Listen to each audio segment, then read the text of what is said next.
Hi guys, what's up?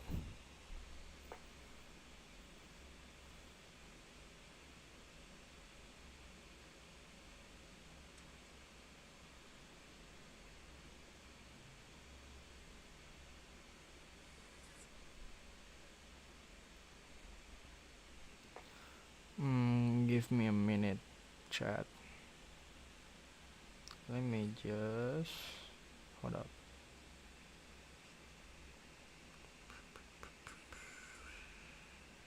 Okay.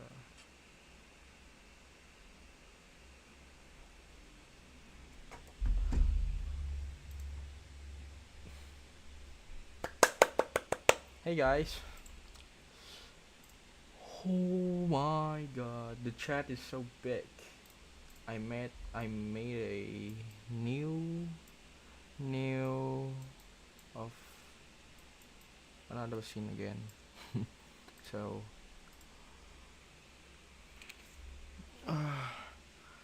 how you guys doing? How are y'all? Chat.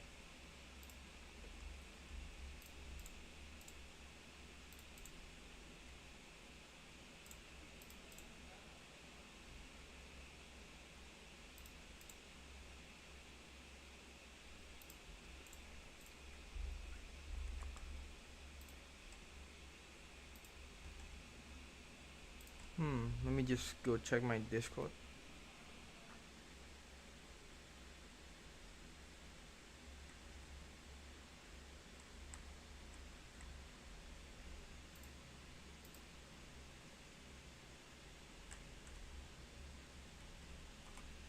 How about we play some Minecraft? Yeah, you know what? We're gonna play Minecraft. We are gonna play Minecraft chat.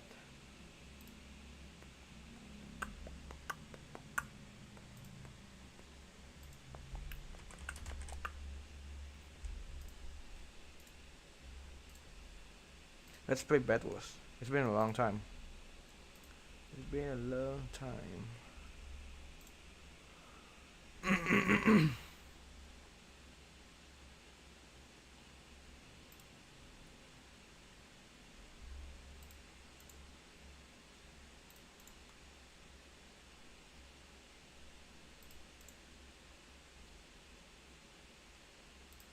Oh my god, it's so laggy. And my cameras just start dropping some frames. I mean like minimum I put my cameras like 30 frames.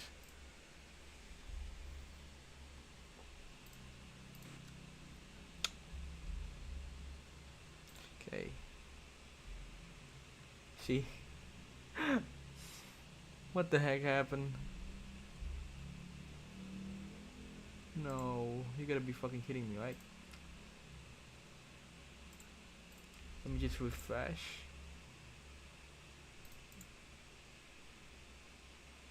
I don't know why it got like lagged up. Let me just go to the studio first. Chat. See if I maybe didn't close any of screen capture. Yeah, I just checked one.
Okay, there it is.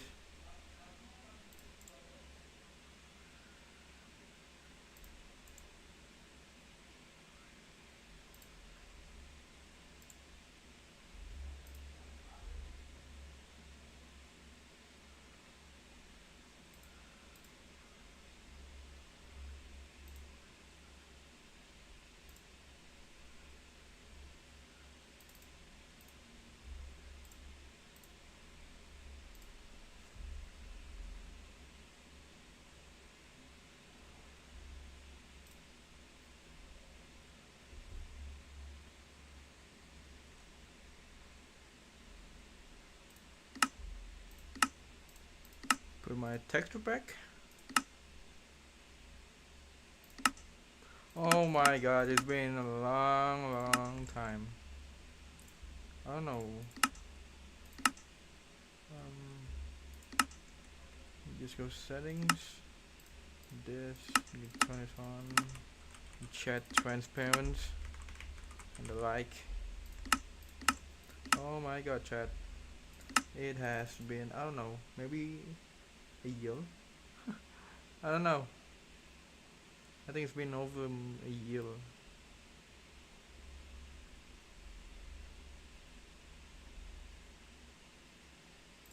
And this is a shitty fucking sofa.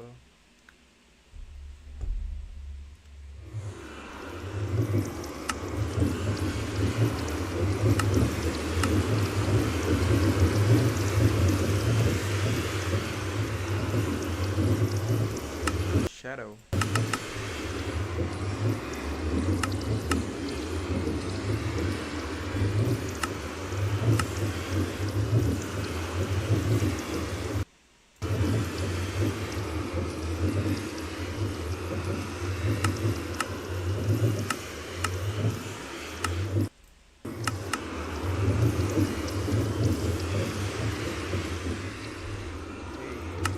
Where's your shadow?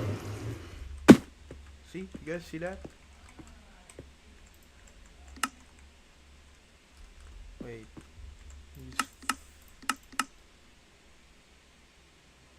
Which one is it? Alternate blocks? Wait, no. No, not that one. Chat, I forgot. Which one?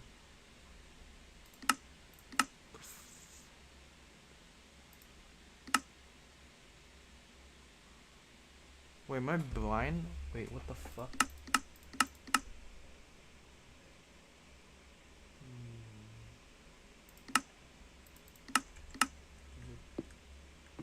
No, it's not.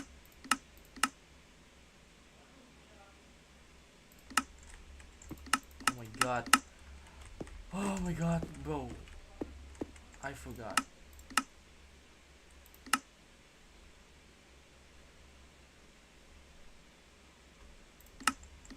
Oh, there it is. Wait, is it? Oh, okay. There it is. I forgot, chat.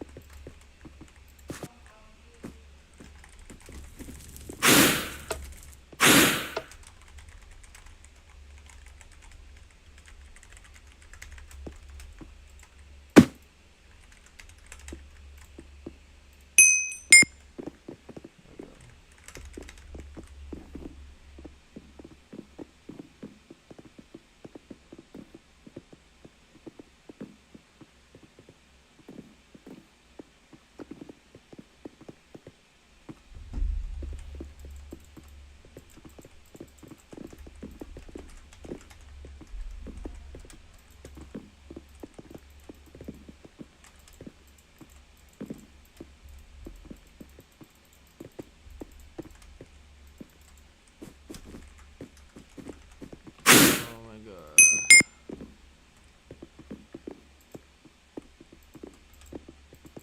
Wait, I want to try this. Practic.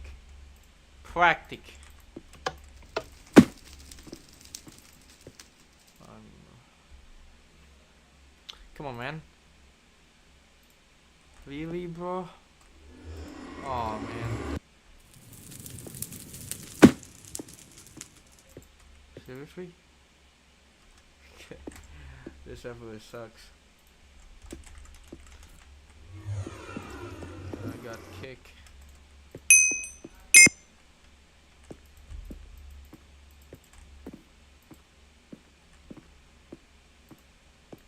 Enchanted sini. Ya udah. Wait. Enchanted.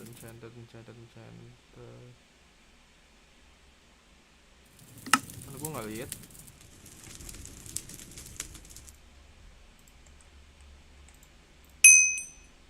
Enchanted. Nggak ada bang. Kagak ada men. Kok deposit?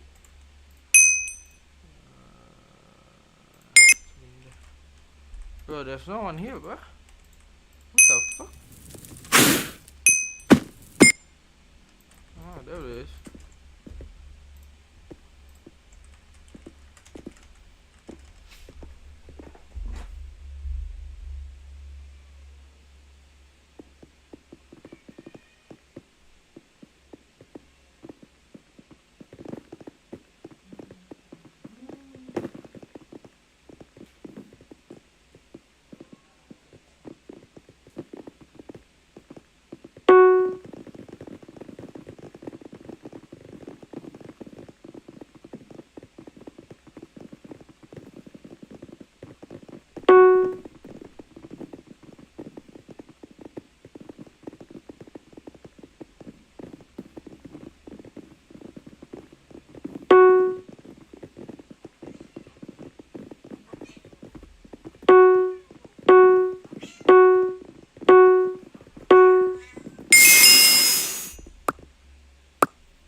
There we go.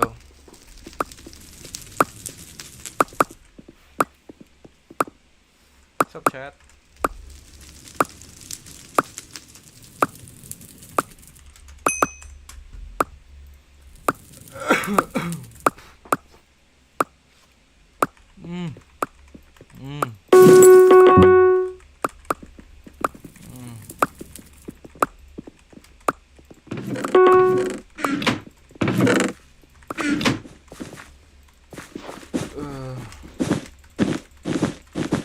No thanks.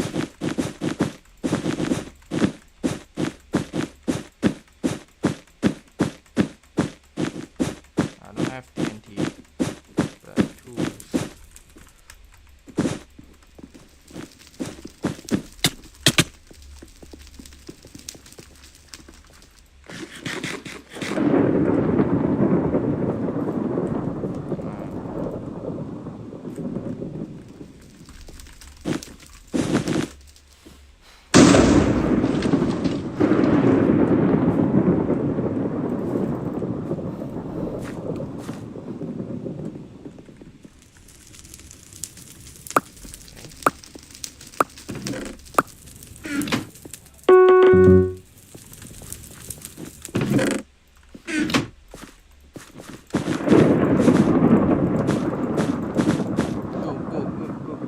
Go.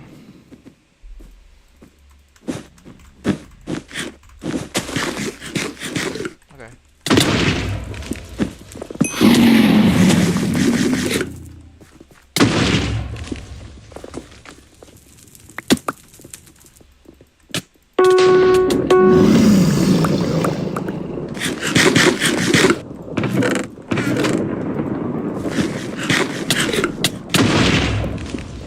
Holy fucking elbow.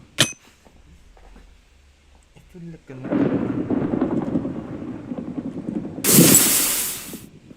Holy fucking elbow.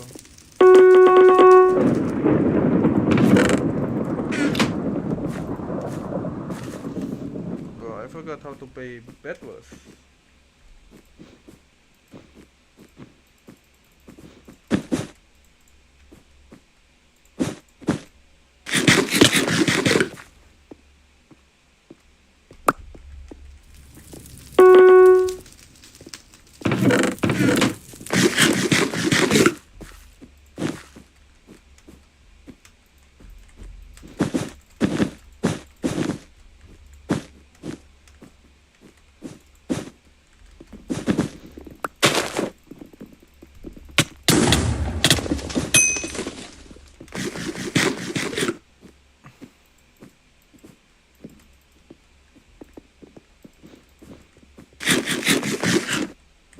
you.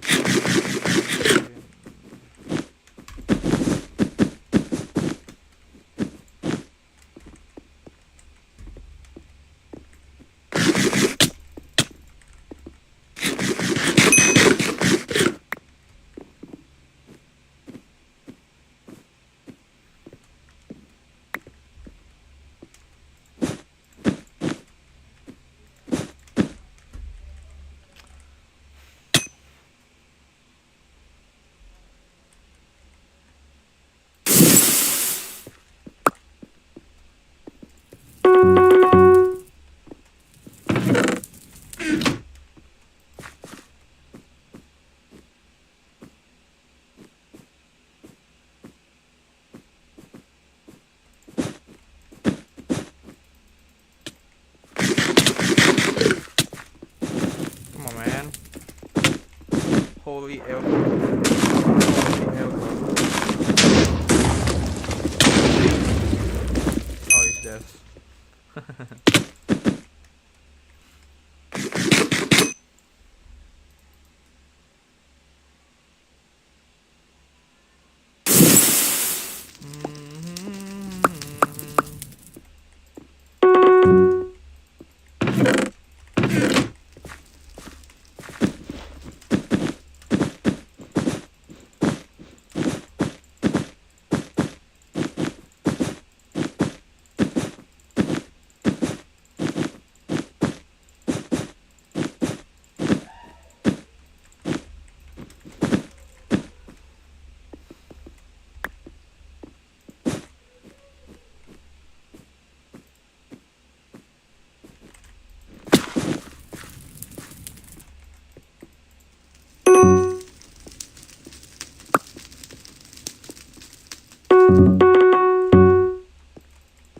Tumben cok 48 satu valve doang.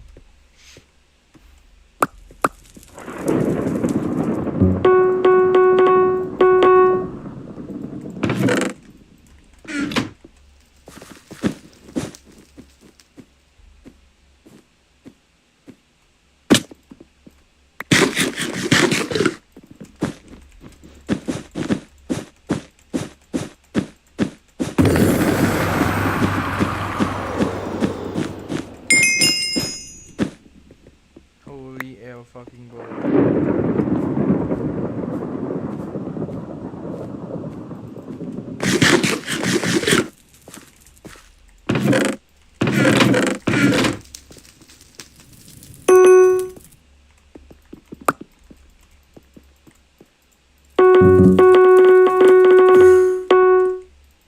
Bro, somebody end up pulling. Me, I'm about to bust. Oh my god.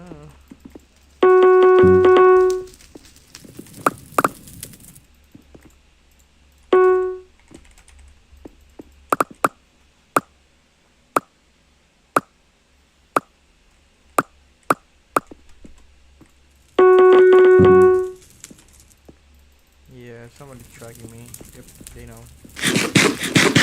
And I think someone's gonna come in after me. I see someone. What should I do? Okay, I'm probably dead.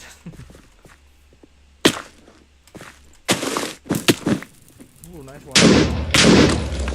Oh my god, my frame. What the heck is going on with my frame? My fame. My fame. My fame. Holy shit.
care man if I win and lose.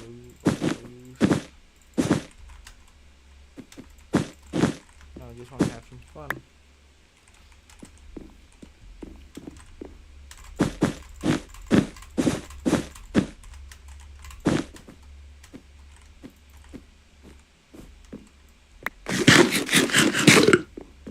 Yeah, I think someone's gonna file me.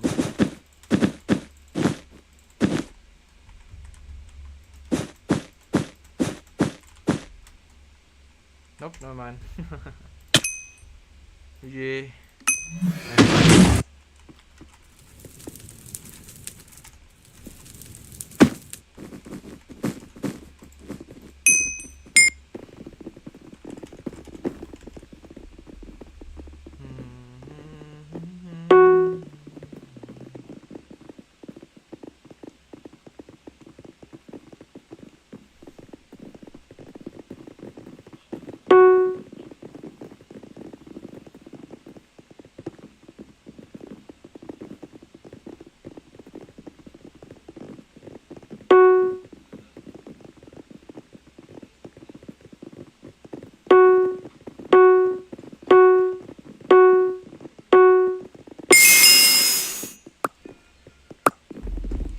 La la la la la la la la la.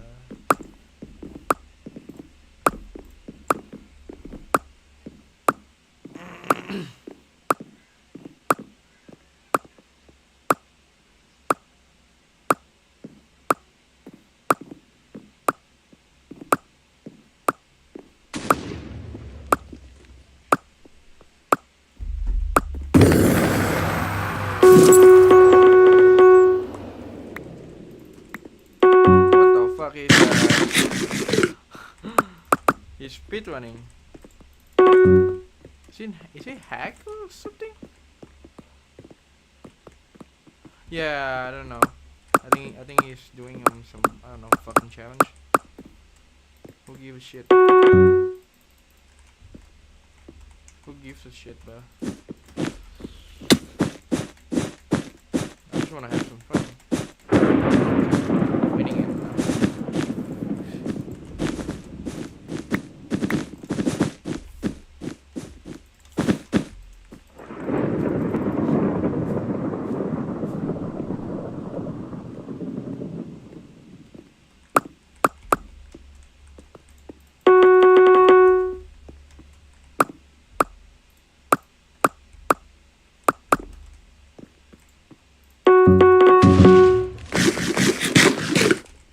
What's up, man?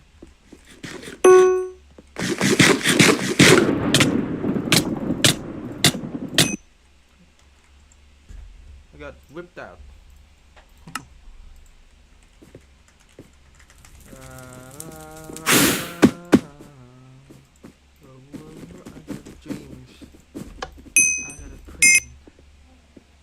You guys want to see something?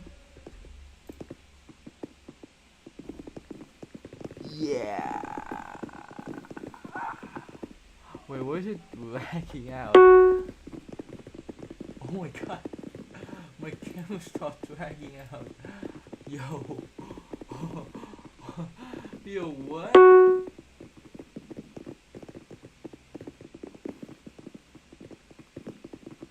Yo, wait, is this a green screen effect that's gonna make my OBS crashing out or? Bro, what? Okay, let's add this. There we go. Alright, back to normal. It's just like crashing up. Like, I don't want to crashing up my OBS. Just add some. My Spotify. What's the Spotify?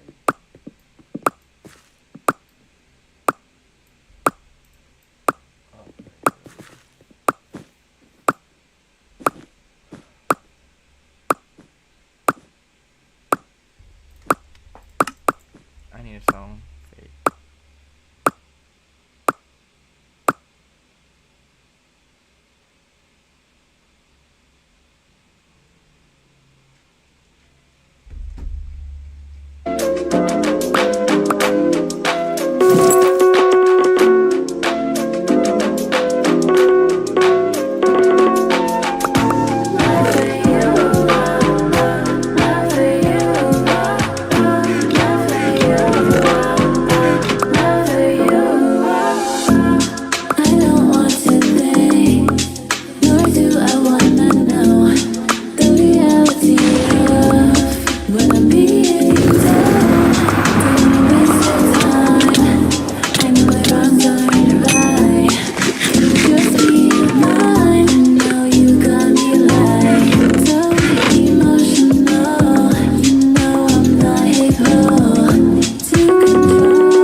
Belum bosan mengulang lagu favoritmu saat ini? Download dan putar lagu yang kamu sukai berulang kali dengan Spotify Premium. Dengarkan musik tanpa gangguan iklan dan putar lagu dengan urutan sesuka hatimu. Ketuk banner untuk mempelajari selengkapnya.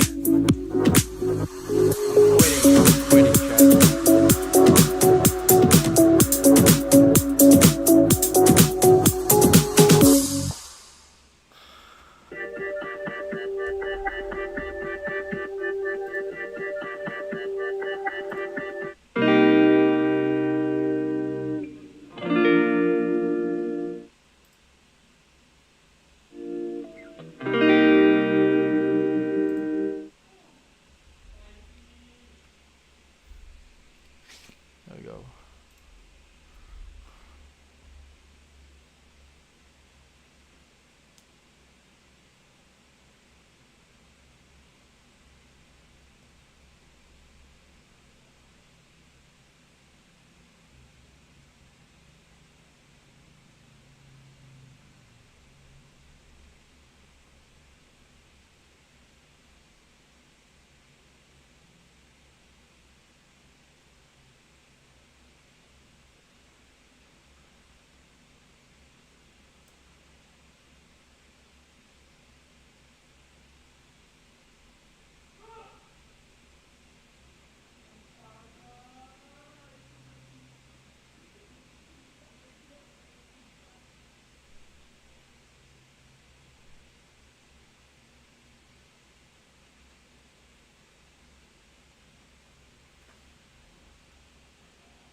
I'm ordering something, chat. Some food, and I'm starving.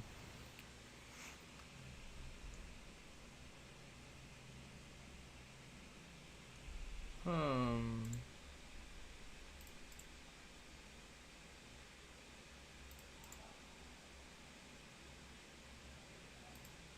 What should we do now?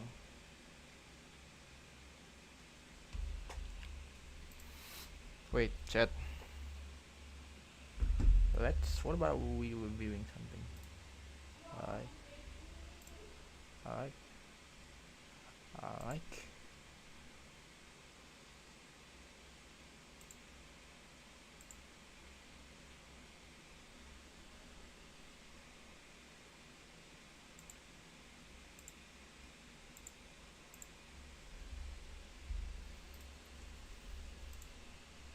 Okay, my camera is getting. What the fuck? Bro, what is going on with my stream?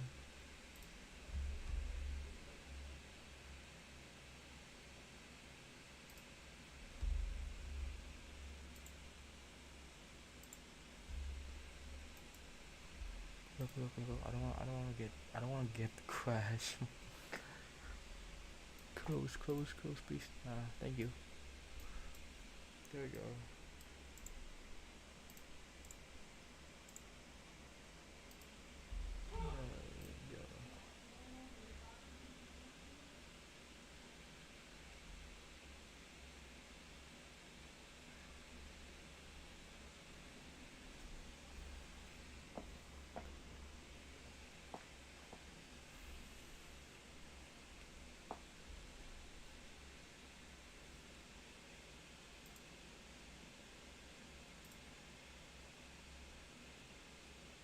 Wait, what about we react something? Alright, chat. Yeah, let's just hold on. Wait up.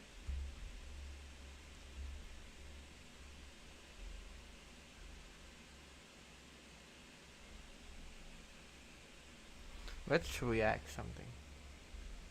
Something spooky. That just blow my mind.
There we go.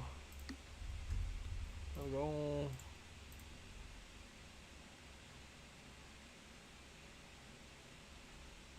Yeah, so let's react this one. Let's just react this. This thumbnail is fuck. Ini terobosan baru dari Clear dengan 10 kali niacinamide kulit kepala jadi tahan banting dalam 7 hari atau uang kembali. Web dan token listrik 20.000, harganya 14.000. Tonot dah.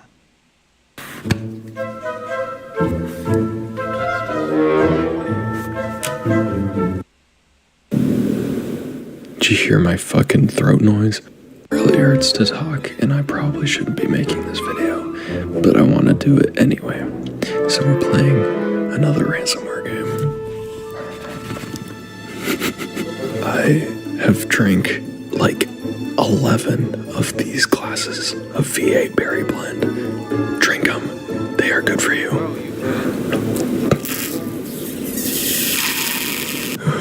Hydrating. I'm really scared that I'm gonna screw. What the fuck? What the fuck is that? Did you hear my fucking throat noise? It's been 10 years since you first had the pleasure of experiencing our wonderful story. The story brings you good memories, right? But you are bored. All you've ever wanted is a fresh perspective, and I can give it to you. The sands of time shift and rise before you. You grow older. Your vessel gradually breaks down. Okay, the music is terrifying. But our story fills you with the glimmer of sweet remembrance. Beautiful, wonderful, amazing, disgusting, nostalgia. I'll tell you, that stuff is like a gentle, a genie in a bottle nowadays. But history will always come back around, and you won't accept that. Your warped perspective fills your brain memories of a good time, bad times, innocent times, and so you come crawling back. You want to be young again. Everyone does, right? You want to be young. One more time. I will give you that privilege. I will give you that gift of living through your story, but better. I can already hear you now. Good. I'm in pain. You think you could improve upon perfection? Perish the thought. But you don't know what I can do. You see, I'm in control now. I have the potential to paint and pick, poke and prod and mold it into your greatest fantasy. Can you stop talking? It really hurts to speak. Like a painter to the canvas. Imagine that, my very own freak show, and you have front row seats. Now why wouldn't you want to take a seat and let me put it back together? One blasted memory. Oh.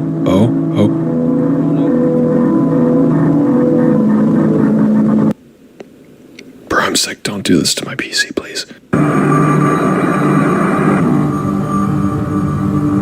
I don't think I can go full screen, but welcome to FNAF 1 Remake. I have no idea what to expect from this game, other than I'm playing in windowed mode, so this is gonna be weird. Yeah, it's 12 p.m. It's not in full screen. Oh my god. Whoa, what the fuck? This is just how you remember it, right? Yeah, I remember this FNAF remake. It should be like you can play on full screen. Low-key no, Unga Bunga's playing Tom Clancy. Dude, it's like the game is already all over my monitor. That's so cool. What the it's like the game is already all over my monitor. That's so cool. What the fuck? Just like the old days. I'm glad you're here. That Tom Clancy. Dude, it's like the game is already Unga Bunga's playing Tom Clancy. Dude, it's like the game is already all over my monitor. That's so cool. What the fuck? Just like the old days. I'm glad you're here. I'm not. My voice really hurts. I'm sure you're acquainted with how stuff works here. Yeah, low-key, kind of. The basic scheme is the same though. Don't let it get. When was this video released? release? Oh, 2 months. That was 2 months ago. You do whatever it takes. Look at them on the cameras. Drag the doors to close them. Click the halls to turn on the lights. You know the deal. Try to keep me entertained. Oh god, I'm turning the volume up. Oh, it already is up. Fuck. What the hell? Ew. Oh, I don't like that. Ewy. Bonnie is always a terrifying animatronic. Okay, so it looks exactly the same. Why is it flickering? Was it flickering like that before? What is this music, bro? Oh shit, Bonnie's gone. Bonnie. Bonnie. I can't really talk. I don't see Bonnie. Oh god. Why am I deciding to play this? Oh wait, I just realized that's him standing right there. I thought he was a table. This must be so weird for you guys to listen to. I hope it's just him, right? Oh shit, he's gone. I don't know what it is. I feel like I can't see. Bonnie, you need one of these, my dude. Okay. Okay, we're chilling. Easy. Okay, it's about to be 6. We got this. We got this. Bonnie? Ooh, he looks like the word cavity. Bonnie? Right hall. Oh my god. Oh my god. I thought like two differences. Like 2 different animatronic. Like it's supposed like, you know, like the normal games, like. And he's in like hall. Oh my god. Ooh, he looks like the word cavity. Dog. I think this remake is so fucking terrifying. What happened to you? Oh god.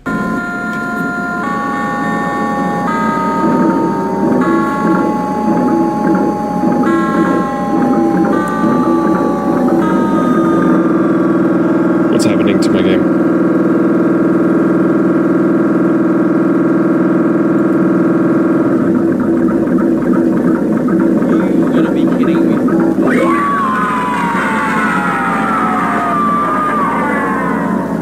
Ugh, just like the old times, right?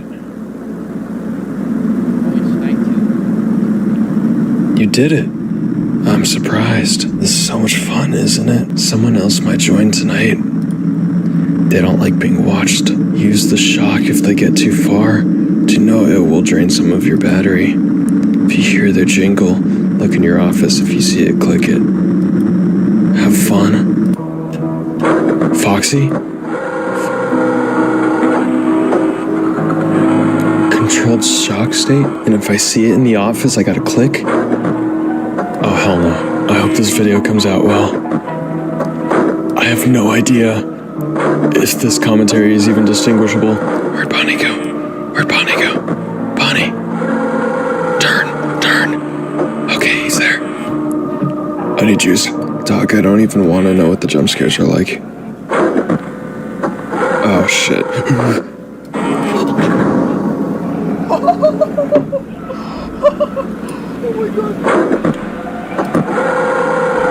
Oh, he's getting far. Sorry. Yo, that is. Okay, I think I heard some shuffling. Bro, just look at the face. Oh my god.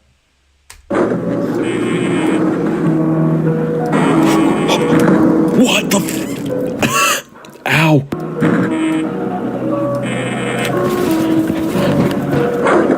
I don't know what's going on. If I just release, this might take a while. 69 power, nice. Oh my god. Chica. Chica looks like the word mustard. I think I just drooled on myself. My bad, chat. Oh, I hate this. Oh, I hate this so fucking much. He's making noise.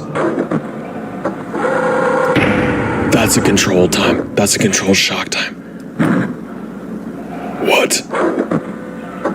Oh, he was like out. That was like... That was like out. Fuck. Almost went too far. Okay. Less than a minute left. Chica. What the fuck? Okay, so Chica has the sound cue. That's the sound cue. Fuck. Fuck. Fuck. Go check Foxy. Go check Foxy. Shit. Shit. Go away. I need everyone to leave right now. Okay. Time up. Go, go, go, go. Do it, do it, do it, do it. Thank you. And we're done. We won, we won, we won. Yes.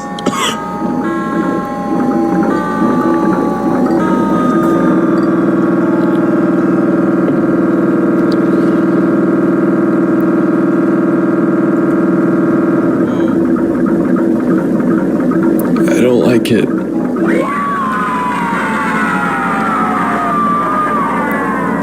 I'm not done with you yet.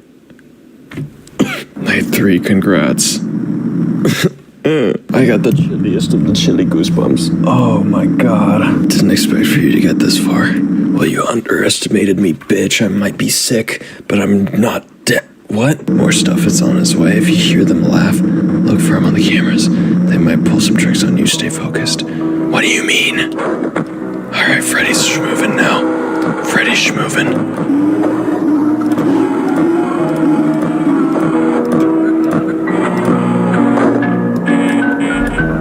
Where? What? I don't see him. What the fuck is that sound? Where? I don't see him. Oh my god. I saw that. Do I have to close that? Oh, sweet Jesus. I don't know what's going on. Okay, Freddy's back. I think good luck, man. Shit. Shitting out my face. Chica. Boom. Yeah, fuck you. And your fuck.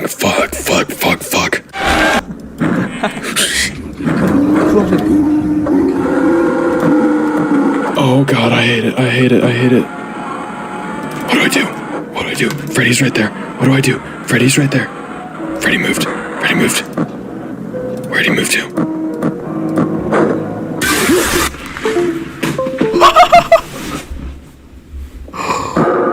Oh my god!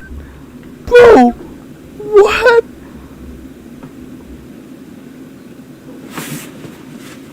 Ow. That was actually painful. Okay, Freddy's there. I think I just look at him. Okay, Oh yeah. that's all I gotta do. He was too late. Easy peasy lemon Stevie. And I guess when he goes to the door, I gotta lock that shit down until he goes away. Like FNAF 1. Dude, how do they even make the fan terrifying? Fuck me.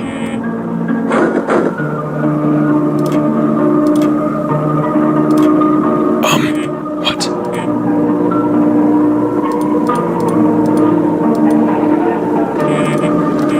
What was that? What just happened? Yeah, what the fuck is that? It's like 6 in 1 coat.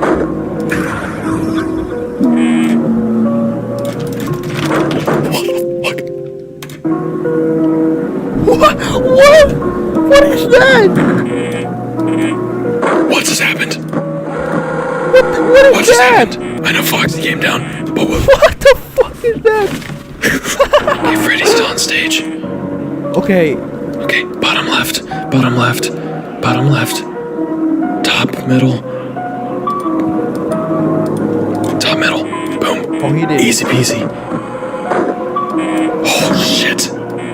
God, Bonnie just doesn't make a sound sometimes. Okay, what do I do about you? Okay, Do I just like look? that?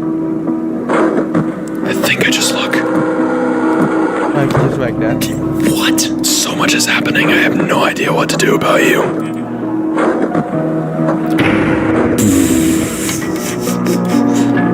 Oh my god. Oh my god. Oh my god. Dog. God damn it.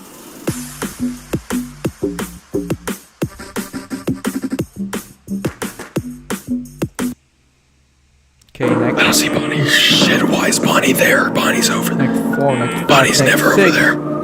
Ending customer. Oh shit. Got you, bitch.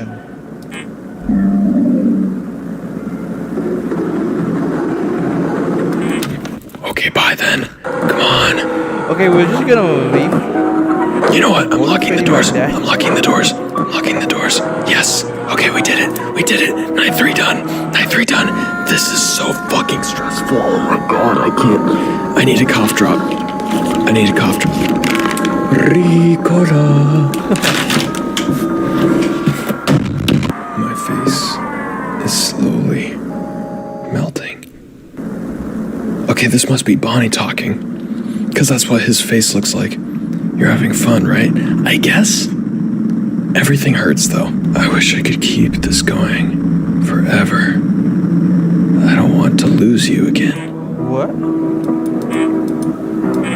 What does that mean? Alright, night 4. We're flying through it. It hasn't even been 30 minutes. That's Freddy. That's gotta be Freddy right there. Fuck. Damn. Oh my god, this is so chaotic. I can't even commentate. Okay, memory.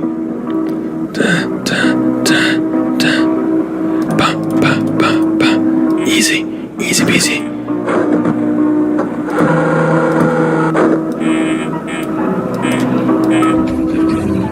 Okay, I see you.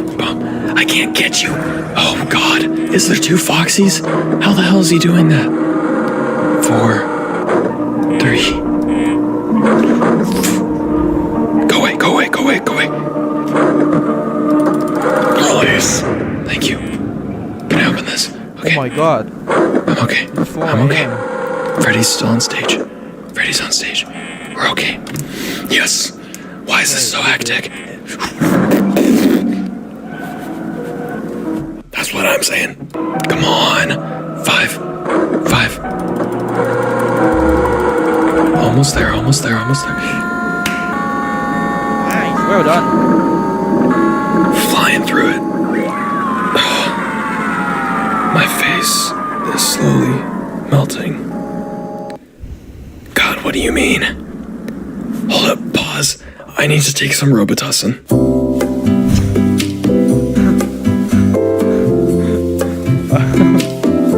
Okay, it's sponsor time.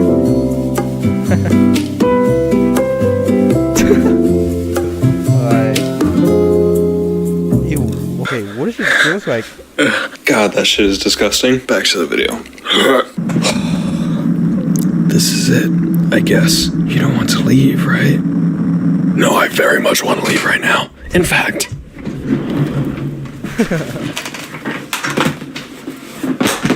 I'm just kidding, y'all. Finish it. Do you want to play again? Just like the old days? What do you mean by that? Okay, I guess it's just exactly the same. Just a little more aggressive. Oh shit, Freddy moved. Freddy's right there. Oh, I'm so glad I got that. Fuck.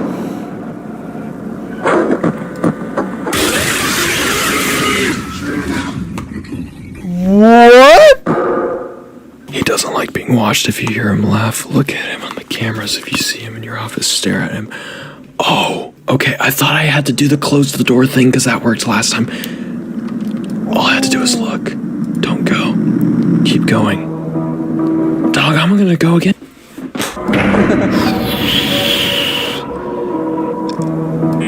God.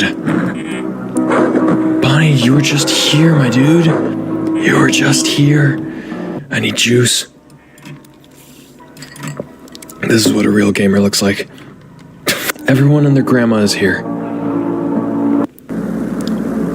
4. It just hit 4 a.m. No, are we gonna... I am here. Gamer looks like. What's going on? This is what a real gamer looks like. Everyone and their grandma is here. 4. It just hit 4 a.m. No, are we gonna... I can't end this one. You don't understand what I've achieved difficult it was to get them all in one place. Don't you see? All of this was for you, and all you can do to repay me is leave me here to rot. I won't have it.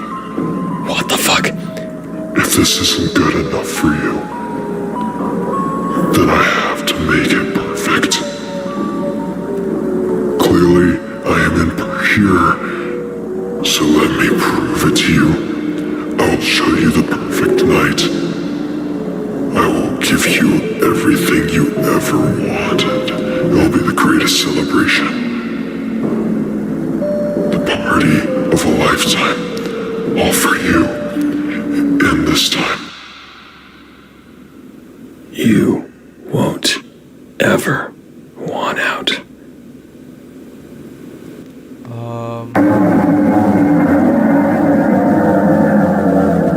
Keep going. Dude, this is insane. It will not go easy on you. Stay focused. If it runs into your office, shut the door immediately. If it walks normally to your office, flash it when it is at your door until they leave. If you see it pop up in the cameras, find it, close it before it's too late. Shut down the TVs when you see it light up. Do it quick, they will drain your power the more they stay turned on. Survive until 6. Oh my god. Press enter to begin. What? Oh my god, that's so much to remember. My ADHD. I'm too autistic for this. Is dinner plate making a return? What the fuck? Oh, sweet Jesus. What the fuck are you? Ow. Oh my god, there's confetti. Wait, like, can you close the door? Can you close the door? I don't see it. It disappeared. Disappeared. Oh my god. Keep going, keep going, keep going. Hi. So do I gotta flash you? Flash, flash, flash, flash, flash.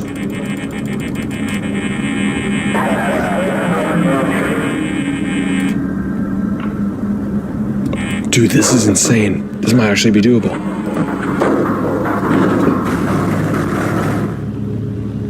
Oh my god. Find the virus, find the virus. Oh, found it, found it, found it. Close it! Ow! Turn it off, turn it off. This is crazy. This is crazy. This is actually insane. I'm flashing you. I'm holding that shit on you. Oh my god, it's like stop motion. Fuck. Oh my god, that is... Go away. This game actually looks insane. This game is crazy. Oh, thank you, virus. Okay. Go away. Okay. We're gonna make it. We're gonna make it. We're gonna make it. Found you. Dude, this is next level, like, what the fuck? This might be the best virus game I've ever played, like, FNAF-wise. Oh my god, he's like a spider. Yeah, that's... Oh, I don't like you. That's true. you. Virus, virus, found it. Sweet Jesus. That's not Freddy, bro. This is actual hell. This is straight up demon. Okay, he's back.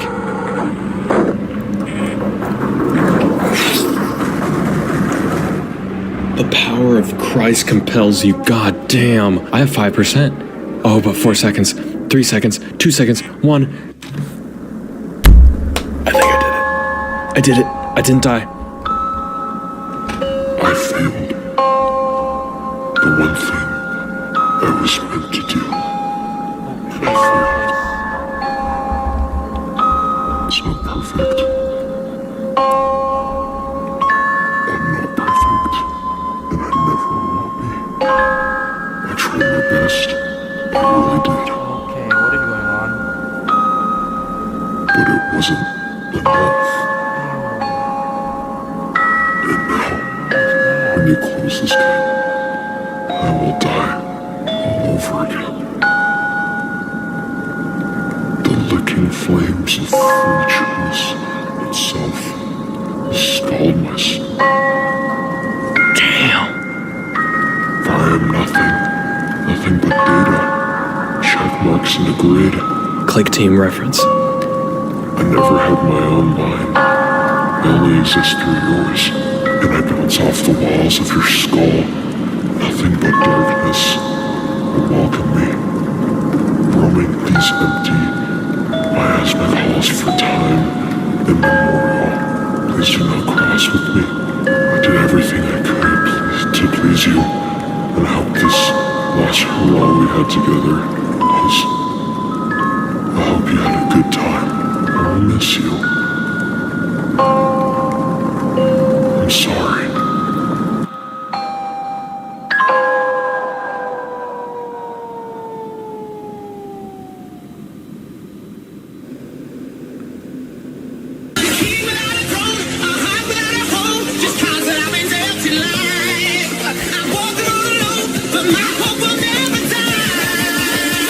What the fuck is happening?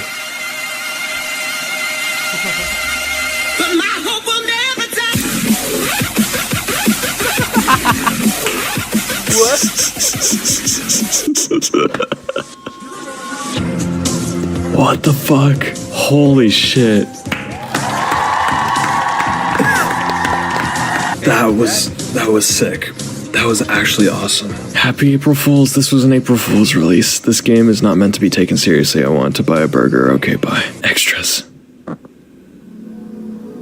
Holy shit. I like how it like mocks the weird mobile port stuff. Ew. Buddy? Oh my god, these jump scares are disgusting.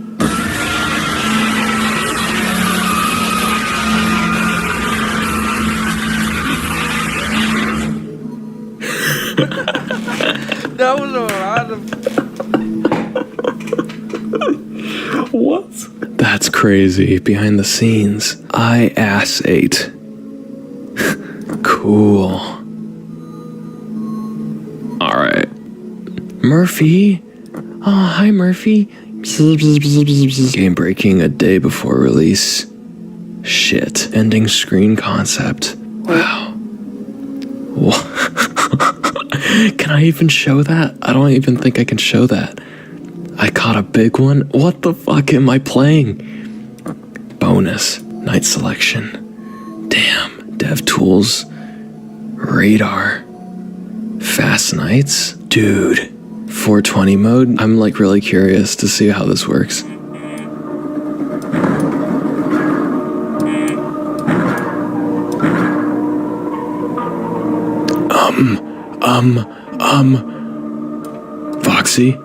Foxy.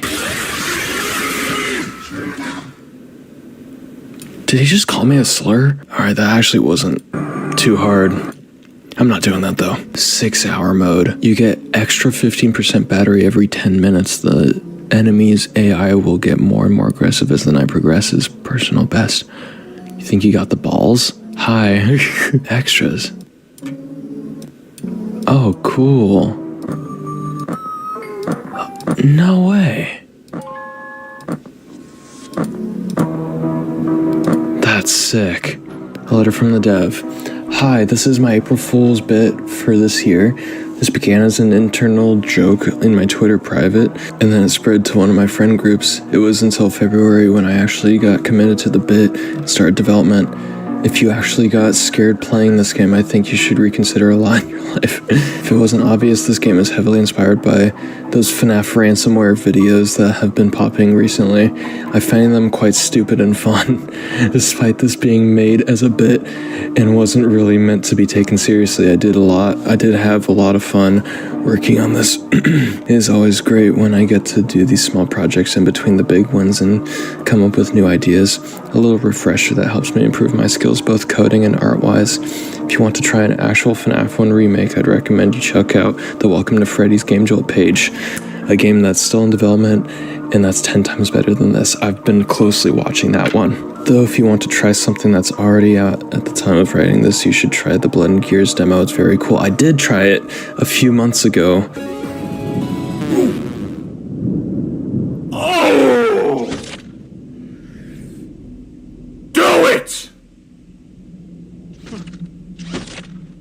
Bonnie beat it. Shout out to my friends Carol for making the video that plays before the credits. Truly a piece of art. I want you to go to the Minecraft with Gadget video on YouTube by Cinema Massacre and look at the newest comments. You might find a trick. I gotta look at this. Carol's back in town. Bro got tricked by the FNAF 1 remakes. I'm so confused. Alright, anyway. Well, this is really the end of the game, as stupid as it was. I had a blast working on it, and I hope you had one playing it. Thanks for playing the game. Hope you enjoyed it. Dude, even though this was ironic, you pulled an MGMT and made a banger. This is insane. I'm really excited for your future projects, man. Whew. Anyways, that was FNAF 1 Remake. I'm gonna go take some more Robitussin. I'll see you guys later. Peace. The fuck out.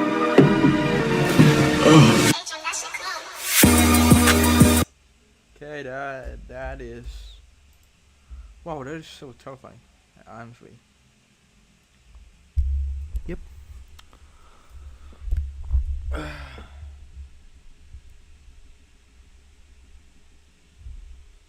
Yep, that is so fucking terrifying.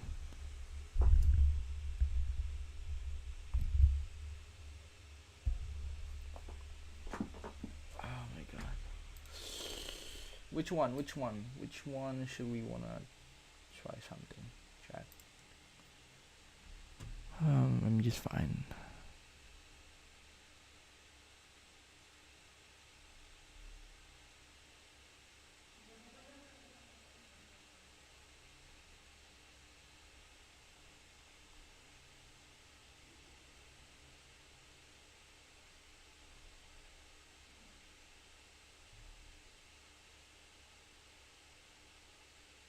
Oh, we gotta. Ooh, I wanna like reviewing the Walton Files. Let's watch this.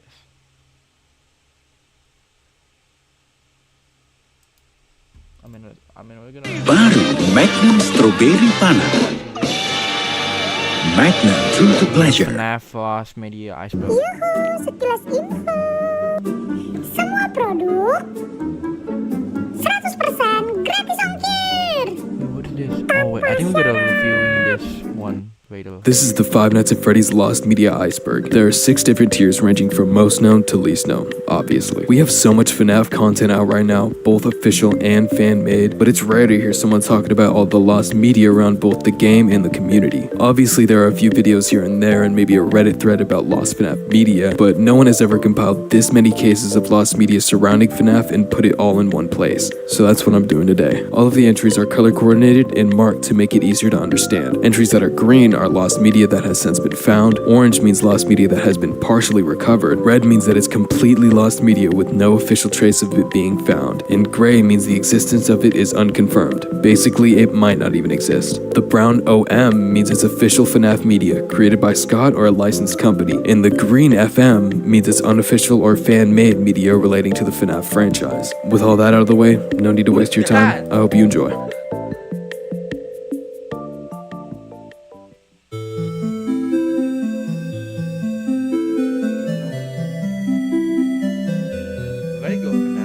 Lego FNAF was a remake of the first Five Nights at Freddy's game, but in Legos, obviously. This game added a ton of different features like a weekly challenge system, lives, and a shop where you can buy plushies, other cosmetics, and items to help you survive. They even made it to where you had to own the game on Steam to even be able to play it, just to make sure it wouldn't be taken down by Scott. After the release of the first game in around June of 2022, the amount of praise and attention that it got was so widespread that the team behind it did the only logical thing and announced Lego remakes of the second and third game, all with trailers which are still available on YouTube. They are just remakes of the original game trailers but in Lego, but it's still cool to see and there are a ton of jokes and secrets in them along with just generally being incredibly well made. Sadly though, on December 12th, 2022, 6 months after the release of the first game, the development team behind Lego FNAF received a DMCA takedown request from LEGO themselves, effectively killing the game right then and there. Because of the DMCA takedown, the original game was taken off GameJolt and the second and third games were left unfinished. It's sad to see that the series had to end like this, and I wish it was possible for these games to still be made, but unfortunately that's probably never gonna happen. The first LEGO FNAF is still available online, but for the second and third, there are only a few screenshots and videos uploaded to the LEGO FNAF YouTube channel, which are pretty interesting to look at, and it's cool to see what the games would have been if they had actually finished development.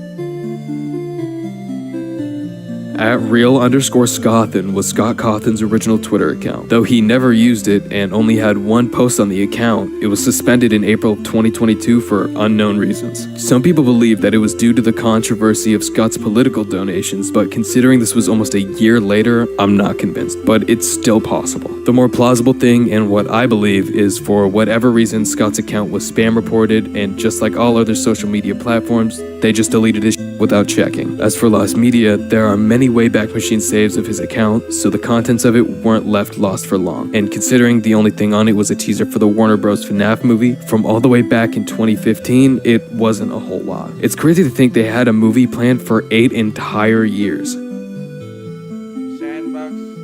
Sandbox Security Breach is a version of Security Breach that was supposed to be how the game turned out, but because of the scale, last-minute changes with development, and many other setbacks, this obviously wasn't the version of Security Breach we're left with today. This all comes from a Reddit post by someone who is very much so involved with the Security Breach community and who has gone through what I can assume to be all of the game's assets. I'll try to summarize the important bits, but the original post containing a load more information will be linked in the iceberg. Also, Guys, I'm going to AFK. Alright. Let's just use this. to preface, I never finished Security Breach, so pardon me if I get some things wrong, but for the most part, I'm gonna be summarizing the post. The gist is, the Security Breach that was released is far more story-based than it is gameplay, and the version that was originally planned out had a ton more gameplay features, including 6-hour nights that were just cut out for one reason or another. In the gameplay trailer, you could see, when looking at the Faz Watch, that it would actually keep track of the time like it would in other FNAF games. This doesn't seem to be seen anywhere else due to the version we have now being almost entirely scripted. Another remnant of these 6-hour nights were some of the voice lines that would play over the intercom, specifically there being a couple referring to, say, 15 minutes to the hour, followed by an announcement, I guess, to the animatronics to return back to their recharge terminals. To back this up, there's an instructional card which states that you can only recharge Freddy at the end of the hour, which just straight up isn't true. There's also an unused Vanny meter that was meant to be in the game, which would increase upon idling as a way to stop people from just sitting around waiting for the night to be over. If the meter filled all the way up, Vanessa, who would be patrolling the map, would run over to a large bathroom to which she would become Vanny. If you've ever gotten this glitch when dying at 6 AM, that is also a leftover asset from this cut. At the end of each night, you would be given 3 different plans to choose from to continue on. I'll have both plan A and C on the screen right now, but for whatever reason, there was never a breakdown on plan B. But it had something to do with the loading dock. The idea behind this was to give the player free will to play the game however they wanted, and to choose whichever path they felt like going down. There's a lot more to this, and as I said, it's an insanely detailed post, and I just barely scratched the surface. They go over things such as map changes, the animatronics pathfinding, and the reasoning behind why this version of Security Breach was just physically impossible. So I'd recommend checking it out. I'm not even a fan of Security Breach, but this post was really interesting nonetheless. I'm sure everyone knows about this, so I'm gonna try and make it quick without skipping over anything. FNAF AR was an augmented Pokemon Go type game, except I don't really think you had to go anywhere for it. You could catch animatronics, collect remnants, there's skins too. I'm gonna be honest, I forgot what the f you do in this game. It was initially met with a decent amount of praise upon release, aside from some criticisms of lack of lore, bugs, and microtransactions. People didn't seem to love nor hate the game, but as time went on, Illumix, the company behind it, began changing. They began prioritizing cosmetics over gameplay, adding more and more reskinned animatronics instead of the ones they had been promising since release. One day in December of 2021, they would release their last new character, and for the next 2 entire years, every update would just be a few characters becoming available again for a limited amount of time. Maybe some bug fixes if you're lucky, and that's about it. Until February 2024, when they announced the game would be shutting down, before shutting it down the next day. I wonder why they were in such a rush to shut it down. This one kind of falls in a gray area of Lost Media. There are archives of different versions of the game, as well as fully playable builds on GameJolt, but technically FNAF AR is Lost Media. Though this one isn't as known, I thought I might as well put it on here because it's official and a short entry. In October of 2016, FNAF's sister location was publicly released as version 1.01, therefore making version 1 completely lost. The number change was very insignificant and not even Scott seemed to notice, so I'd imagine there wasn't a whole lot changed. Now this is where it starts to get interesting. As we get deeper, you're going to notice less and less official media entries, and that's because I didn't want to just cram a bunch of lost versions or teasers that are basically just the same thing with a new coat of paint. I only want the best for y'all, so if that's not a reason to subscribe, I don't know what is. Alright, let's keep going. Running in the 80s was a FNAF fan game that released in August of 2020 focused around Fredbear's Family Diner. The game isn't too special, don't get me wrong, from what I've seen it is incredibly well made. It has some similar mechanics like the doors from the first game and audio luring from the third game, but the gameplay or story isn't what I'm looking at right now. The game was pretty popular. Channels like 8-Bit Gaming, TAKO, and even MatPat playing upon release definitely helped boost it quite a bit. There was only one teeny tiny little issue. The game was a virus, specifically an adware Trojan, which if you're not familiar, a Trojan virus is just any malware disguised as a legitimate software. And adware is any malware that is designed to install itself on your computer and will show ads and pop-ups which can immensely slow down your system. It can also infect existing files on your computer, which make it a real pain to get rid of, and sometimes requires you to completely reinstall your operating system. According to a thread on Reddit, it wasn't intentionally put into the game. The developer must have had some virus on his system which infected the game files before they published it. For that reason, the game was removed from GameJolt, and not too long after, a re-upload of it, assumedly without the malware, was posted by another user, to which that would also get removed from GameJolt for unknown reasons. There is a version of the game without the virus up on GameJolt. I guess you could technically say the version with the virus is lost media, but shut up, cause I'm sure no one wants to play a game with malware in it. Coklat Italia berlimpah di luar dan di dalam. Jadikan momenmu lebih rich.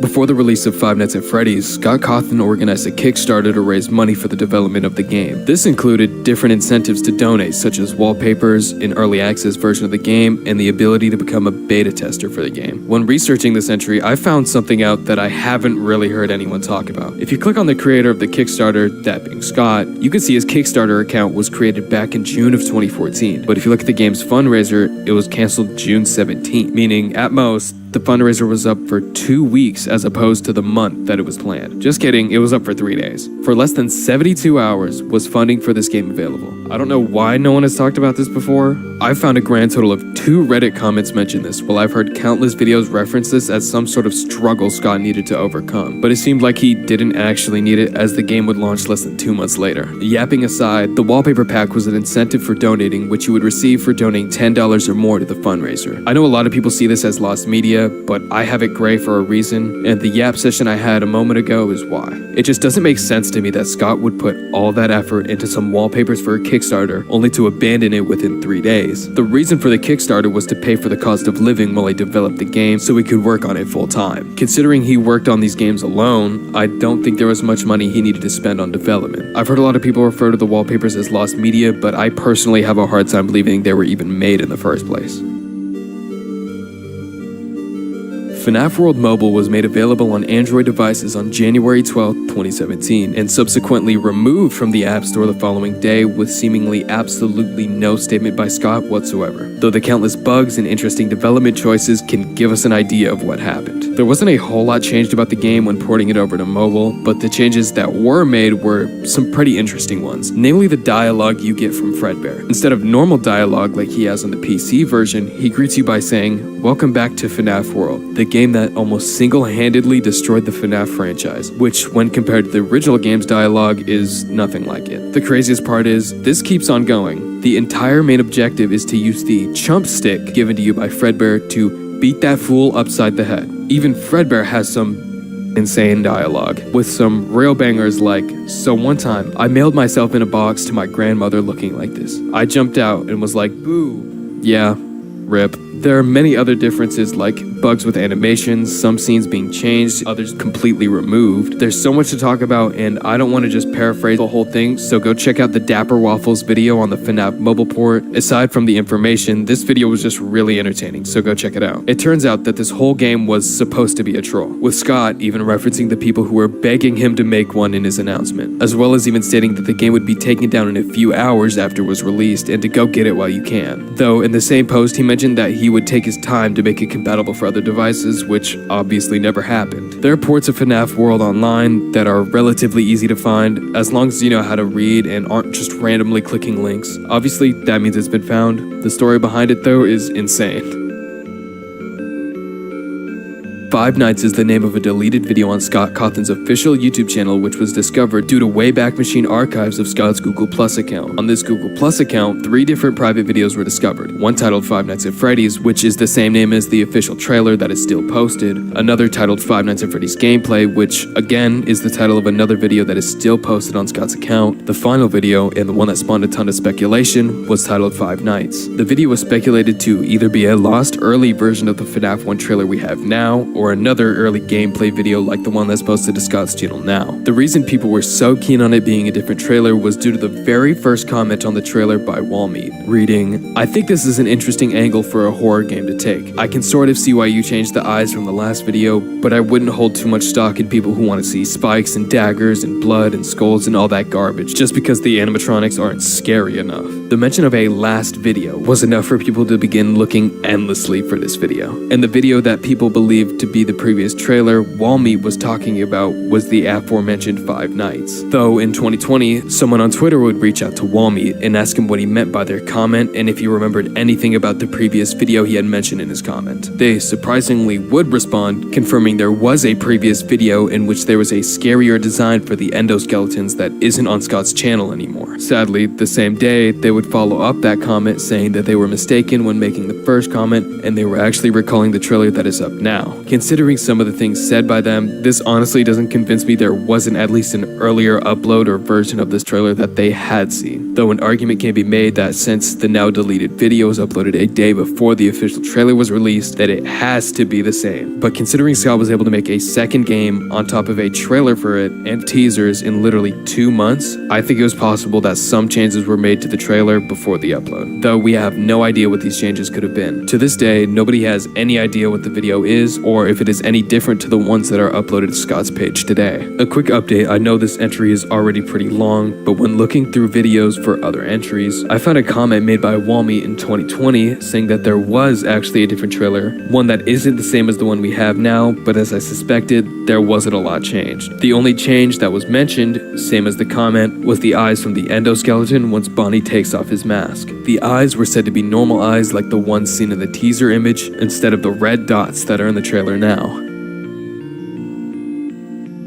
Also known as just Stingray with some Arabic text at the end. This was supposedly a free version of FNAF 2 that was available on Android devices on the website Aptoid. The reason this is so popular is because in the recent years of the FNAF community, FNAF ransomware has become a trope for fan media, and this one was supposedly made all the way back in 2014 when the games had just begun coming out. There are tons of myths and misinformation about this game, such as an eyeless withered Chica jump scare, and it playing a voice from your speaker telling you that you've been hacked. And I'm sorry, but if you're over the age of 14, you'd know that this definitely isn't the case. At least none of this has ever been confirmed. I'm personally not going to download and find out for myself, but it's more than likely just to be malware disguised as FNAF 2. Someone actually found the original downloaded and uploaded it to VirusTotal, which revealed exactly what it would have done to your device, which was lock the screen and apparently uninstall the device. So yeah, I've seen people online say they had downloaded it and it completely destroyed their device or wiped all of their files, so I don't doubt that at all, though the stories of creepy shit happening are most likely fake. FNAF Plus was a now cancelled officially licensed remake of the original FNAF game, being made by the developer Fiznom as a part of the Fazbear Fanverse initiative. I'm sure you all know what that is, so I'm not going to go too in depth into it. It's basically just a partnership between Scott Cawthon and a bunch of different fan game creators, basically to fund and officially distribute their games along with providing merchandise opportunities and mobile/console ports for their games. Now that's out of the way, we're not actually going to be talking about FNAF Plus, but rather the FNAF Plus VHS tapes that are teasers for the actual actual game. These are infamous for both the extreme amount of effort that it seems was put into them, as well as how these are some of the earliest FNAF analog horror videos, which most likely inspired some of the more popular ones that are circulating today. Obviously, since this isn't a FNAF Lost Media iceberg, something happened to them. The creator of the video started a stream in July of 2023 where he would play through and give his opinions on the newly released Ruin DLC for FNAF Security Breach. If you know the story, you know where I'm going with this. He had many criticisms of the game, which, to be fair, is more than fine, but the issue people had with this was the seemingly unnecessary harshness in complaints towards the game, while at the same time being a part of the previously mentioned Fanverse initiative. After the stream, Phil would tweet out, "Well, that was boring," and under the tweet, people would also give their opinions on both the Ruin DLC and the stream that he had done. One particular tweet started the downfall of both Fiznom and FNAF Plus as a whole. A user jokingly replied, "Can we tweet this after FNAF Plus comes out? It's only fair." To which a select few delusional fans would go out and send death threats and even gore videos to this person. After learning of this, instead of making a serious statement, Phil would post several tweets saying to send him death threats and gore instead, along with a quote-unquote apology dog that instead linked to a FNAF rickroll. Later, the user who was being sent these awful things would try and reach out to Phil with seemingly no response. He would then make a tweet about it which Phil would actually see, though all he did was apparently like the tweet and block the account right after. Since then, the only serious statement made was one that reads, "Jokes aside, sending people gore and death threats is completely unexcusable behavior, and I don't support this at all. I don't consider anyone that would do this to be a fan of me." Not long after, on August 3rd, Fiznom would be removed from the credits of FNAF Plus's Steam page, pretty much marking the end of both the game and his position in the Fanverse initiative, though it's still unknown if Phil left himself or if he was removed by Scott, though it seems more reasonable to believe that he did it on his own will. Following all of that, and Phil's departure from the FNAF community as a whole, the FNAF Plus VHS tapes that were used as teasers for the game were all removed from YouTube. Obviously, because of all the hype surrounding the games, these videos weren't lost for long and were uploaded back onto YouTube not long after. The only reason I have the VHS tapes as lost media and not the game as well is because the game never actually had a public release. No alpha, beta versions, no demos, so I don't count that. Okay, that last entry was a lot, but I find specifically drama in the FNAF community to be very interesting, so I tried to include as many relevant details as I could without dragging it on longer than it should, because I know a ton of people already know about the situation.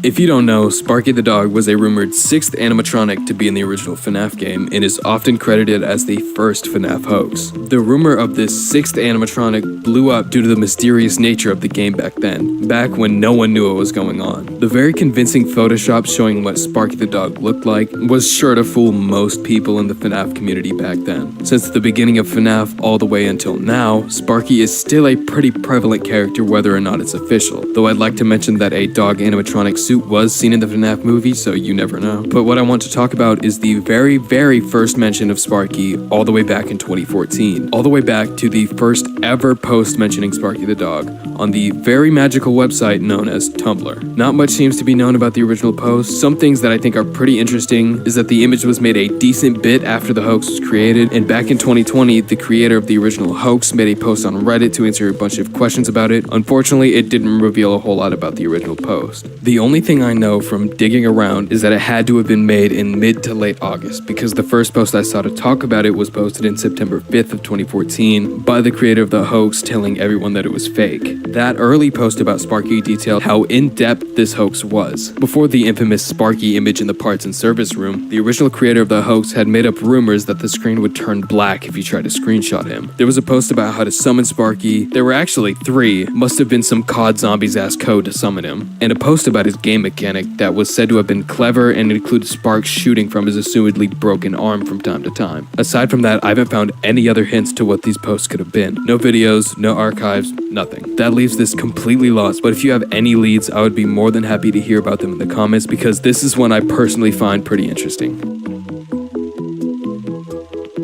Bonzi Bunny was a Source filmmaker web series back in the day by Nixon. I'm sure some of you recognize that name, but I'll get back to him in a moment. This was a series of shitpost videos depicting Bonnie or Bonzi terrorizing the night guard nickname Extend Dawn and saying some ridiculous shit. It's about the same humor you'd see in games like Day Shift at Freddy's or Five Nights at Fuckboys, so pretty on par for the time it was released, that being around 2015. Now, I briefly mentioned the creator of this series, Nixon, and if you're a part of the FNAF community at all, you know he's the creator of many different well-made and well-liked fan games and fan series or however you say that. Those Nights at Fredbear's, Those Nights at Rachel's, and his most popular, The Joy of Creation. It's crazy to think 9 years ago he was making these goofy Source filmmaker shitposts alongside some decently well-made games from time to time, to now being a part of the Fanverse initiative and creating some pretty insane looking things even for today's standards. When doing my initial research, I had found a playlist of these videos by Nixon himself, meaning these videos were not deleted, just unlisted. Fortunately, there were re-uploads of this series by many people online, including compilations and reactions to it, so it was never lost for long. Rambutku 2 bulan setelah dicat, tetap charge, tetap healthy, glowy, bouncy. This is my hero, Pantene Miracle Supplement Conditioner. This is my aftercare secret. Baru Pilus Fried Chicken.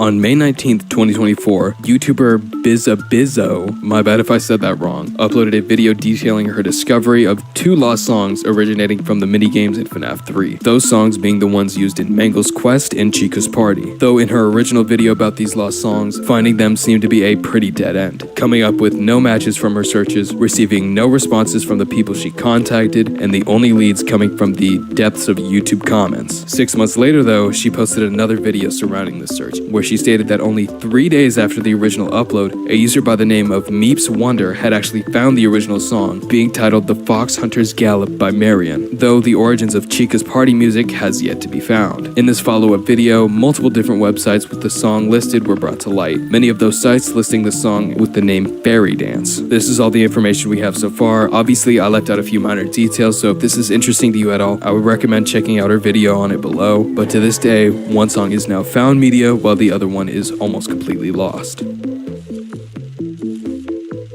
This title is pretty self-explanatory. Fun Times at Homer's is a decently popular FNAF fan game centered around, obviously, The Simpsons. Though the game doesn't look bad at all, dare I say, I enjoy the style and how they were trying to replicate the style of older Simpsons episodes. That's not what I'm here to talk about, unfortunately. Before the release of Fun Times at Homer's 3, a teaser by the developer of the game was posted to Game Jolt containing something along the lines of "dang N-word." A couple months later, people started mass reporting it, to which the page of the creator was taken down. In response to this, I'm just gonna sum it up, he admits to doing so and says that people had no issue with it for months, and the people who had reported it and taken it down were quote-unquote spreading it without context and possibly jealous. So a bit interesting, but there's more. A user on Game Jolt responded to this saying, "I don't think you should be saying the N-word, even if it's a joke." To which the creator replied again, "I just casually said it since I felt we weren't on Twitter and people wouldn't go crazy over it. So it's not even a joke use of it, it's just a scenario where I get dirt on me because people who try to cancel me once a month can't stand someone who aren't as miserable as they are."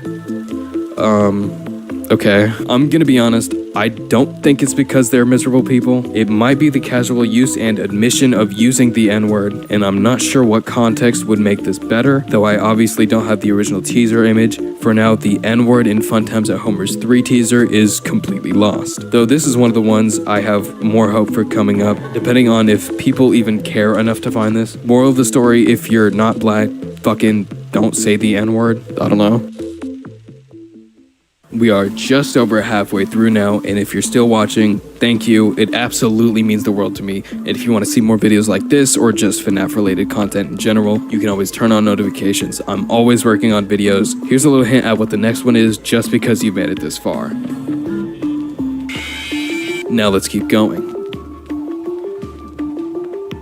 Five Night at Freddy's Setties is a video that was posted to YouTube by the user FDT. This video is the very first FNAF ransomware video to surface online. And if you've been around the FNAF community in the past year, you know how big the ransomware genre is, especially in FNAF. When this video was uploaded, it was taken down shortly after by YouTube themselves for an unknown reason. Though it wasn't lost for very long, as the original uploader would upload the video to archive.org as well as a video to YouTube announcing so, in a very parody-ish style. This is mainly on the list because I think it's interesting how a video that influenced an entire genre on FNAF videos was just simply wiped off the platform by YouTube for seemingly no reason. And if the creator of the video didn't come out and post it himself, it's possible that this video would still be lost. Though thankfully we do have this video, and it's about what you'd expect from a FNAF ransomware video.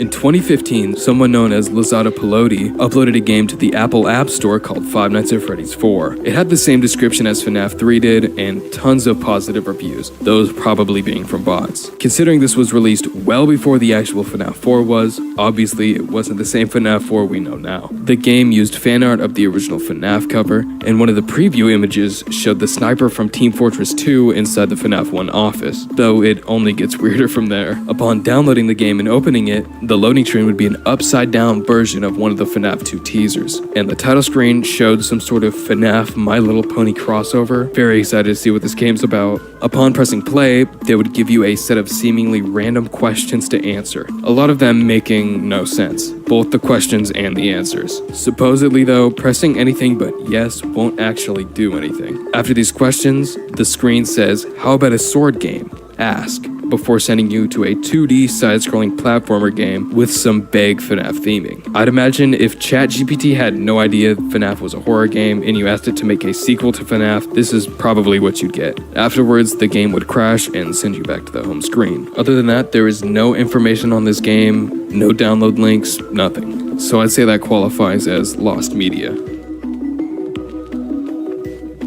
Fazbear's Collection 2 was a FNAF VHS video uploaded on January 31st, 2021 by a user named 12man_OP. The same day it was released, it was taken down off YouTube following the whole Squimpus McGrimpus drama that happened. I'm not gonna go over that, but TLDR, minors. But in the midst of this, Fazbear's Collection 2 was found to have an actual photo of a dead animal in the video around the 32-minute mark. For a short amount of time, a censored version of this video would be re-uploaded to his channel, though the very next day, his entire channel would be taken down. It wasn't by YouTube though, it was by his brother apparently. From this point on, I can't verify how accurate the story is, so keep that in mind. Apparently, his brother took down his YouTube channel following even more controversy, this time inside of his Discord server, where once again his brother was on his account and apparently began to spread rumors that 12man or Oscar had a schizophrenic episode the night before and had attempted to kill himself, to which he was taken to the hospital and pronounced dead. Thankfully, that wasn't the case, as Oscar himself returned and posted a video debunking the rumors, saying all he wanted to do was take a short break and had let his brother have access to his accounts. Another thing mentioned in the video was that Fazbear's Collection 2 would never be released publicly again. Since then, many people have gone on the hunt for this lost video, but seemingly no one has been able to come up with anything. It's quite strange that a video that had so much controversy spawned because of it can just disappear and never be seen again. This is another case in which I have the most faith that can be found. It's only a matter of when and where. For now, the video is completely lost and all we have is the remnants of the controversy it had left behind. In 2015, with the release of FNAF 4, also came the announcement of a free Halloween edition of FNAF 4 for those who purchased the game. Though it seemed like Scott hadn't done DLCs for his game before and wasn't sure if it would be able to work on Steam. To which he announced that if it didn't work on Steam, he would release it completely for free on GameJolt. Following this announcement, he accidentally published the GameJolt page in full, basically leaking the Halloween update as well as a complete version of FNAF 4 absolutely free. Obviously, it was taken down very quick after, but word seemingly spread. Not very loud though, as the version uploaded to GameJolt hasn't been archived at all, and the only remaining piece of this is a screenshot of the GameJolt page and the header that was used for it. It's unclear if the version uploaded was any different from the one on Steam, but still, this one isn't the biggest find, but the fact that Scott accidentally leaked the Halloween edition of FNAF 4 is just kind of funny to me. Last tier wasn't the longest one, but it still had some interesting cases. I'd say around here is where the cases start to get a lot more interesting, to me personally, so let's keep going.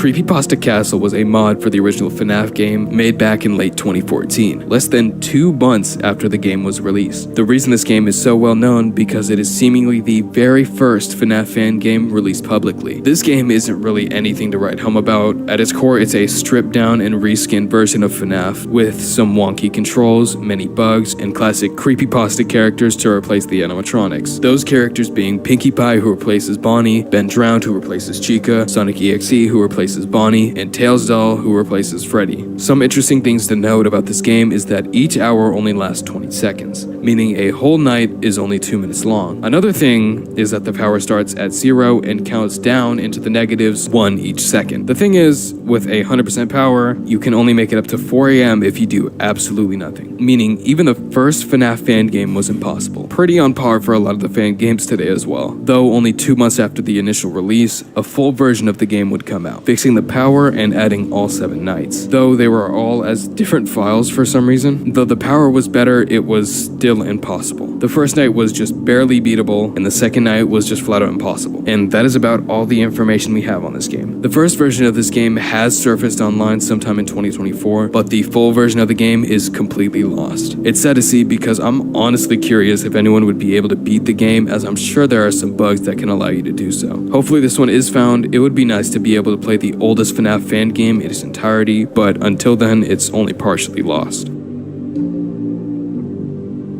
Bird Village was a series of animated short films created by Scott Cawthon between 1999 and 2002. They followed around a group of birds named Beak, Seabill, Stork, and Camo as they went on their wacky adventures. Who knew Scott was coming up with such groundbreaking ideas even back then? I'm not gonna dog on this guy too hard. He was only 21 at the time and didn't have even a fraction of the resources we have today. There's next to no info on these shorts, as they didn't seem to make it very far outside of where Scott lived and the company that he had been working with. Because of that, there are only 2 tapes and 5 segments of these shorts that have been discovered, though it's possible that there are more. Until late 2020, the only footage we had of these shorts were as a bonus feature on another one of Scott's early animation projects called Return to Mush Snail. In November of 2020 though, a user named King Wizard found out that he had actually owned one of the 2 tapes and uploaded the 3 episodes it contained onto YouTube. Around 3 years later, in March of 2024, a user by the name of Philly Brave something got into contact with David Hutter, a film director that Scott had worked with throughout the years on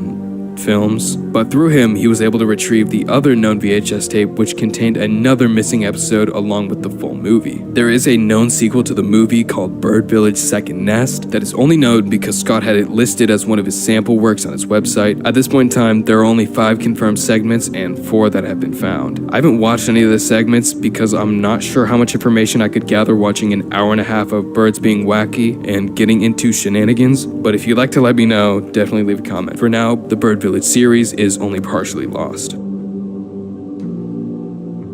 Around 2016, a channel by the name of Ponage McGee would upload a series of videos titled 11 Drunk Guys Play FNAF. These videos were about what you'd expect, yelling at each other over FNAF. This channel had made other videos in this style with other games to what seems like mild success, so they posted a total of 8 videos of them just playing the different Five Nights at Freddy's games. For whatever reason though, one day, they just happened to vanish off YouTube, and since then, many of the videos have been lost. A user on Reddit sometime in 2024 had posted it to the Lost Media subreddit, asking if anyone had any of these videos archived or if they could somehow recover them. Miraculously, not long after the thread was posted, a user in the comments would drop a Google Drive link containing 5 of the 8 known videos, 3 parts from FNAF 1, 2 parts from FNAF 2. As for the other 3 videos, we have no information on what they could be. This is me from the future, but on June 26th of 2024, a user I'm not going to try and pronounce posted every single 11 Drunk Guys Play video in the series, including all 8 of the FNAF videos. So yeah, this isn't lost anymore. I was lying to you the whole time. But someone in the comments of the thread suggested that the reason they were taken down is because one of the drunk guys who were white said the N-word during one of these videos. So moral of the story part 2, if you aren't black, maybe don't say the N-word.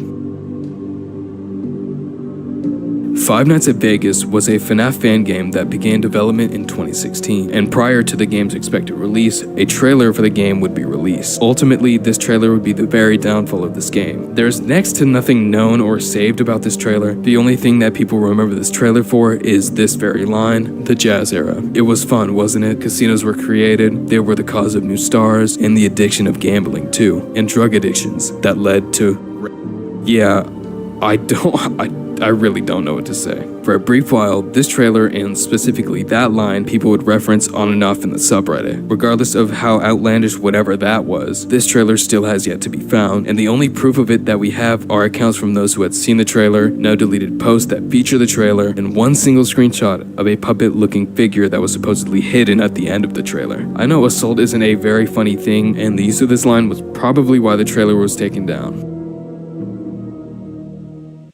Celengannya kok dipecahin? Buat jajan ya? Aduh. Diobatin ya, Ma, lukanya. Perlindungan terpercaya Detol, kini dalam plester antiseptik.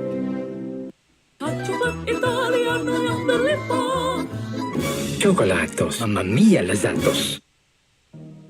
Here we are, at the final tier. This is where some of the most interesting and obscure pieces of lost media surrounding the FNAF series and community can be found. If you've been enjoying so far, please subscribe. I'm always working on new videos for you, and it's an easy way to show your support and be notified of the next upload. Without further ado, Tier 6, the final tier. If you don't know who Teddy Bear 87 or Zombie Wars SMT are, don't worry, cause I have next to no fucking clue either. I can't find Teddy Bear 87's channel anymore, but to summarize to the best of my ability, they were both decently prominent creators around the release and initial blow up of FNAF, making the type of videos you'd expect from FNAF YouTubers 10 years ago. Gameplay videos, theories, fan-made music, pretty much anything. They apparently used footage of the game by Teddy Bear 87 without their permission, which Teddy Bear 87 was very vocally upset about, regardless of the fact that credit was given. They would send fans of theirs to harass Zombie Wars by spreading fake rumors and making multiple alt accounts to stalk and harass them. Unfortunately, that is really all the details I have about this situation. There aren't any screenshots that I can find about this specific instance besides this one of a false copyright strike that Teddy Bear 87 sent to Zombie Wars. Other than that, I would consider this on the verge of lost and partially found, though I think lost would be a more fitting place.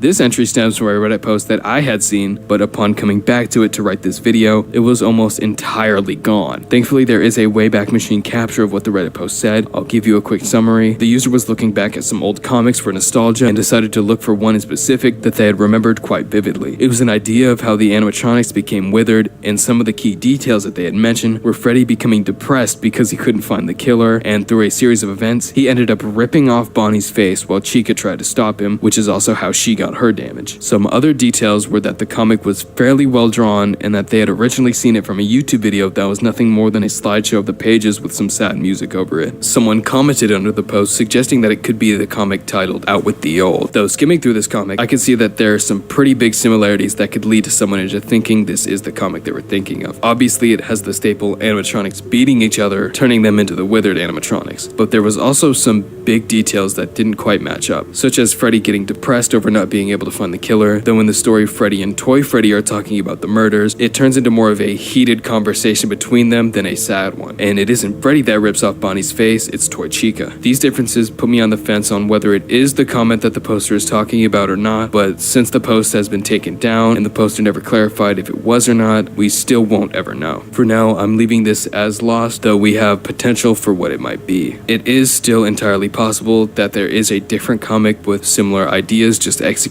in a different way. The Tearing was a young adult horror book written by Scott Cawthon under the pseudonym Michael Parsons back in 2013, a year before the release of Five Nights at Freddy's. What makes this so desirable for Lost Media fans is that this was the first known horror project made by Scott prior to FNAF, as well as the synopsis has references to missing and murdered children at an orphanage, a slight resemblance to the story of Five Nights at Freddy's minus the location. For the copyright of The Tearing, you can see that under authorship on application, it says Michael Parsons, pseudonym of Scott Cawthon. Though there aren't any direct links and an image like this could easily be faked, Scott himself, 9 years back, confirmed on a thread about The Tearing that he had written stories and published them under different names, which confirms that this is a real book. As for the book itself, it's completely lost. Would you look at that? We got another update. Since I wrote this video a couple months ago, the book has actually been partially found, uploaded on some random website. On here though, the synopsis gives us some interesting information about the story. The children in the story are not fiction, but are based on the real-life children whose lives are literally torn apart each day. The readers come to know these children and suffer with them, confronting the reader with the gruesome reality and horror of abortion. So, yeah, take that as you will. I just wanted to give an update as now it's partially found. 10 Scary Nights is the second earliest known FNAF fan game, right after Creepypasta Castle, which I mentioned in the tier before. In this game, you have a laptop in front of you where you can monitor any intruders that enter your house. If the intruders enter your house and make their way to you, you can close the door next to you to keep them out. Your goal is to keep them out of your room for 2 minutes until the security system alerts the cops. Now you might be realizing this isn't typically what you'd expect from a FNAF fan game, and you're right. But I think the coincidence in the mechanics and the timing of the release of this game are pretty clear giveaways that this is a FNAF fan game. This game was released sometime before late October, which is quite a bit earlier than some fan games people think are the first, like Freddy Fazbear's Pizza Massacre in November of 2014 and Five Nights at Treasure Island in December of 2014. This game is completely lost. There are only 2 mentions of it on the internet that I have ever been able to find. One being this comment on a Reddit post asking for fan game suggestions, and a video on the channel Little Miss Fairy Tale, which is just a let's play of the game which shows us how the game looks and how the mechanics work. I hope this game gets found one day, but honestly I think there's a less than 0% chance that it ever sees the light of day again with how obscure it is. The only video of the game has under 6,000 views. One can hope though. It would be nice to try it out and see if there was an ending to it. We made it to the end of the iceberg. That was a whole lot to cover, and I honestly had a whole lot of fun researching and writing this video. I want to say thank you to everyone who had liked or commented on the last video. The support on it was insanely overwhelming, and I can't thank you guys enough. I'm gonna keep posting as often as I can. I truly love making these types of videos, and FNAF has been something I've been into since I was a kid. It's honestly a dream to be able to make videos about it and for people to actually care enough to watch them. Even if you're new, thank you so much for watching to the end. I'm sure if you were into this video, you'll be interested in my last video where I completed every night of all 3 One Night at Flumpty's games back to back without dying a single time. Have a good rest of your day, and I'll see y'all later. Bye.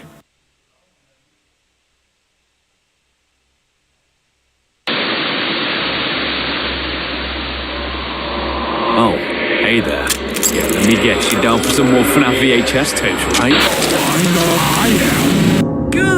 Good, because I've got a feeling the ones I'm about to show you guys today, they might be some of the most terrifying ones we will ever see. So what is going on, guys? This is Ryan here, and welcome back finally to another reaction video where I am going to be looking through some more Five Nights at Freddy's VHS tapes. I love doing this so much, man. It feels like it's been forever. We've recently had the privilege of reacting to a Sonic.exe styled VHS adventure. Absolutely love what that one's doing, and there's so many more unique ones out there that I just gotta find. However, Battington, you guys may know that name. He has went ahead and created several different Five Nights at Freddy's VHS tapes. Some of them are remakes of the Scrimpus McGrimpus. Again, a name when I'm much, you might be terrified. You remember those things? Let's get into this though, guys. In this episode, I will be reacting to three different creations from Battington recently, with one of them being a banned video. I'm not even kidding. YouTube has in fact removed this from the platform, so I'm gonna have to go through this thing and censor whatever the issues might have been. I honestly do think though it was some kind of false flag. It's been happening a lot recently. I'll give you one final warning. Go ahead, get your snack, get yourself a nice soda or something like that, because we're about to get fired up with this one. If you guys want more FNAF VHS stuff, I think you know exactly what to do.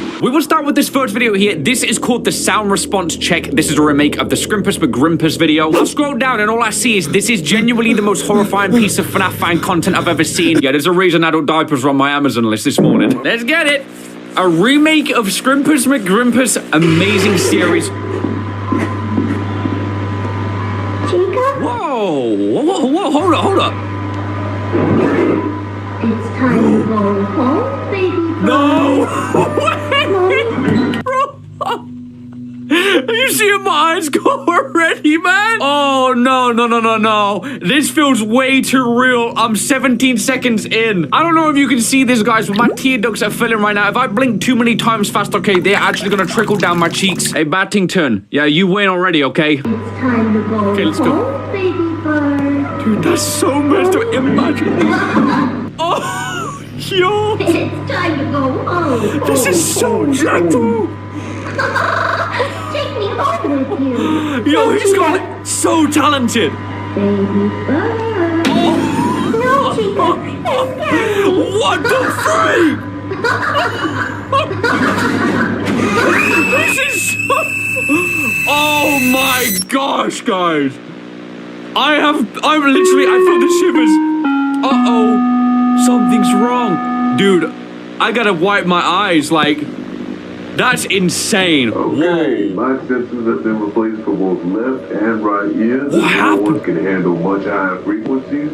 Okay. Perfect for performing animatronics such as these. Wouldn't want one of them shutting down just because the music was too loud. So she can shut down when the music's too loud. Could have been so loud to blow out the sensors. The scream of a child. Anyways, I'll be back to upgrade the others. For now, just play the sound response manual and everything should be A-okay. All right, tape cutting out. The scream of the child as she went in. And this is it after, in chronological order, the sound response test. I don't know if I want to hear this. Please make sure that the left and right speakers are properly placed. If you are unsure, please consult the manual. The audio will play very soon. You see it turning ahead? Looks like it's maybe working. Should she not be facing the direction of the noise? If she... This one, chat. Ready? 3, 2, 1, go. FNAF VHS tapes. It is dark and spooky. I did this at night. Now, for everybody watching this as a video, there will be links in the description for all the videos I watch. And, of course, all the actual credits go to the creators. Okay, it's not that bad. 1P cameraman is not here. Alright, I'm actually interested to see this one. I've seen people post videos. Yeah, I think I have seen this. Okay, I'm gonna turn the volume up too, just to like really get it going. Wait, what is this? Has anybody actually made a mobile? Kan aku udah rajin ngejaga gigi aku supaya nggak berlubang. Tapi aku juga punya gigi sensitif. Saran saya, lindungi keduanya. What is this? Idea of FNAF.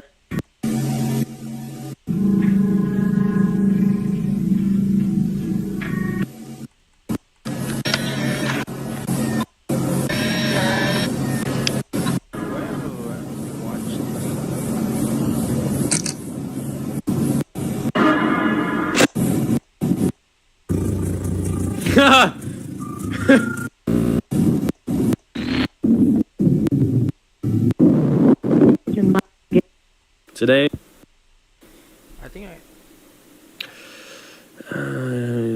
strange rabbit hole. Interesting. This looks not like a virus. We get like 3 lives? What is that?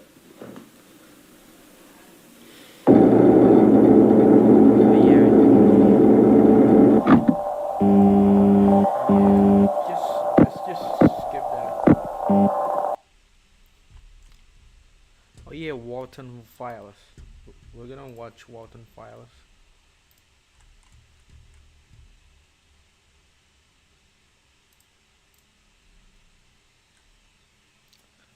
Yeah. So, I have a big secret to confess. I like horror series. What do you mean? A lot of horror series that I watch have concepts that unnerve me or scare me. The Mandela Catalog and the way it showcases its threat, the alternates being essentially the body snatchers almost from that old film, and how powerless you are against these things is unsettling. FNAF VHS is pretty unsettling as we see the messages and cries of dead kids that are now haunting old pizzeria animatronics, and they all cry out for the son of their killer to try to stop what his dad did and free them. The Backrooms creeps me out with this concept of this giant maze that even the company that discovered it and is exploring it, even they don't really understand what the hell is going on. Along with just countless other series with countless other terrifying concepts. There's a lot of horror series I like, but out of all of them, there's one that unsettles me the most, and it's a little hard to explain. It's not from a horrific concept, a terrifying situation of humanity being damned and doomed for the apocalypse. This horrific place that, if ever leaked to the public, would change how we understand the world. It's not a concept that scares me within the series. It's the characters and how tragic they are. And while I love those other series I mentioned, I sadly can't find the characters the most relatable. In FNAF VHS, the killer's son has a brother, and the brother has this giant hateful just hatred to him, but also misses his brother. And I'm an only child. I can't relate to the tragedy of seeing your younger sibling screaming at you with his ghost. on a VHS tape. Mandela Catalog is horrifying, but I don't know what the characters are going through or what it's like for them. And the most we know about alternates is that they tell you information that gives you a mental disorder that makes you want to kill yourself. But it's not really elaborated what that information is. From what we've seen, they just drive you to the point of insanity and just basically stalk and harass you till you off yourself. In the back rooms, the characters' reactions and voice acting, magnifique. But I don't know what it's like to explore a liminal maze in hell. But in this series, The Walton Files, its characters are not only tragic, but realistic. And that, to me, is the scariest part. Not that the characters are dealing with a horrific situation, but the fact they're simply just dealing with classic, good old human mistakes.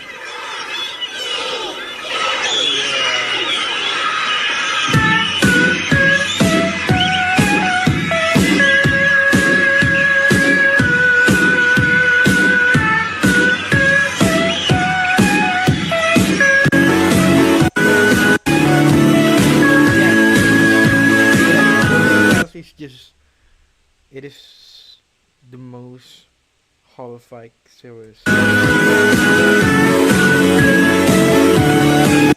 This was 11 months ago. Wow.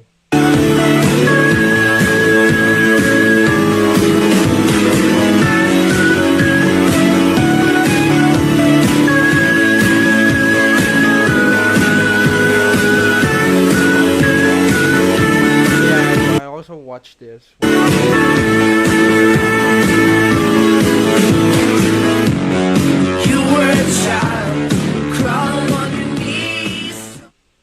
The Walton Files has a little bit of an interesting history to it. It was originally a video game called Welcome to Bob's Burgers, heavily inspired by Five Nights at Freddy's. However, the creator just got tired and burnt out of working on it, but didn't want all the effort that him and his friends had put into it to go to waste. So, taking inspiration from a, at the time, trending series, FNAF VHS, he decided to take inspiration from it and create the Walton Files. And right from the get-go, you can immediately see the inspirations: fast food place, haunted animatronics, spooky, shady people that work there. But I can tell you right now, it is nothing like FNAF. Those are the only three aspects that you could argue are somewhat similar. Sure, there's haunted animatronics, but the ghosts are actually given a proper story, unlike FNAF, where it's just, oh yeah, they're haunted. Anyway, back to William F. There are so many flaws with base FNAF that I could go into, but that would require its own video. And unlike base FNAF, its villain, one of the two, there's two villains, you'll find out as we go, is not some shady dude trying to discover immortality. He's somebody who made human mistakes. And the other, according to the creators, used to be normal, but has been stuck in a certain situation for so long that he's gone insane. But anyway, I'm gonna shut the hell up. Let's go ahead and talk about the first episode of the series. Walton Files 1, Company Introductory Tape. Old MacDonald had a farm, and on that farm he had some pigs.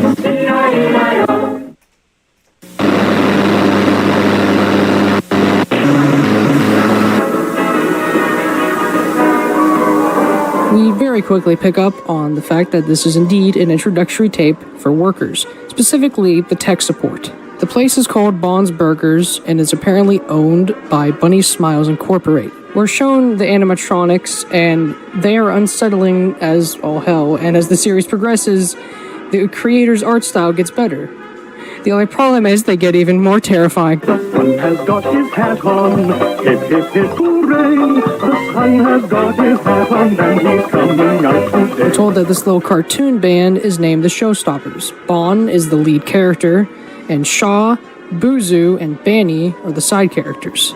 They explain the three main things we'll be learning: how to clean, which is odd for technical support, how to maintain the animatronics, and how to use BSI technology. But before that, they decide to go ahead and read a message from Jack Walton and Felix Kranken, the two co-owners of this place. In BSI, the most important thing to us isn't the money or the rating. The most important thing to us is that you have a wonderful experience while working with us. That being said, with the Bob's Burgers restaurant getting opened in a few weeks, we're looking forward to achieving this dream with you. We see what almost looks like an advertisement from this company, and I'll go ahead and pause it and summarize what it says.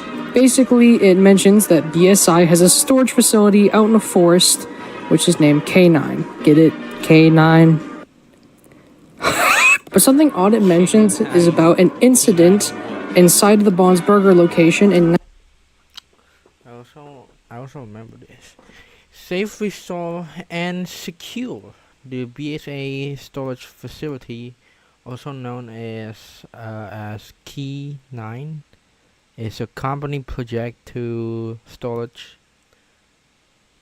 Okay, sorry. Storage all valuable items from the closet for good.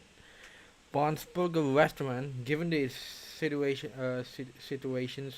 about the incidents inside. Okay, well, I don't remember this text. Back in 1974, Bond Burger's location, any type of props, animatronic, and arcade machines will be carefully moved, inspected, and secured inside a bunker located deep down in St. John's forest for good. Right? 1974. Because of this incident, all props, animatronics, arcade machines, everything is moved and inspected and then sent into the bunker. Also, I forgot to mention this, but the forest that it resides in is St. Joanna's Forest. The true job of a caretaker for BSI is to maintain and secure the bunker, meaning that tape we saw earlier is probably out of date.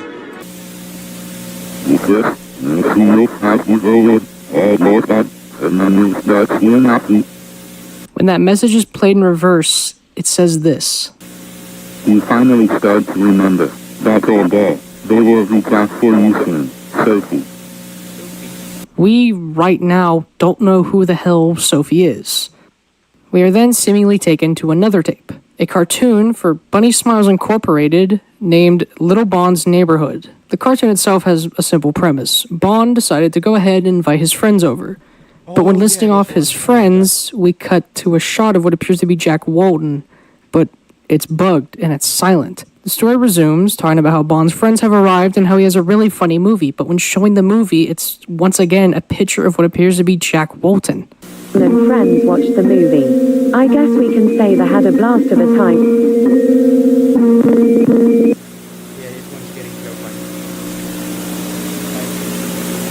Once the night drops, they all...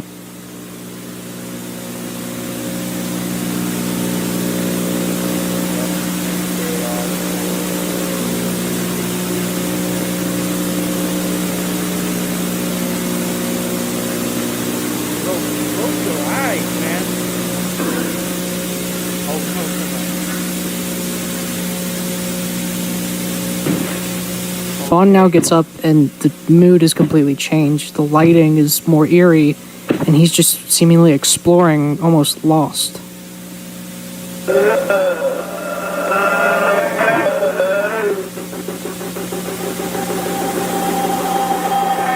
this one is so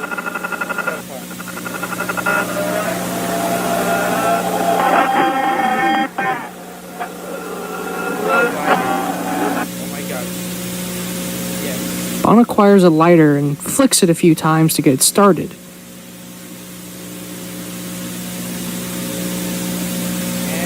And when it finally starts... Semua bisa numis seistimewa ini. Caranya? Pakai Royco saus tiram baru. Dengan... And yep. Now, I know that was hard to see, but let me go ahead and show you a more high-quality image that has been shown to us. It's a worker in a purple uniform, and on their hat, it says Sophie. Whoever this Sophie was that was mentioned earlier by that weird gray rabbit it seems almost like a worker for Bunny Smiles or Bond's Burgers. But before we can even process that, it cuts again, now to what appears to be almost like dash cam footage of a car, with somebody talking in the background. Yeah, pick up your number.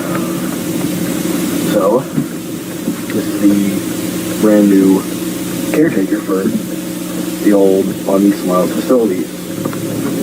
I'm recording this because the company requires some type of archives for the work history.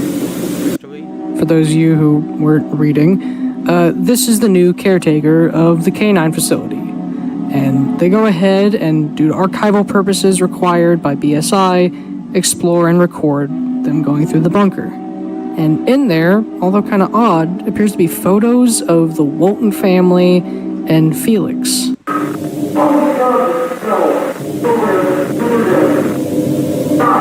Okay, so I subtitled earlier, but I'm gonna be honest with you, I don't understand what the fuck he's saying in this part. I'm gonna be very honest with you here. Okay.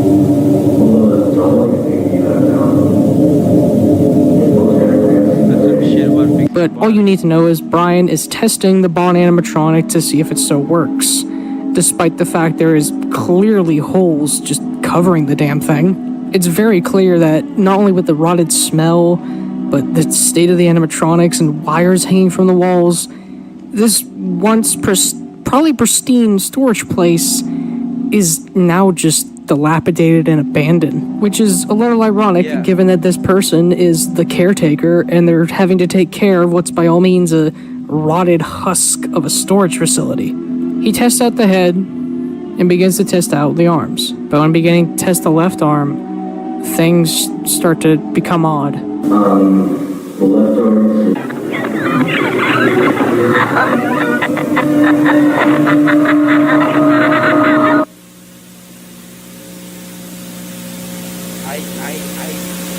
I fucking hate this part. Oh my god, Bo, stop it. No. I hate this part.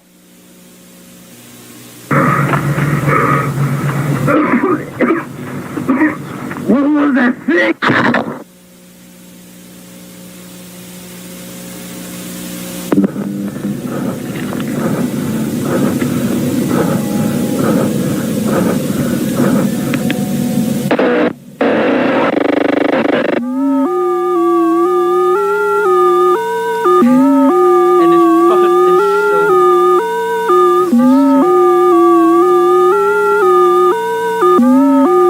After that odd display of faces, we see the mangled corpse of this man's face, and then a message appears, presumably from him. I can't feel anything. He thought I was her. We then learn this man's name, Brian Stells. Then we're shown a shot of a face. This face is Jack Walton. And with that, tape 1 concludes. Now, you're probably confused about a few things, and I'll try to answer some of the questions there probably is here. Firstly, what was with that weird clip of faces that we saw when Brian was getting killed? Well, I'd love to explain it, but sadly, you're gonna have to wait. But what I will say is, this odd face isn't just some out-of-place jump scare. Secondly, what was with that message? He thought I was her. This probably means, seeing as the only female name we have as of now is Sophie, that Bond is looking for this person. Sophie. We don't know her relation to the company, her relation to Walton or Crankin. We just know she's a woman named Sophie, and judging by the purple uniform that Brian also has, is also a BSI employee. And also, there seems to be all these messages, almost like a ghost or something is trying to talk to whoever is viewing this tape. And judging by that part where this gray rabbit character directly seems to be talking to Sophie, perhaps Sophie is watching these tapes and it somehow knows? Well, sadly, that is actually incorrect. When looking at the video's description, we can see something written by a man named Anthony. Anthony is the canon reason these videos are on YouTube. Apparently, we'll delve into his story later, but he likes to explore haunted things and ghosts, and has been talking with BSI workers to get these tapes. It's also meant to canonically explain the long gaps between uploads, because it's Anthony trying to get BSI workers to give him tapes. You know, when in reality it's just Martin taking breaks and working on the series. But according to Anthony, he has this to say. This is a compilation of tapes created by the already extinct Bunny Smiles company. I tried to get as much info as I could about what these tapes are. All I could find was that these tapes were handed to new employees back in 1974 up to 1979. The rest of the tapes seem to be recorded by a new facility caretaker in the year 1982. Hopefully, I can find some more tapes soon. So we learned that the reason there's so many cuts to different things is because this is a compilation of tapes. And we also learned that apparently Bunny Smiles, by the time this video came out, is a dead company. It's gone. And eventually, the second tape came out. The One Files 2 Relocation Project.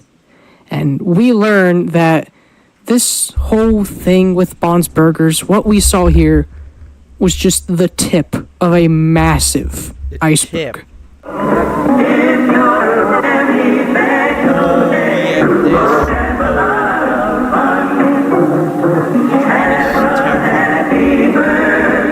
The description of the second video says the following. This is a compilation of tapes from Bunny Smiles Incorporated. I was able of contacting people via forums and threads that have some information of the company. These tapes revolve around some relocation project that was being executed during the late 1970s, 1978.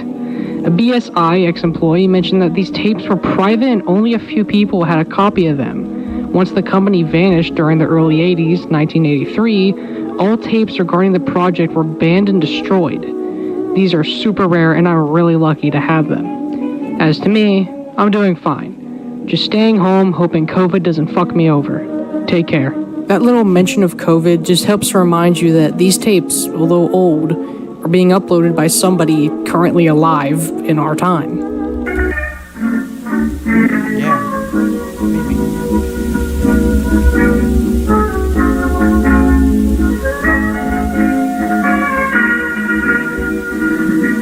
Okay. Bunny Smiles.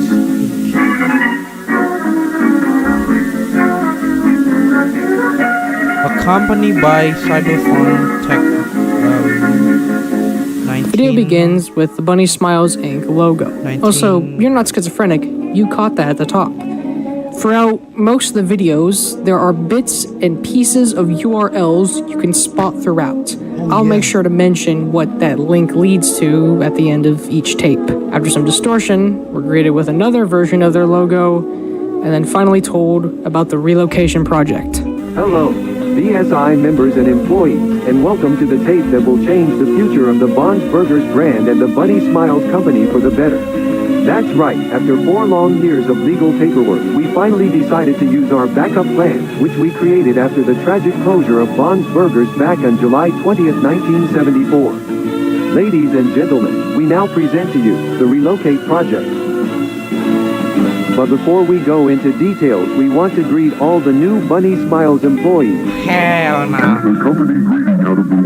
We learned that after the closure of the restaurant, they actually launched a series of successful merch, toys, even a video game and a TV show. With this success, they need to get the animatronics that they put in the bunker back when the restaurant first closed, repair them, take them to the new restaurant, and thus they can finally make a restaurant again, which is what this whole thing started as, presumably. Also, just so that way you understand the passage of time here, the place closed in 1974 and is being reopened in 1982. It's quite a large passage of time. To eventually reopen the Bond's Burgers restaurant is no doubt a brilliant idea. So let's give it up for Felix Kranken, a man with not only a giant brain, but also a giant heart.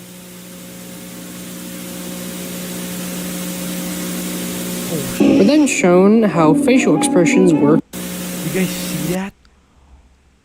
There was a face. I'm not fucking blind. But like, bro.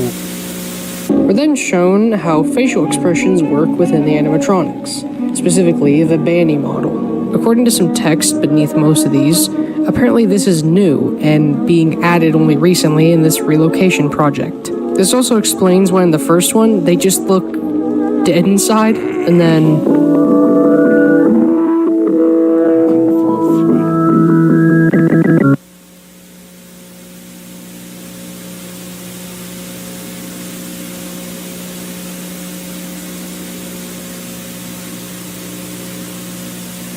Oh, come on, man. Nah, hell nah.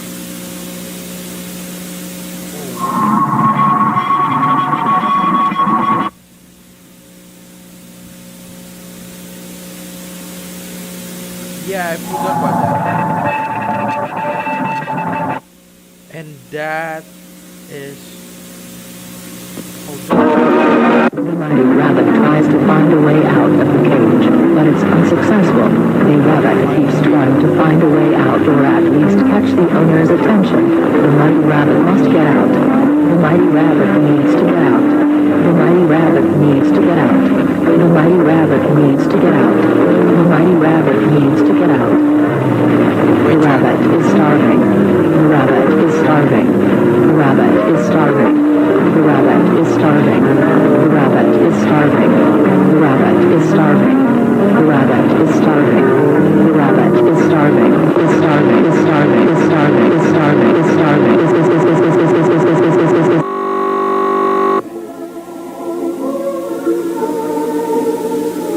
You guys watching this?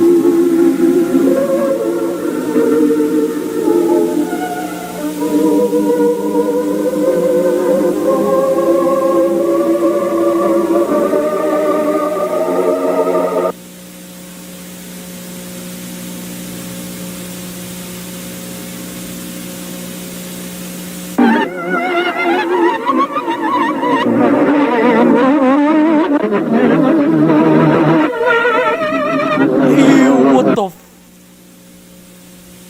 Oh, you guys see that? Although hard to see when brightened up, you can very clearly see a missing poster for a woman named Susan Woodings. Once again, since this is a compilation of tapes, we have another cut to a different tape. This said tape is a new technical support, presumably more updated and probably involving the relocation project. This strange version of Shaw goes ahead and explains the rules and guidelines of being part of this project. You must always, under any circumstance, use your BSI card. Apparently, you need a backpack with the following items, and they're very strange. A flashlight, normal. Lunch, okay, weird. A key. Alrighty then. Camera, okay. Oh, I don't like that. Come on, man. Look, I love this series, but I'll be honest with you, that is like the most goofy ass jump scare or scare in the entire series. Like this series has a lot of creepy moments, but that I really don't like the look. You know. one has to be the most fucking goofy. Wow, it's pretty dark here. You should turn on the light. Turn on the light. Turn on the light. Turn on the... After this, we're shown the various rooms. However, after showing off the first room, the resting room, you can very briefly catch a shadowy figure, and throughout, the tape seems to be bugging and almost distorted, almost like this Shaw character is trying to talk to you. And then this happens. Yes, I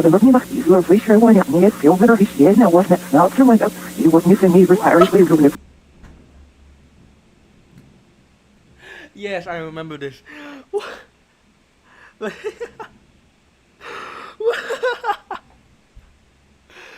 don't know, it's like kind of like some fucking yapping or something. Like that. Like that is so hilarious.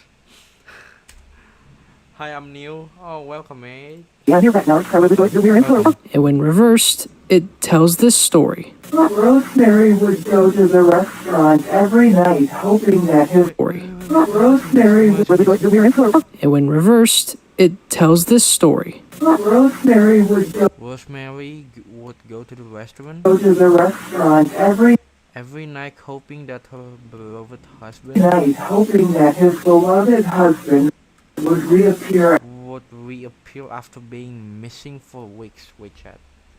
My mom's calling me.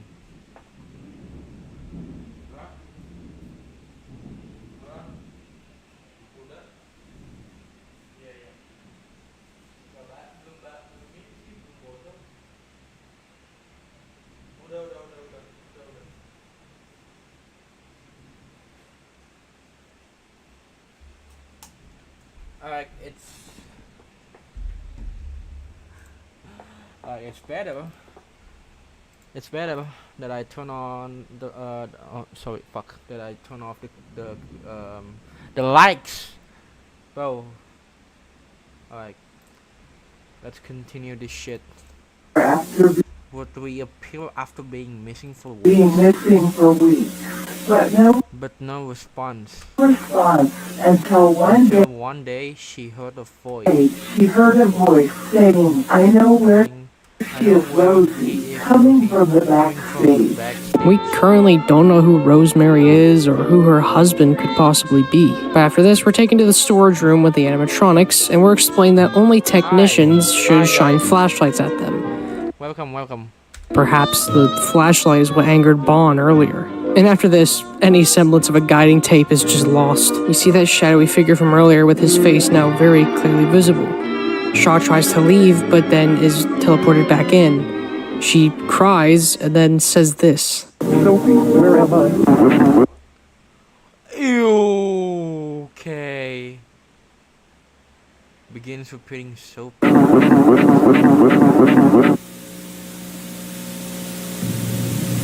By the time the lady entered the backstage, as the voice told her to, missing husband. I think I don't like this part. I just don't want to see it. By the time the lady entered the backstage, as the voice told her to, missing husband wasn't there. Instead, she found a rat. Rose broken will fix you. You will beautiful. You will beautiful. You will beautiful.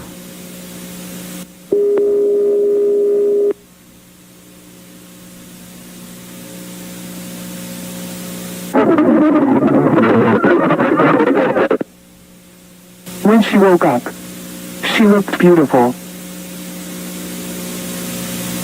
But on the inside,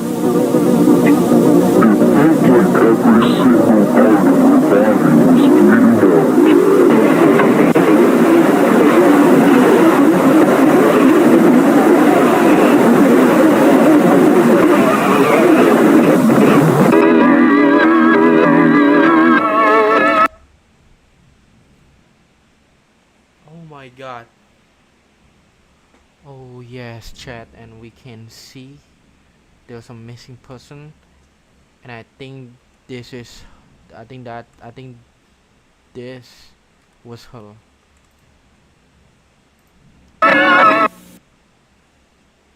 Much like before, we can find a missing poster, and when lighting it up, we find out this is Rosemary Walton. Meaning that husband was probably Jack Walton, and if these last two characters going missing signifies death, things aren't looking too hopeful for Jack. But then this begs the question, why is she bringing up Sophie? Sophie has been brought up multiple times now. What is her importance to the facility? Was she a big lead executive BSI worker? Was she a family member? Was she just a sibling? Who knows? And something I want to note is both of these people who went missing on the 74th. I went to an advanced English class, I don't know how the fuck I passed that, and the restaurant closed on the 74th. So it might be possible these missing people are related to the closing. If nothing else, the smell of corpse inside of a suit was probably enough to get the place shut down. But anyway, we finally go to the final tape of the compilation, showing footage that was recorded on July 1978 for about 3 days, on which 3 Bunny Smile technicians volunteered to stay within the BSI K9 facility for the purpose of trying to refix and reprogram the animatronics. 3 people went to this location: Hillary, Ashley, and Kevin. Which, random fact, Kevin is actually related to Susan. That's a random fact you might not know. Anyway, we hear a conversation from all 3 of them, with mainly Hillary discussing that the restaurant closed because most people reported these 2 problems. 1, hearing music out in 2 or 3 in the morning, and then secondly, one day reportedly hearing the scream of an adult woman, most likely being Rosemary Walton. Apparently, during the final day of the restaurant before it finally closed, they only let in 2 families and had the animatronics hidden behind the curtains. Hillary comments while they're trying to repair these animatronics that them being damaged is odd. Ashley explains and also gives us another corporation name drop, Cyberfun Tech, that she says is the company that created these robots in the first place.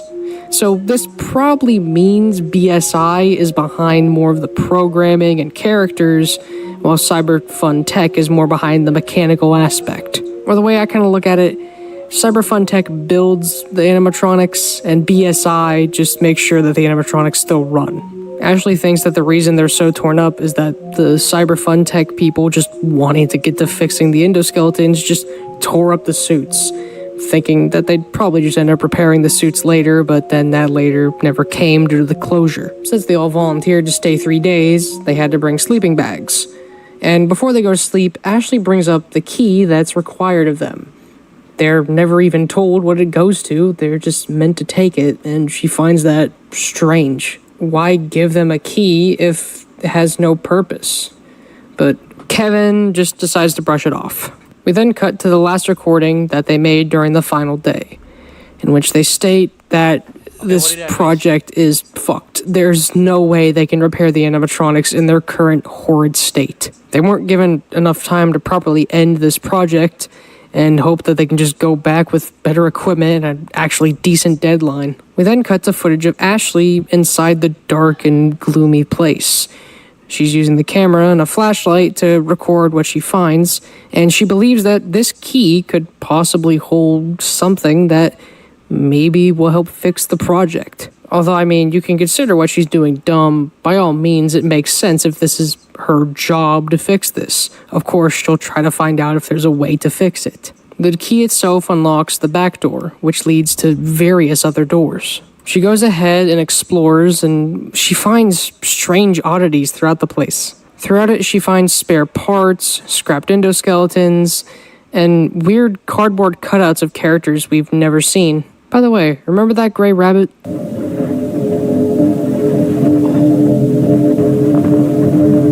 this is bizarre. I can't really tell if this buddy is a robot or a puppet, but why is it hanging on the wall? This is really weird. She eventually stumbles upon a clown animatronic and finds a cassette tape, and written on it is a date, 6/11/70-something, along with a note saying, I fucking hate this animatronic.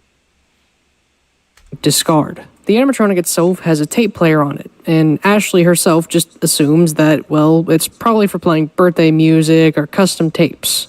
Maybe a dad wishing his kid happy birthday through the animatronic if he's not able to show up. Maybe it's their favorite song too. But anyway, she puts it in, and this scene unsettles me to my core. Birthday parties, play a customized tape or something? I don't know. But we're about to find out.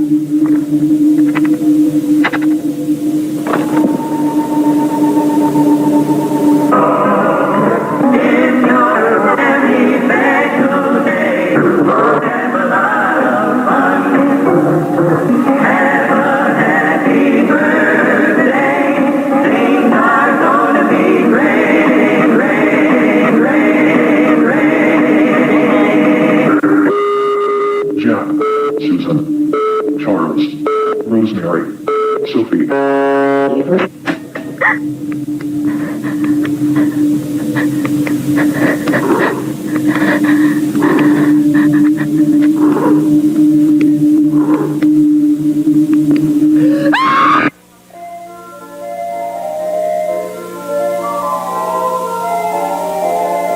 Wait, I don't remember this.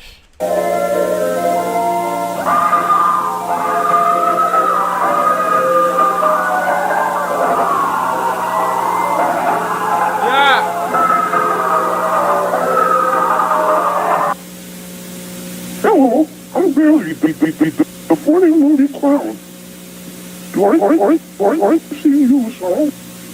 It's not the woman, bro. She lined those up, she lost it, no,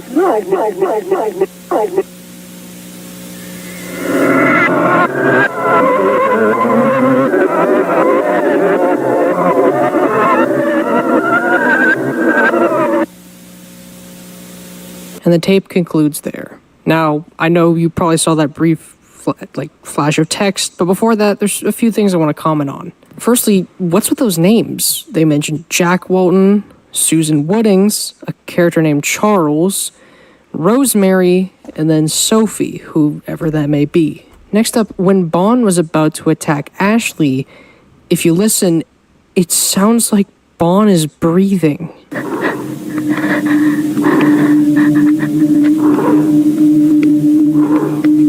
Now, if this is just an animatronic, how in the hell is it breathing? Perhaps the ghost that's haunting him, whoever it may be. Because I think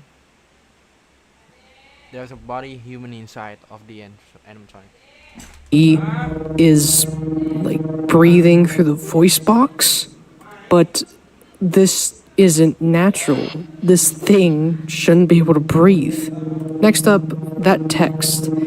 It explains what happened after she died. Kevin and Hillary left, assuming that Ashley just left early while they were asleep. But in reality, she was in the back doors screaming as much as she could, but no one could hear it. In the following days, caretakers would complain about a horrid smell coming from there.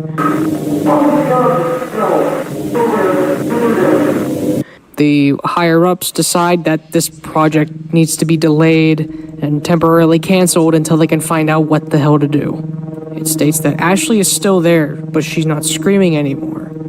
She saw something that she wasn't meant to, and now she's beautiful, and just repeats she's beautiful over and over. Whoever this person is haunting Bond, they very clearly think that they're making these people beautiful or something.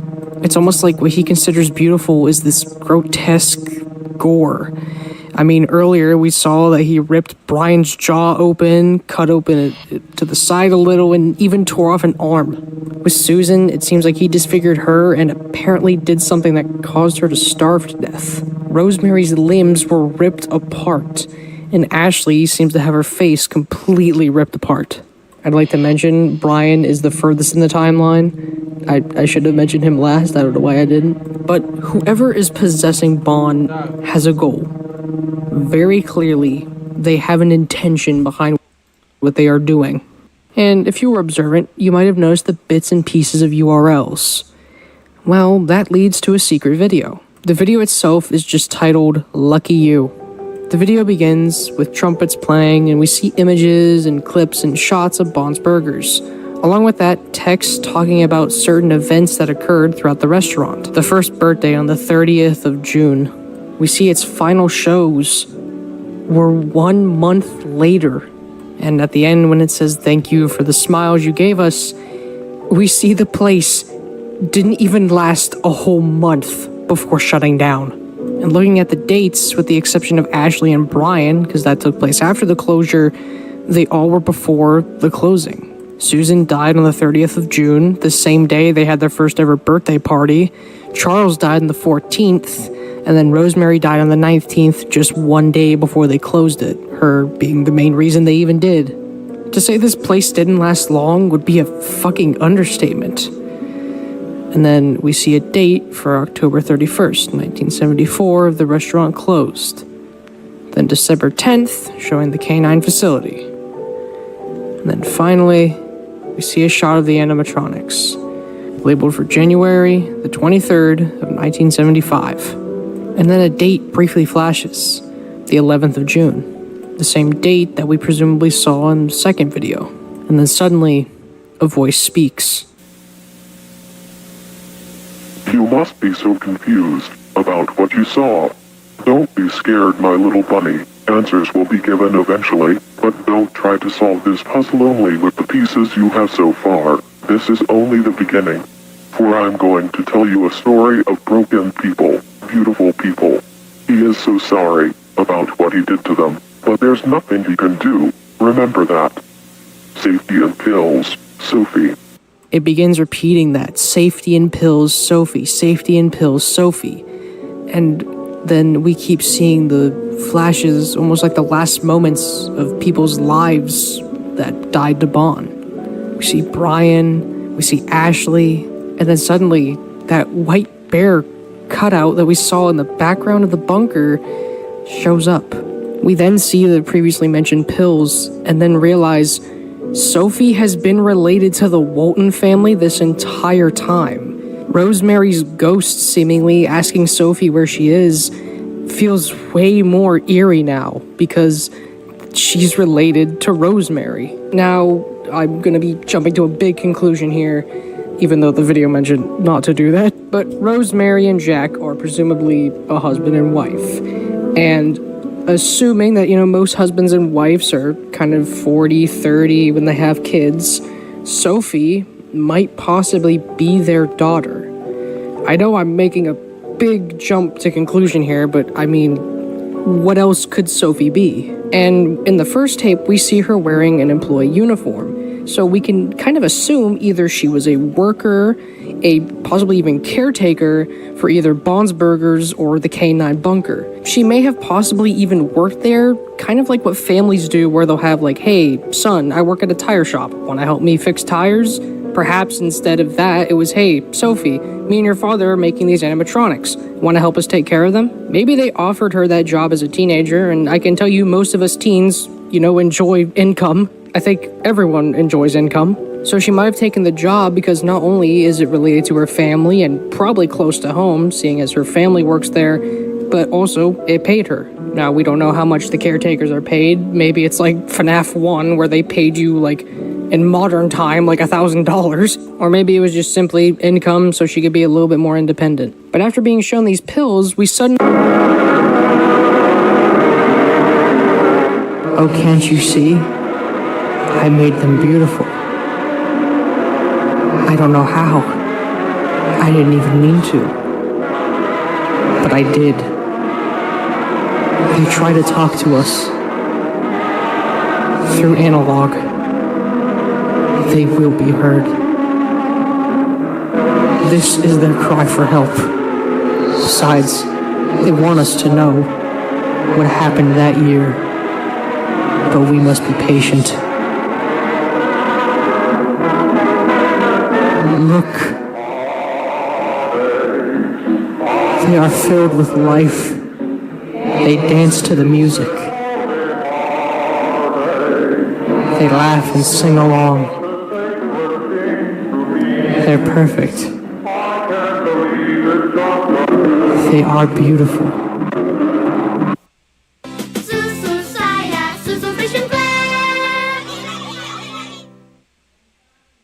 Skin barrier bayi 30% lebih tipis. Pakai My Baby Hair and Body Wash. Dengan Baby Skin Barrier Formula, extra moisturizing, teruji dokter kulit dan anak. My Baby Hair and Body Wash melindungi skin barriernya sejak awal. My Baby Moms know best. They will see you soon, Sophie.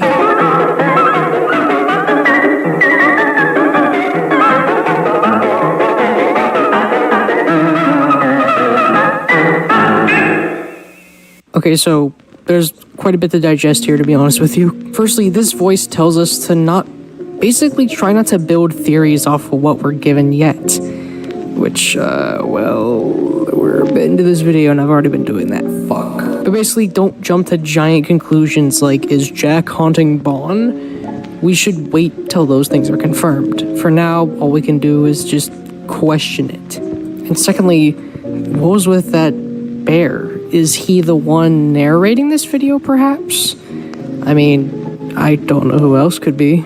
And finally, what's with this safety in pills? What are these pills doing to Sophie? Why are they important? And why do they keep her safe? Are they simply just medicine to help her function and live? Is it medicine that helps her handle things?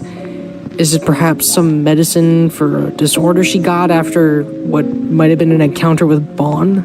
That seems like the most probable answer. I mean, seeing what Bond has done, if she managed to get out alive, and I presume she's alive as characters are talking to her or trying to talk to her, then yeah, you'd probably have some PTSD, anxiety, something horrid. So that medicine probably helps. And now we move on to the third tape. Well, in Files 3, Bunny Farm. These past two tapes have all been about Bond's victims and BSI and Bond's Burgers, but this third one is almost solely about the Walton family and some of the most horrific and tragic things that could ever occur to anyone.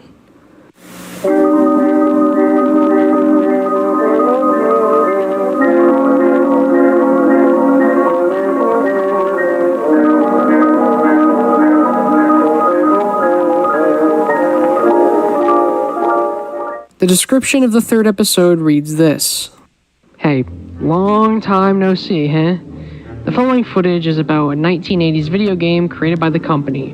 The reason it took me so long to get this footage was because it was never really released to the public, and all of footage available was from the beta version of the video game. During October 1982, a few test bunny farm machines were distributed around Brighton, Michigan, the city where Bond's Burgers opened in June 28, 1974. This footage was from an arcade machine sent to the Entfart Hotel. The two girls playing the game seemed to have lived there. The particular thing about these machines was all the footage from the game was recorded, then revised by BSI technicians to see if the game was ready to be published. This was one of them, and quite possibly the only footage remaining of this game. The footage itself was extremely corrupted, however, and it took me weeks to be able to piece everything together with the help of a friend of mine. But I'm glad you've been patient with me for this. Seems to be a huge one anyways. As for me, I'm going on spring break next weekend. I'm probably going to spend some time with my dad.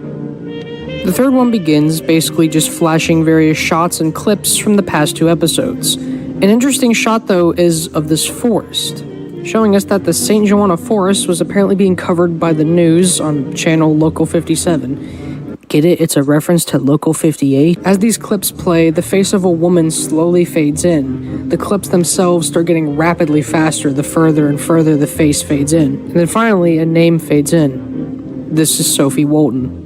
By the events of this episode, she is 22 years old and was born in the year 1960. We then see another face, a woman who's named Jenny Letterson. She is 26 and was born in 1956. The footage of the third one is from October 15th, 1982. We very quickly learn this footage is of a game made by Bunny Smiles, and Sophie and Jenny are playing it in an arcade. Also, a fun little fact about Jenny and Sophie is that it's been canonically confirmed they're actually a couple. Jenny and Sophie are dating each other in a romantic relationship. And also, there's been some of the most wholesome fan art I've ever seen on the planet. Apparently, this game is still a work in progress because it mentions that they have the beta tester golden ticket. Yeah, this is the game I wanted to show you, Sophie. Oh, nice. Yeah, I played it for a while. Thought you would enjoy it. Thanks. Also, they installed the machine in the basement of the building not so long ago, so please try to be careful. The janitor told me these are hella expensive, and delicate too. Oh, I see. So, do I start the game? Yeah, let's go. Right, so you gotta choose a name now. I see your name over there.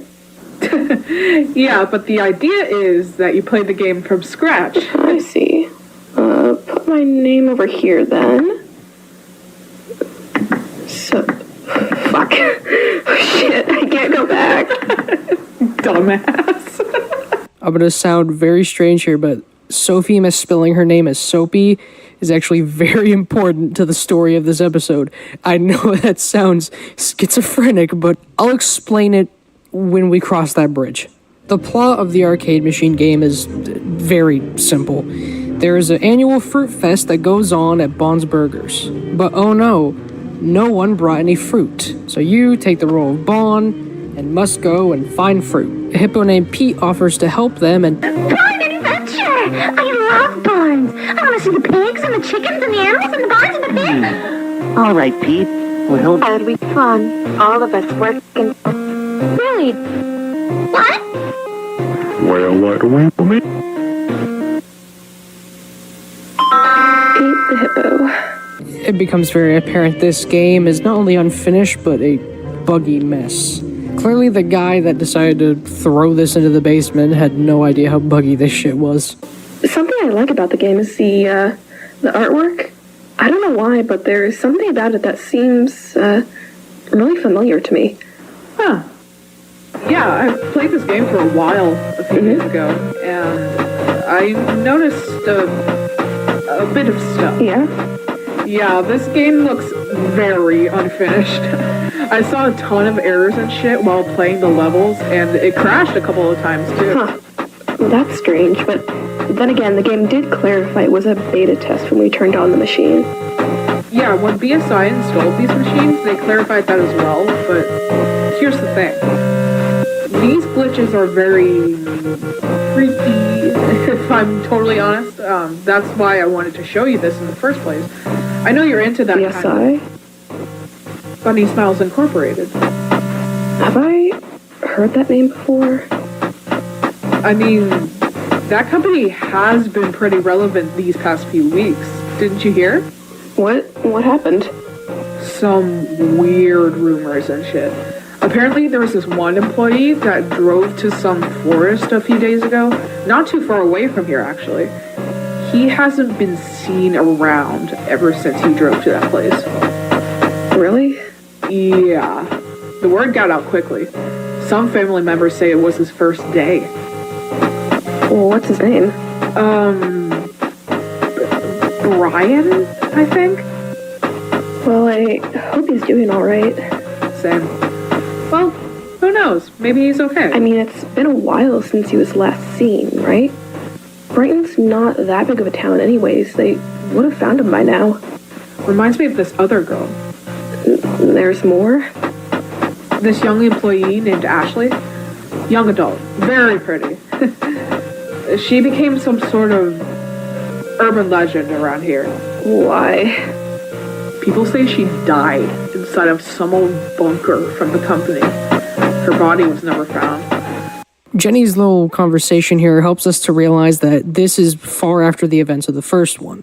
So if we were to organize these videos into a timeline, the second one is the oldest timeline-wise, the first one is in the middle, and the third one is the most recent. And we should probably just continue with the game. Yeah, who wants to hear about this kind of shit while playing some little child's game, right? After that wonderful conversation, they go ahead and decide to keep on going with the game. She decides for the first quest to go ahead and help Billy, the clown. Apparently this level is at Bond's Burgers. See, I told you this game was a little broken. I can tell. You know, I keep thinking about Bunny Smiles. It sounds so familiar. This game is bringing back so many memories, but it's so hard to just remember exactly. Sorry, probably just boring you with random thoughts of mine. I'll stop. No, not at all, Sophie. So if it already isn't apparent, Sophie can't remember any association she had with Bunny Smiles or anything related to them. It's just a blur to her, apparently. This is odd. I mean, if she's 22, it was only a few years ago that she'd be legally able to get a job, so how is she not able to remember? And assuming that Bond caused some traumatic event to her, why can't she remember? Assuming that Bond is the reason she experienced some traumatic event, perhaps her brain's way of coping was just forgetting it. That's a way that people sometimes cope with trauma, is just getting rid of that memory. And perhaps her memory, getting rid of all that, also just got rid of all her memories of BSI. Alright, first we need to get the party hats. They should be in the... Alright, good track. Now we need...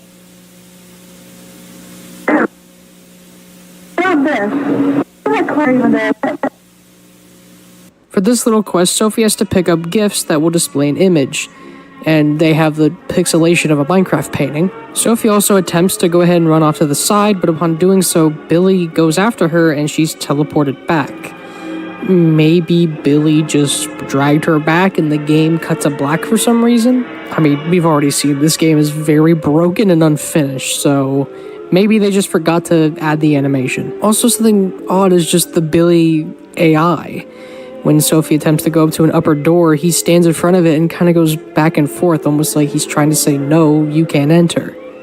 This is very odd. Either the AI programmers of this arcade game were well above their time and coded some oddly believable AI, or there's something else at play. But, I mean, come on, it's just an arcade game. There can't be anything that weird, right?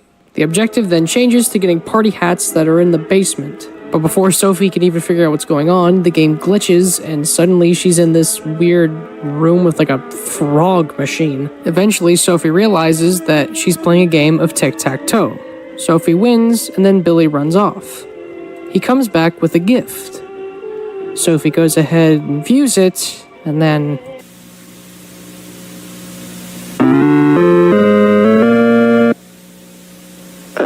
What's that?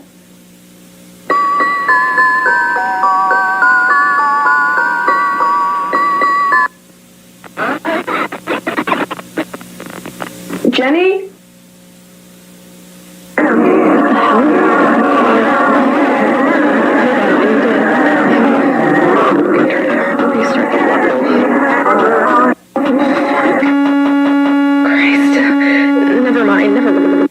We then cut to the next day. Jenny asks Sophie what was with her freak out, and Sophie says that, oh, the game just crashed. Sophie describes these glitches as being told something. Jenny jokes that maybe the game is haunted. If only they knew. Apparently it's late in the night, and Jenny has to go to bed, but Sophie decides that she wants to keep playing. It's most likely some sort of morbid curiosity that's making her want to play. Upon going to load her save, though, it is apparently a corrupted file. Sophie says that she's going to still play on the save file because she wants to get to the bottom of this. She can probably tell these visuals have a story to them. These aren't just temporary, placeholder images. These are something with a purpose. After wandering around for a bit, Sophie decides to go ahead and do Banny's level, the Hippo House. Those are pigs. Rambutku 2 bulan setelah dicat, tetap charge, tetap healthy, glowy, bouncy. This is my hero, Pantene Miracle Supplement Conditioner. This is my aftercare secret. Pedal Pop Rainbow, kebaikan susu di setiap gigitan. Enak, tualangan Pedal Pop segera hadir di video.com. Wow, pretty fun place. The horse girl asks for them to not open the cages for the animals in the barn. Banny then does that said thing. The new objective is now to find these pigs and the keys that will open the doors that will lead to where the pigs are. After some puzzle solving, Sophie goes ahead and gets the blue key, and the atmosphere changes, almost like Petscop in a way, with this light being the only thing that lets you see the character. Sophie wanders around, and then she comes back. The game's very buggy now. She then gets the red key and then goes to the red door, assuming this is just some weird bug. Next thing we know, we're playing a game of switch around the tiles to match the image. Sophie then comments on these weird errors. I noticed that these errors act in a certain way, as if that unknown error mentioned earlier was something or someone trying to talk to me or trying to get me to do something. Like if whatever's going on wants to get me to do something, because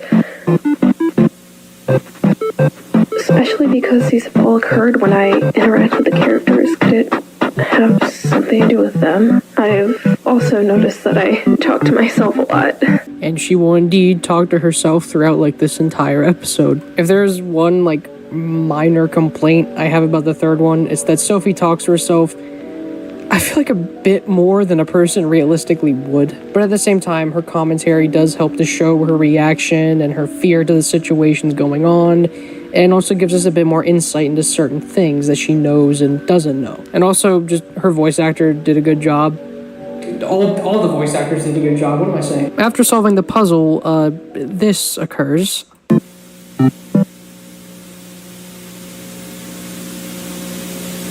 Next thing we know, we're listening to an audio log from Susan Woodings.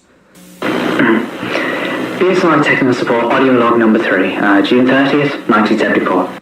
Which, if it already isn't apparent, there is a ghost or multiple ghosts trying to, it seems like, share their story of what happened.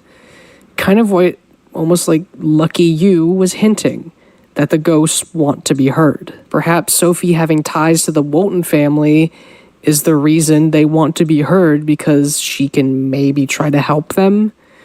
However, she may do that with them in their current state. Susan Woodings informs us that Jack Walton went missing before the restaurant even opened, meaning that, if it wasn't already obvious with that one scene in the second episode, Felix has been in charge of everything for a while now. Susan tries to forget about it and talks about how they had their very first birthday party. Susan, though, did notice some bugs that no one else noticed because she's pretty much the main engineer behind the animatronics. She comments that Bond's right arm was oddly stiff, and if you remember, in the first episode, Bond's right arm was strange. Also, a character named Chris is mentioned, who's more or less just a higher-up in BSI. I'm the only one left. Chris left some hours ago, and Felix didn't even show up. I'll leave and close the restaurant when I'm finished. I'm sure it's not going to take long. Suddenly, Sophie's able to take control again. Susan's face is plastered onto Bond's sprite now just purple, most likely symbolizing her connection to Banny that we still don't really understand, but we can assume if Rosemary's corpse was shoved into Shaw, then her corpse was most likely shoved into Banny. Sophie then picks up a wrench, and when taking it to this weird animatronic version of Bond,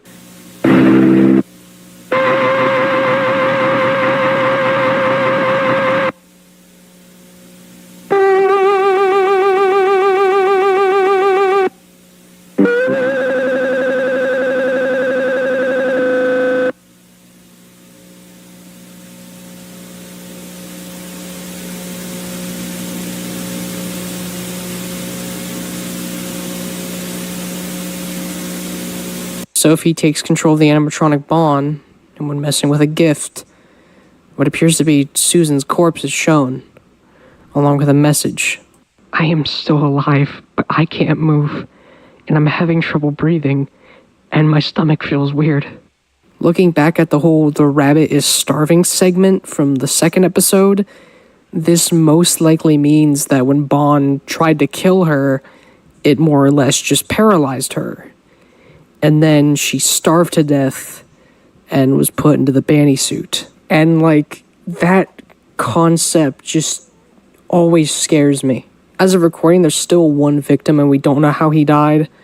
But Rosemary, at least her pain ended.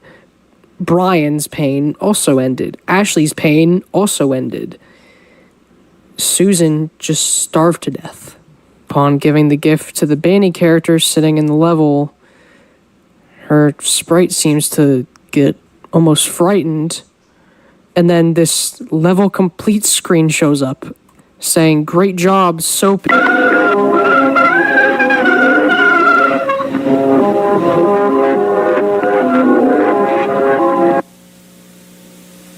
After this, Sophie mentions being frightened by what she saw, and then mentions something very important. Thing is, the pills have been making me forget a lot of stuff from my teenage years and my childhood, and I started taking them for a reason, but I really don't want to think about it.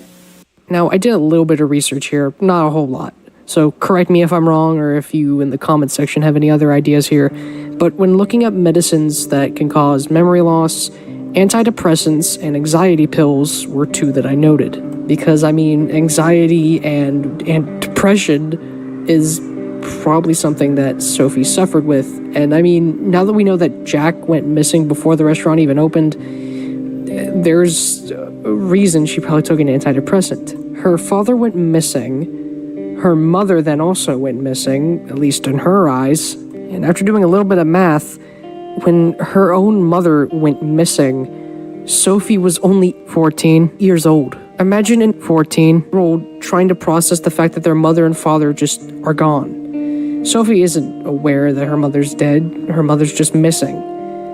Imagine just the depression that could cause a 14-year-old that their mom and dad are just gone. Sophie even mentions that she takes these pills for a reason but doesn't want to talk about why, almost like it involves some sort of bad memory. And the only other thing related to bad memories is possibly something with Bond. Sophie goes back to this area about weird, fun facts. She keeps messing with it when it suddenly seems to turn into a note written by Linda Crankin or Thompson with a note saying do not touch. We see lots of censored text. Finally, we cut to some actually readable text. The date is October 30th, 1964. Felix has been acting very weird lately. He's been drinking more than usual. I'm very worried about him. I don't know what to do. He came home at 4 a.m. He was crying. He seemed very unstable and stressed. I don't know what to do. The next, I guess we'd say diary entry is from August 23rd, 1965. I know I haven't talked here as much as I used to. This month has been so crazy. I moved in with Felix last week. He was very happy about it. Yesterday, Jack and Rose had their third child, a little girl. Her name is Molly Walton. Jack and Felix have been pitching up the restaurant idea with a company that's interested in this project called Cyberfun Tech. The next one is December 26, 1970. Christmas was nice. They built a doll, a gray rabbit for Ed and Molly. Molly named it Rocket. Felix drank a lot yesterday. This has been a problem for a while. He's a good person, but he doesn't want to address this. It's getting worse and worse, and he doesn't notice. He feels bad about it, but doesn't try to change it. Now, we've only seen one gray rabbit, which means that this gray rabbit talking to Sophie was the doll. But then why is there an animatronic version of it seemingly in the bunker? That makes no sense. Unless it was designed to be both an animatronic and a doll. Basically just a small animatronic. Maybe Ashley in the second video was just really close to it, so it looked super big. Sophie keeps reading and stumbles across the next one. January 3rd, 1973. It's getting worse. He's so submerged with their project that he doesn't realize how much damage he's doing to himself. How much damage he's doing to me. He keeps going places only to drink. Sometimes he even stays at the warehouse for the sole purpose of drinking. He doesn't listen. He never listens. I don't know what to do. Then seemingly just scribbles of panic and anxiety are written down, with what appears to be a name of sorts censored. Then we read one final letter. May 2nd, 1974.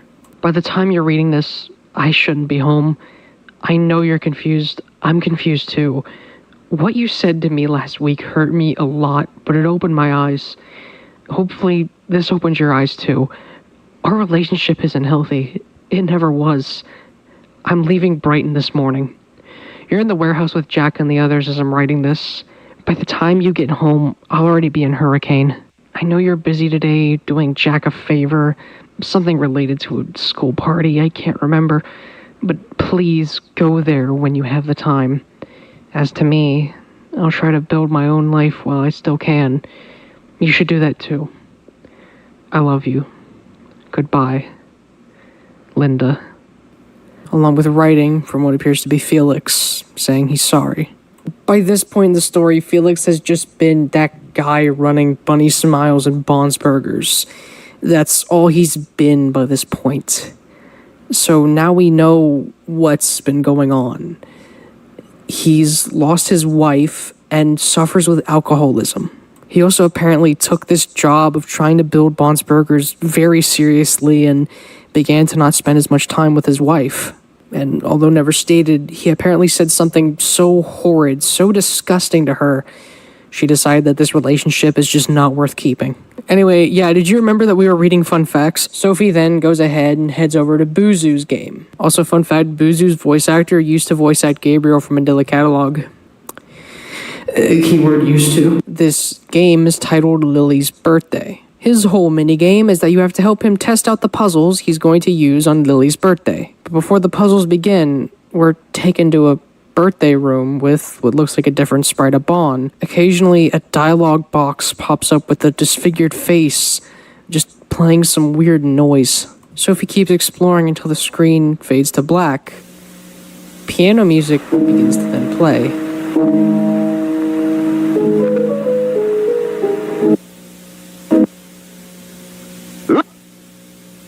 Ladies and gentlemen, boys and girls, step right up. This is one of the few times these weird paranormal glitches have almost gone back to normal? Sophie goes ahead and plays these little spot the differences games, and then weird faces begin to show up.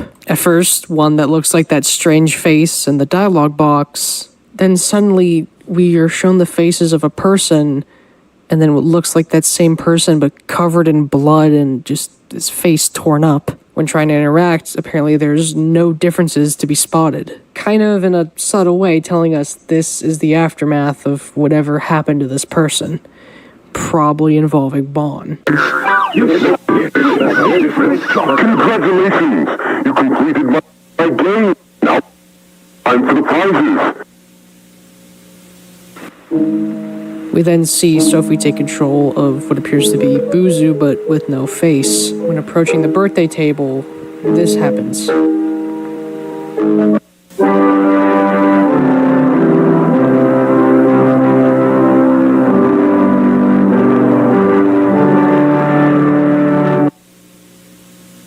Missing 0714, missing 0714, missing 0714, missing 0714, missing 0714.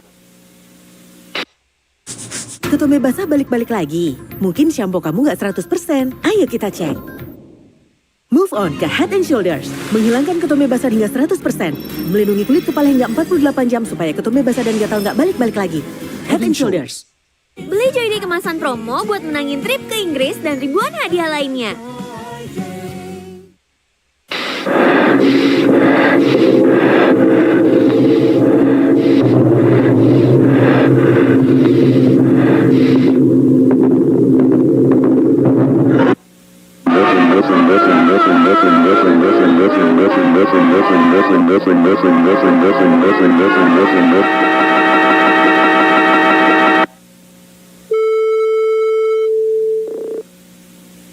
Fun fact, if you have the subtitles on when that weird face shows up, you see the subtitles just say, I can't remember my face. Now, I'm gonna reflect here for a second. Back in the second episode, multiple names are mentioned, all of them presumably being Bond's victims, with Sophie possibly even being the next. And Jack being on that list is only just another reason to fear him being missing. And there was another male name, Charles. So I'm going to jump to a conclusion here and assume that this man is Charles.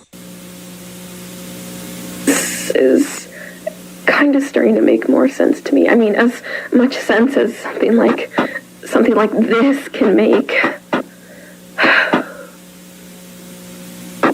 These are all faces of people that I think I knew when I was younger. I knew these people, and for some reason my brain just forgot about them or what happened to them. I doubt they're alive anymore. I mean, maybe they are, but it's unlikely because I would have heard from them by now. And this game really tries to make it seem like these people died. Not in very pleasant ways either. I really don't want to think about it anymore, but Jesus.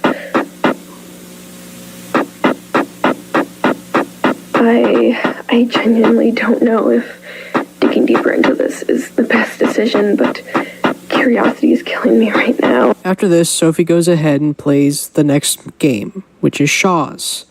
And it immediately starts out glitched and eerie. The game is simply just that Shaw and Bond decides to play hide and seek. In the background, we can see two things I want to note. What appears to be two dirt piles or graves with an E and an M on them. And in the top left corner is that damned white bear we've kept seeing over and over. Sophie goes ahead and looks for Shaw.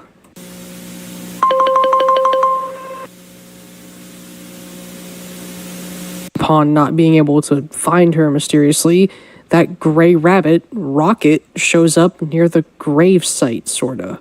Now, seeing as earlier the names Ed and Molly were mentioned, it doesn't depict some good things about these two kids. But maybe I'm wrong. Maybe it's just some oddly shaped dirt that Ed and Molly dug. Or it's a little dirt mound, or who knows, it's 8-bit, so it's a little hard to tell. Finally, Sophie catches Shaw, and I think I'll just let this scene play out. You found me. That was nice. I had so much fun playing with you. How about you had Matt?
Am I still beautiful to you, Sophie?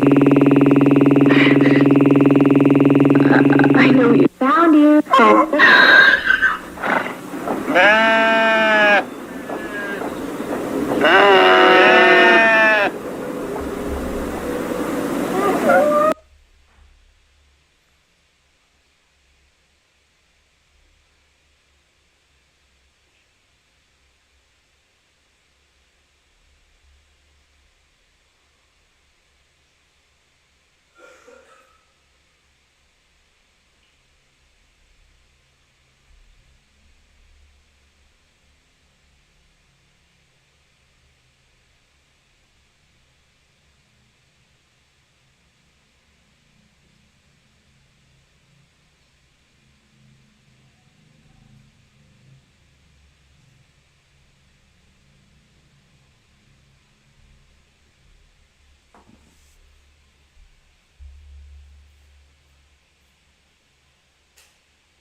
Guys?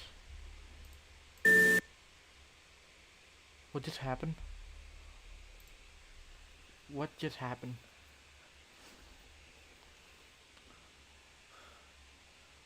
What the fuck just happened?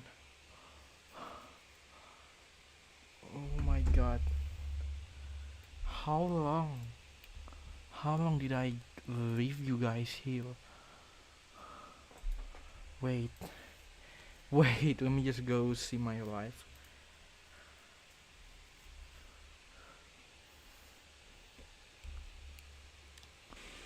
Oh my god. How long?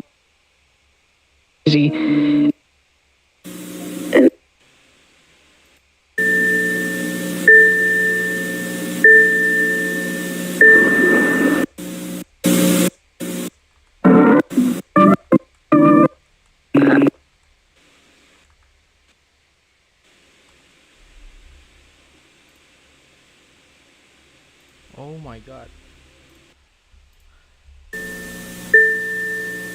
It was my brother. Alright, let's continue. Okay.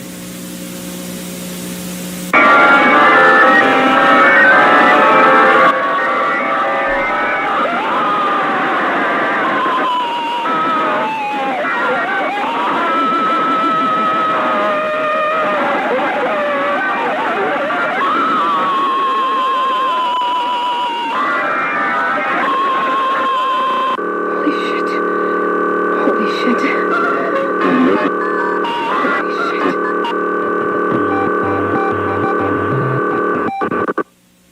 Look, I don't think there's any theorizing or holding off any longer. It's mentioned the Walton family had 3 kids. Sophie was their first kid. Meaning Rosemary, when asking, "Do I still look beautiful to you?" is asking her daughter if she still looks beautiful as a ghost. And that to me just tugs at my heartstrings. To me, the most disturbing thing with a ghost is not them haunting and yelling and screaming at you, but them asking you a basic human question in hopes that they'll get a basic human answer. She's just asking this question, possibly not knowing, or maybe she does know, her body is just ripped apart limbs inside of a sheep animatronic. Something strange to note is when we go back to the main menu, Bond's face is replaced with that gray rabbit, and we see 2 red people. One's clearly a girl and one is probably a boy. And at this point, any semblance of a game, what was intended to be Bunny Farm, just completely falls apart. We're shown a well with eyes, one that we saw in the main area. It looks left and right, then stares at the camera. Yep.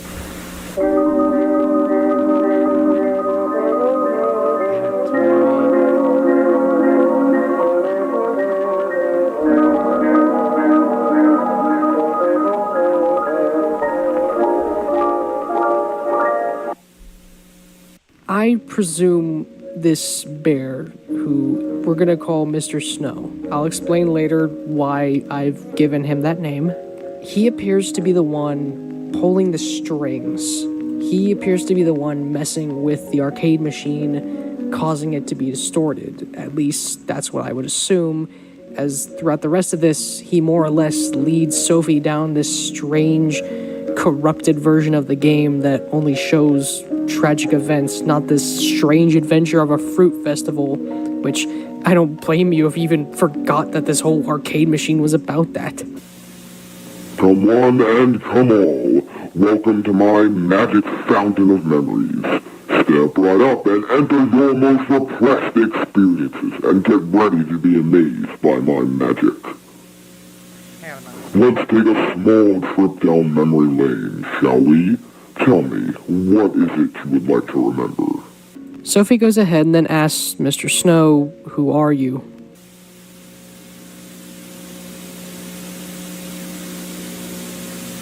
There's no response. She then draws 2 people, kind of similar to those 2 people we saw in the main menu.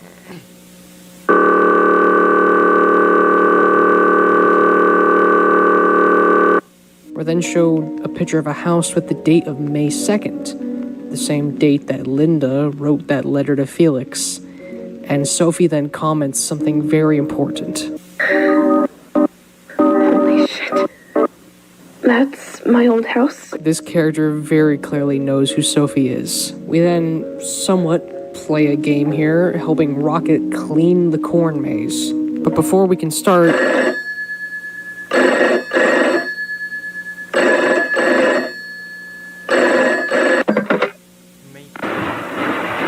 Hello? Felix. Jack, what is it? Listen, I was wondering if you could give me and Rose a small favor tonight.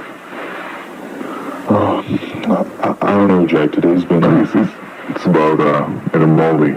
They have a school event tonight. A school party, and they have no one to pick them up. I need to stay at the workshop to finish the paperwork, and Rose is taking Sophie to the dentist. We were wondering if you could pick them up for the event and take them home later. Tonight? Yeah, if it's possible, of course. Sure, I can do that. Really? Yeah, sure. Oh, thanks a lot, man. You're the lifesaver, Felix. It's nothing. Alright, so come pick them up at 5 and get them home at 9. Rose should be home by then. If she's not, you call me. Got it? Got it. Sophie is then in the cornfield, and the bear speaks to her again. Be wary, for this memory seems to be buried deep within your mind. You must find them, Sophie. And I'm going to bring up something I brought very, very early on, the third one. Sophie in-game accidentally mistyped her name as Soapy.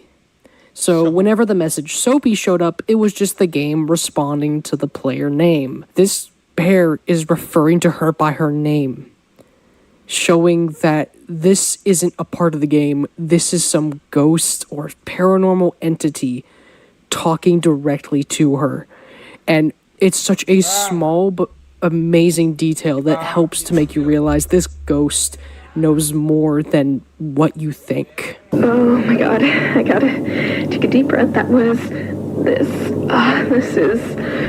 just got so much deeper than I thought, and now I think I know what's happening. I recognize these faces, all of them. I know all of them. The bear drops a gift. When messing with it, we see something for a party at Brighton High. This is the party that Ed and Molly went to. The bear just then creepily follows Sophie. The lighting in this scene just gives me such big Petscop vibes, and Petscop unnerves me with its lighting, so this does the same thing with me. Slowly, a reverse crying is heard.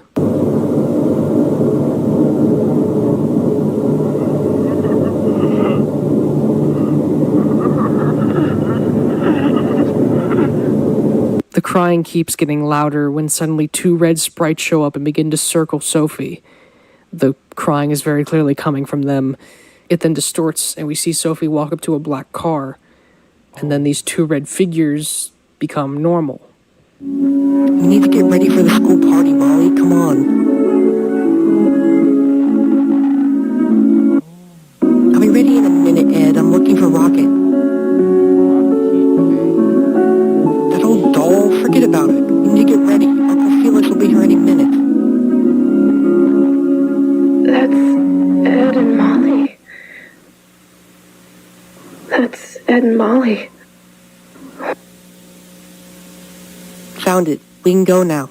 We then see what appears to be footage of Felix driving them to the school, and then cut to an 8-bit version of the school. The weird Rocket character shows up and tries to lead Sophie through. Soon, the sound of people speaking plays, and then not too long after, strange music begins to play.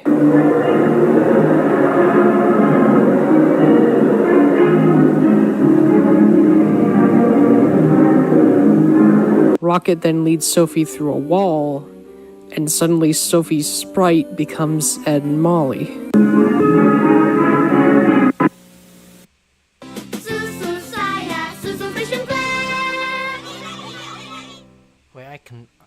In a Inovasi sunscreen dari Pond's Skin Institute. Formula baru Pond's Airlight Sunscreen Gel. Dengan SPF 50. Alright, we finally found Rocket. How can we leave? Yeah, the school looks very creepy at night. Where's Uncle Felix anyway? He should be somewhere around here. We should look for him. At this point, it's very clear this is a recreation of a real-life thing that happened. Ed and Molly go ahead and try to find Felix.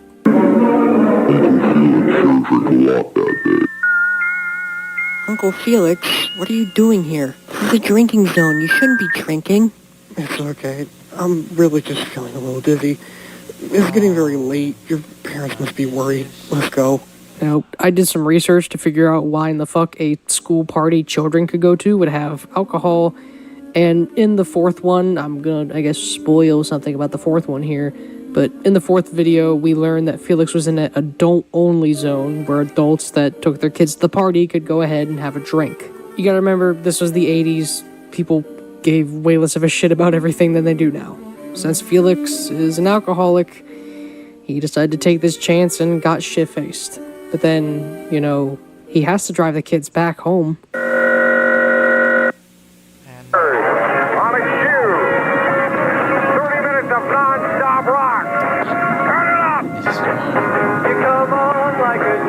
How much is left till we get home? Not much. Just kind of lost, I think.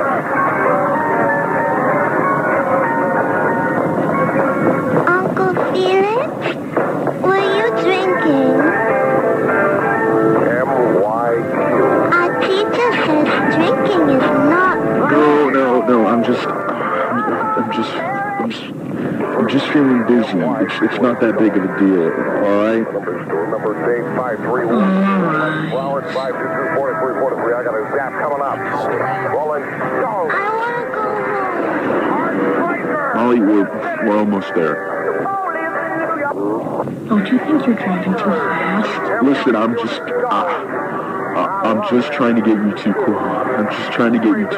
home quickly, alright? Look, I'm sorry, I'm not feeling too good right now. I really I just want to lay in the bed and go to sleep. It's alright. We get that today wasn't the best for you. We understand. Everything is gonna be okay. Thanks, Molly. Look, I feel so bad. This two-child.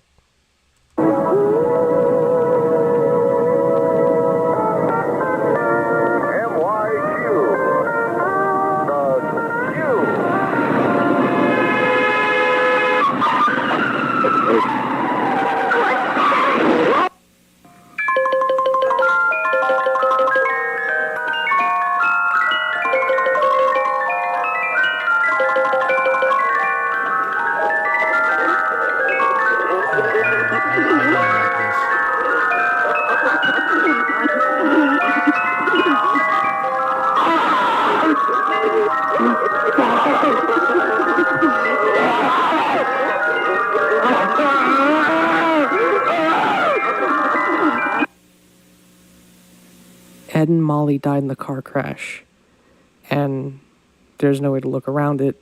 It was Felix's fault. He drank when he shouldn't have. He let his alcoholism get the best of him. And now his coworker, his best friend, by all means, he's killed their kids. We're shown a shot of the rocket doll in the woods, and Show Bear keeps talking. They didn't go home that night. He buried them here. He was too scared. But they found a way out eventually. We see what appears to be Ed and Molly's ghosts walk to the rocket doll, and the rocket doll stands. Assuming that it has electronic parts like shown in the second one, they were able to move it together with the electronic parts. At this point, it's beyond when Felix should have taken the kids back to Jack's home. So Jack goes ahead and calls...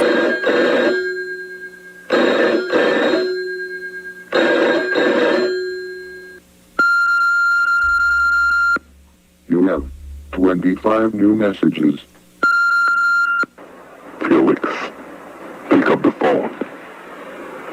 Now, I need you to pick up the phone. It's been 3 hours since I told you to get Ed and Molly home. What happened to my children? If anything happened, Felix, you must tell me. You haven't told me in 3 hours. I need to know what's going on. I'm trying to call you all night. What the hell is wrong with you? I've been trying to contact you all night. I've been calling everyone for you. Just what the hell is wrong with you? 3 hours you didn't call. I asked you to do one simple favor for me. I need to know, where are they? Where did you...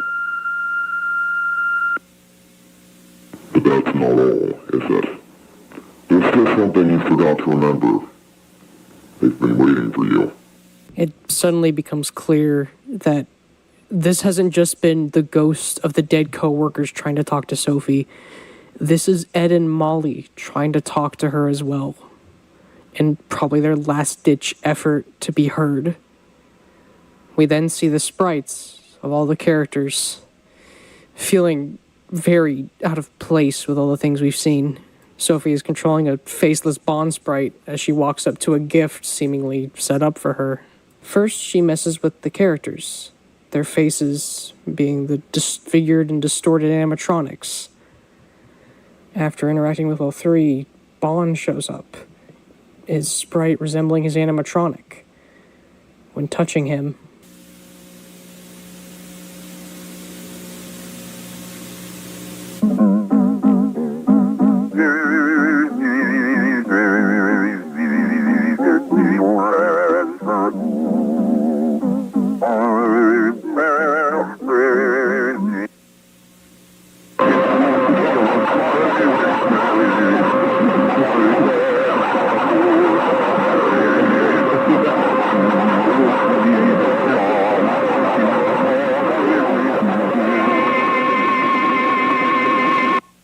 calm music plays as we see Rocket sitting in a chair. Then suddenly, two faces appear, presumably being Ed and Molly. And with that, the third tape concludes. Now, there is so much to digest here and look back at. Felix has went from some character that we just know is the one keeping things somewhat functional to this, you could almost argue, villain of the series. I mean, timeline-wise, Jack went missing a month later, after Ed and Molly died. Perhaps out of grief and just guilt, maybe thinking it's his fault the kids are dead, went missing, when in reality, maybe he went far out somewhere and killed himself. Guys, what did I miss? Then after... the phone call, right? And then from there on out, Bond...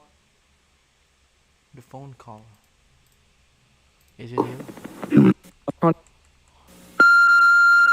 yeah, this one. You have 25 new messages. Oh. Jack's home. Oh yeah, this one. You have 25 new messages. Felix, pick up the phone. Now. Ya. Gimana? Oh, punya adik. Enggak, masih dipakai itu. Mundur dari pagi.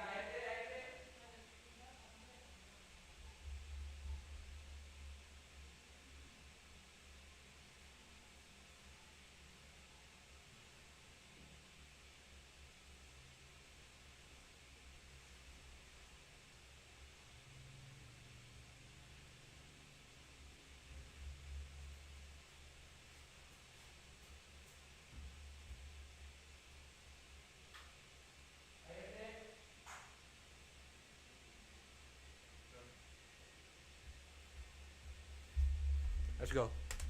I need you to pick up the phone. It's been 3 hours since I told you to get Ed and Molly home.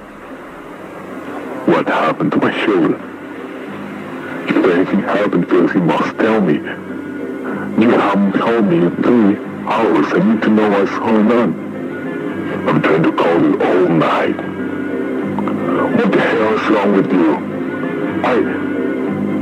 I've been trying to contact you all night. I've been calling everyone for you.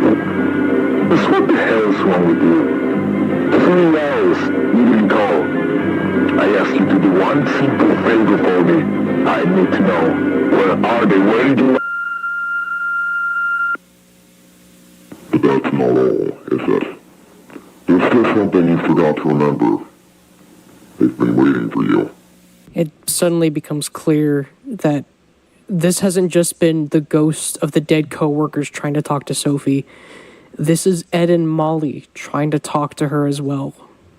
And probably their last-ditch effort to be heard. We then see the sprites of all the characters feeling very out of place with all the things we've seen. Sophie is controlling a faceless Bond sprite as she walks up to a gift seemingly set up for her. First, she messes with the characters, their faces being the disfigured and distorted animatronics. After interacting with all three, Bond shows up, his sprite resembling his animatronic. When touching him,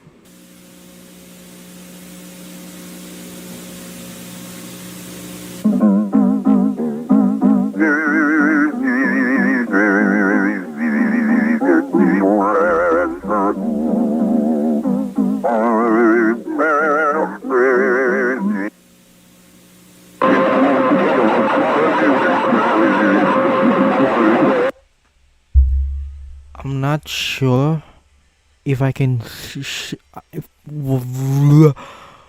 what? Bro, like, I'm not sure if I can show this screen. Like, this has just got me brutal. Let me just...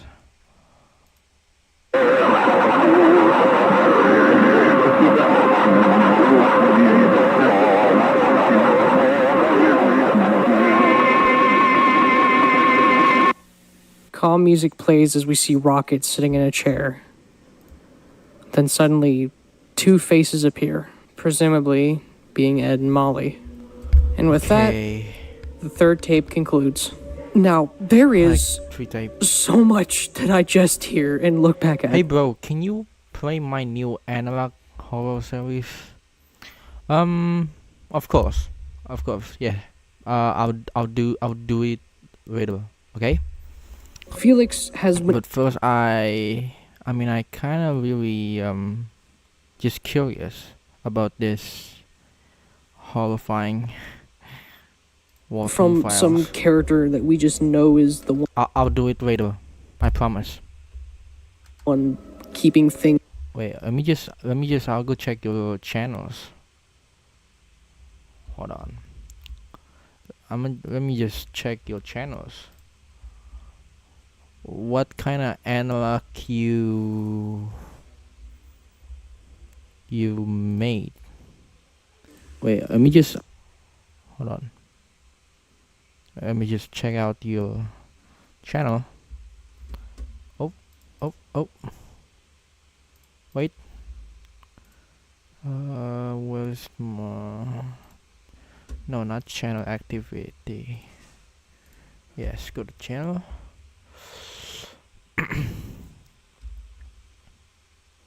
Oh.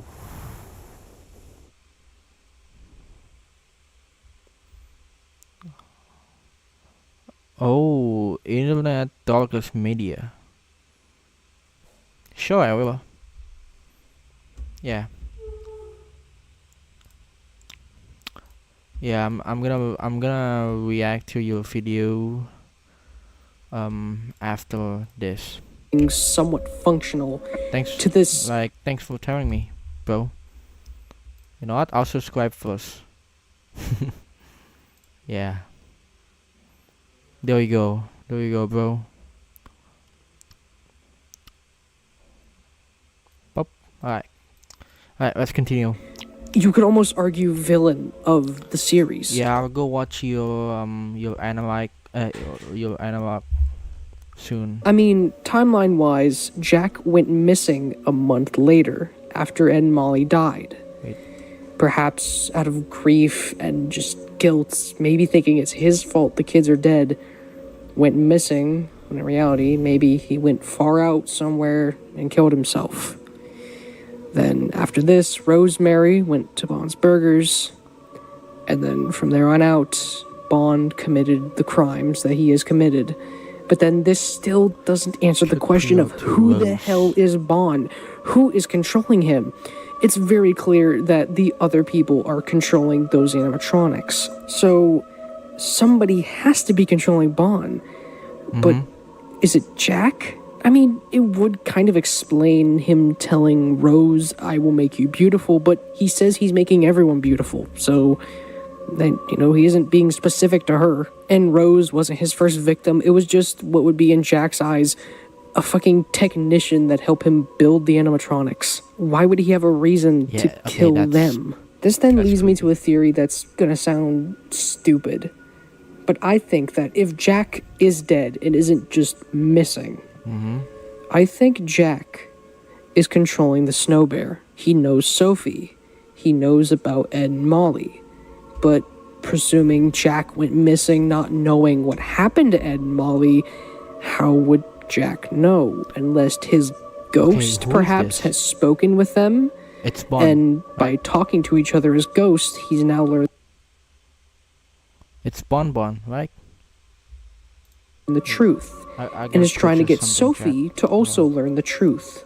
But then, what do they expect Sophie to do? Yeah, and who is to this go bear? to the bunker and break the animatronics and free the ghosts? What are they expecting? Is this, by all means, just a cry to be heard? Not to be freed, but just to be acknowledged. And something I don't think I've ever heard people talk about when I feel like they should is imagine what Sophie is feeling. For the last 10 minutes, she more or less just goes mute. Probably due to the horrific things and truths that she's learning. She's just learned these repressed memories of her family, learning that her mother is dead, her sister and brother are dead, and before you know it, if she decides to dig deeper, she'll probably find out her dad is missing. And I know my next point is going to make me sound like a fucking redneck, but the Walton family bloodline cannot continue if Sophie is dating Jenny. I don't think I need to explain this. This is just basic biology. You can't rub two clits together and get a kid, you know what? Sophie may be, by all means, the only person left in the Walton family bloodline.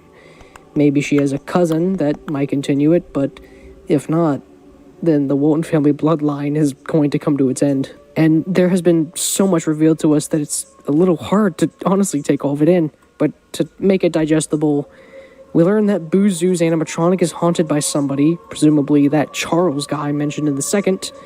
We learn about Felix and his alcoholism and how his wife left him. And I didn't mention this, by the way, I forgot to.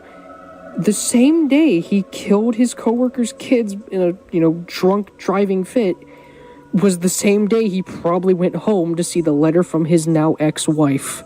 And Jack and Rosemary, their panic must be immeasurable. I mean, according to that voicemail, Jack has left 25 other voice messages.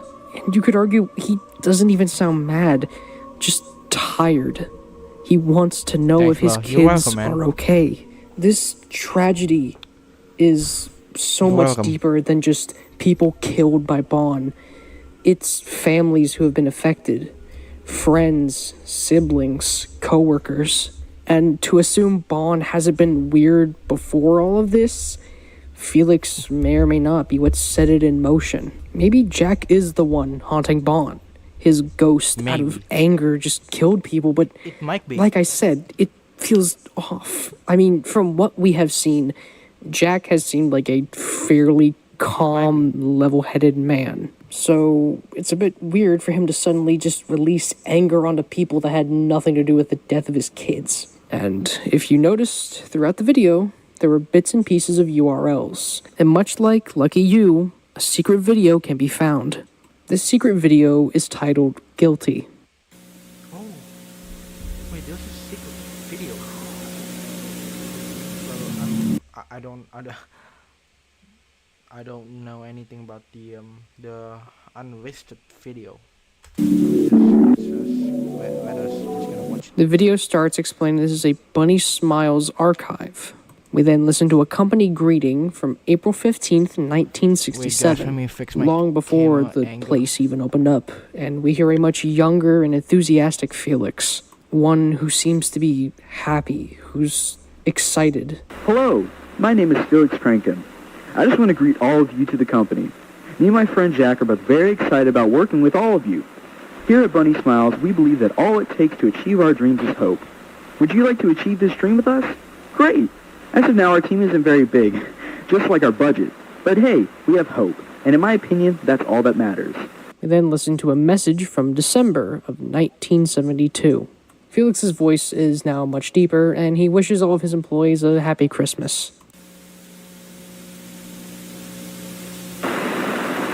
Greetings, Felix here. I really just wanted to give all of you dedicated BSI employees a small farewell message. I hope you all have a very Merry Christmas and a wonderful New Year's Eve. I hope to see all of you in a few months. It's crazy how far we've made it. Just everything, really. The Cyberfund tech deal, the Bonds Burgers project, it's incredible.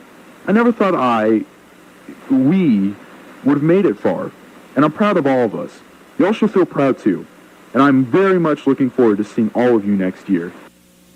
We then cut to May 2nd of 1974, the day of the crash, and Felix is not well.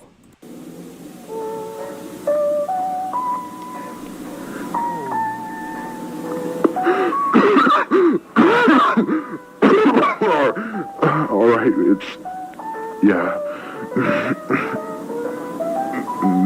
Okay, his nose is bleeding. Stop. It's been so long since I last used one of these. Felix basically explains that he's had this alcoholism problem for longer than he can even remember. He carries a recorder with him, so in the event he gets drunk, he can record his thoughts and understand what happened the next day when he's sober. He prays to God that the crash was just a bad dream, but he realizes it isn't. It's reality. And according to Felix, the main thing he fears and worries is Jack's reaction. And although what we saw of Jack in the third one was a kind man, presumably, the way Felix phrases it, Jack sounds like a scary man. Felix basically says that when it came to either Jack finding out or hiding the evidence, he panicked and chose to hide the evidence because the idea of Jack seeing his dead kids he couldn't handle it. He doesn't think he could handle that. He tries to reassure himself that maybe everything is fine. Maybe everything will be okay. But it won't be. Okay, this fucking shit is scaring me. And 3 wistful days ending, my thoughts are ever wending home. When crickets call, my heart is forever yearning, once more to be returning home. Now, before we go to the fourth one, a little ARG of sorts was made by Martin Walls, a website named Find Jack Walton.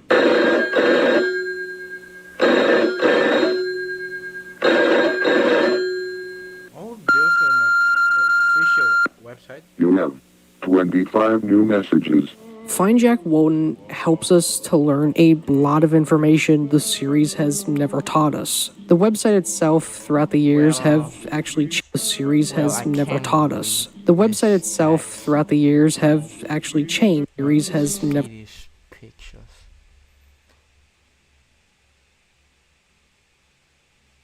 Wait, who? I don't know who is this person. This one. This last one. Main page has changed its appearance. At first, just simply being a help us find Jack Walton kind of website. But people learned that when you change the first name and last name of the URL, you would be taken to somewhere else. For example, if I put Rosemary Walton, I would get taken to a different page. Eventually, this missing sort of thing changed into a sort of main page about cyberfun tech. We learned that cyberfun tech has been in the business for a long time. Since 1943, cyberfun tech has been a company dedicated to explore and push the limits of the modern world's technology. And what better way to do than and what better way to do so than entertainment? Originally was founded by Jason Pultrick. Blah blah blah blah. Okay, started as a company made to manufacture small small casino, bro. Yeah, like machine games. First creation being advanced jackpot system. Since then, Jason expanded his team until a full-on company made to investigate, research, and develop revolutionary systems for the maximum level of entertainment in the palm of your hand. My hand? I was joking. Chad. Throughout the years, we've worked with Emsman Park. Yes, even for the mouse himself, casinos, theaters, restaurant chains, even that one bowling alley on a cross. Wait.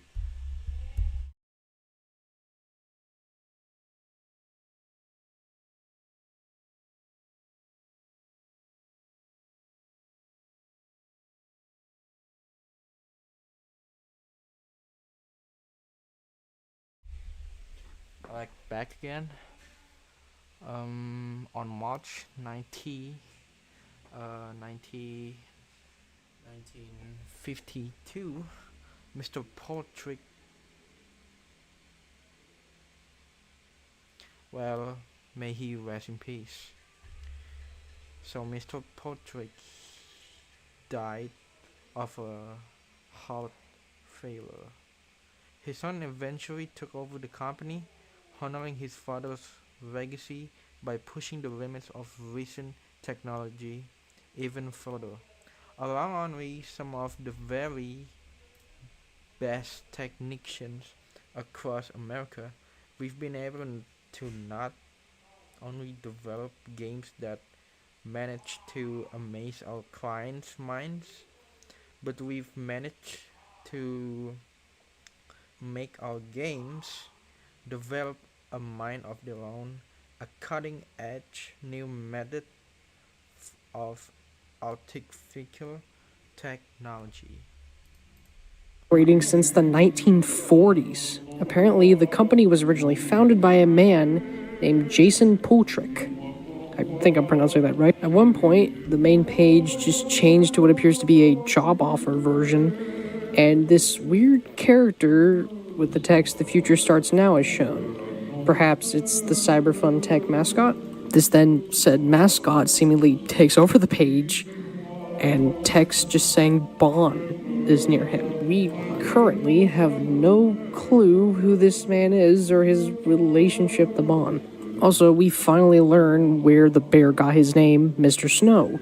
Eventually, the page was updated and showed a character named Mr. Snow. We know this because when you brighten up the page, you can see said text, along with the message saying, "Goodbye, Sophie." This is just the main page. We have not even gotten to the characters. Firstly, let me cover one I think is kind of important. When you look up Jenny Letterson's page, we find what appears to be a conversation between Sophie and Jenny after the events of Bunny Farm. And I'm gonna do my... Okay, let me read this dialogue. What happened, Sophie? The game. Huh? The game. It said my name. My family was there. Mom. Sophie. try to calm down. Please take a deep breath. Alright. Is everything okay? No. Oh God. Alright. Try to tell me what happened. I was playing the game, okay? It was fun. And then what? Jesus. Sophie, I'm trying to help you, but I can't if you don't tell me what happened. Sophie, please. My family. I haven't seen them in years. Oh, damn. Oh, damn. Is she just gonna respond with "oh, damn"? Wait, am I really read that correct? Okay. My mom disappeared one day, so did my father. It's been touchy subject ever since. Sophie, I'm so sorry to hear that. The creepy part is, I saw them again last night. What? I saw my mom, and then there was a screaming. I could recognize it was her voice. Who else would it be? Oh God. Then I saw my siblings. They're gone. I don't think they're gone. Sophie, you don't believe me? No, Sophie, you don't believe me. Hey, don't say, you think I'm making this up, don't you? Sophie, no, I believe you. I mean it. Oh, yes, of course, I do. Sorry. Hey, don't be. We'll figure this out. Can you remember anything else about your family? No. Do you want to remember? Yes. Okay, good. Alright, it's alright. We'll figure it out. We're gonna pull through. Alright? I'm going to help you. Thanks, Jeremy. Wow. My best to voice act it. What happened, Sophie? The game. Huh? The game, it said my name, my family was there. Mom, Sophie, try to calm down. Please, take a deep breath. I just fucking with you. Is everything okay? No? Oh God, alright. Try to tell me what happened. I was playing the game, okay? It was fun, and then what? Jesus, Sophie, I'm trying to help you, but I can't if you don't tell me what happened. Sophie, please. My family. I haven't seen them in years. Oh, damn. My mom disappeared one day. So did my father. It's been... What? Hold on. Yes, you heard out. Thanks, Jenny. So this shows that what occurred in Bunny Farm, Sophie was traumatized by it. And when looking up Sophie Walton's So that's why. page, we see the continuation of this, where Jenny is trying to help Sophie remember. Okay, Sophie, let's start from the beginning, okay? Alright. If you get uncomfortable or nervous in any way, please tell me, alright? It's fine, Jenny, don't worry about it. Okay, just making sure. Is it recording? Yeah, don't worry. Good. Why are we recording this again? Hey, you said you have trouble remembering stuff, right? This might be really helpful. Makes sense. I don't even know where to begin. What about the oldest memory you can think of? That's a tough one. Yeah, I know. It's summer. I'm still in my teenage years, and I'm inside a police station. Oh? Yeah, that's all I got. Why are you there to begin with? They're interrogating me. About what? I don't know. That's fine. Do you remember anyone in particular that you used to share a lot of memories with?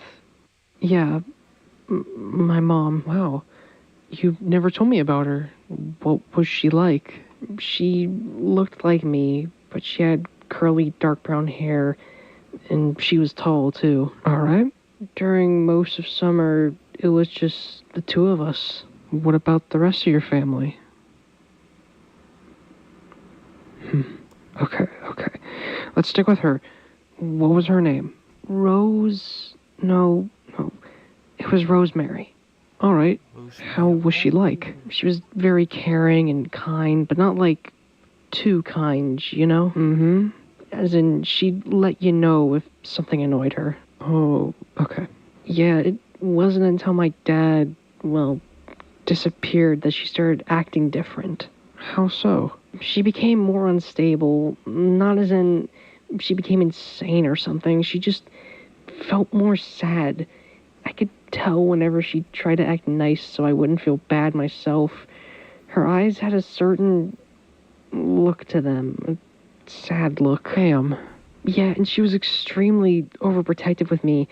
I can't quite remember why. What about your father? My dad? Mm-hmm. I don't remember his name, actually. That's odd. I don't remember a lot about my dad. Most of the time I would spend with my mom. My dad was always busy with work. What was he like? I can't remember. The only thing I remember is his voice, a deep and quiet and very intimidating tone. Whenever he would speak, he'd barely even raise his voice, too. You mean whenever he was angry? What's her father? Oh, what?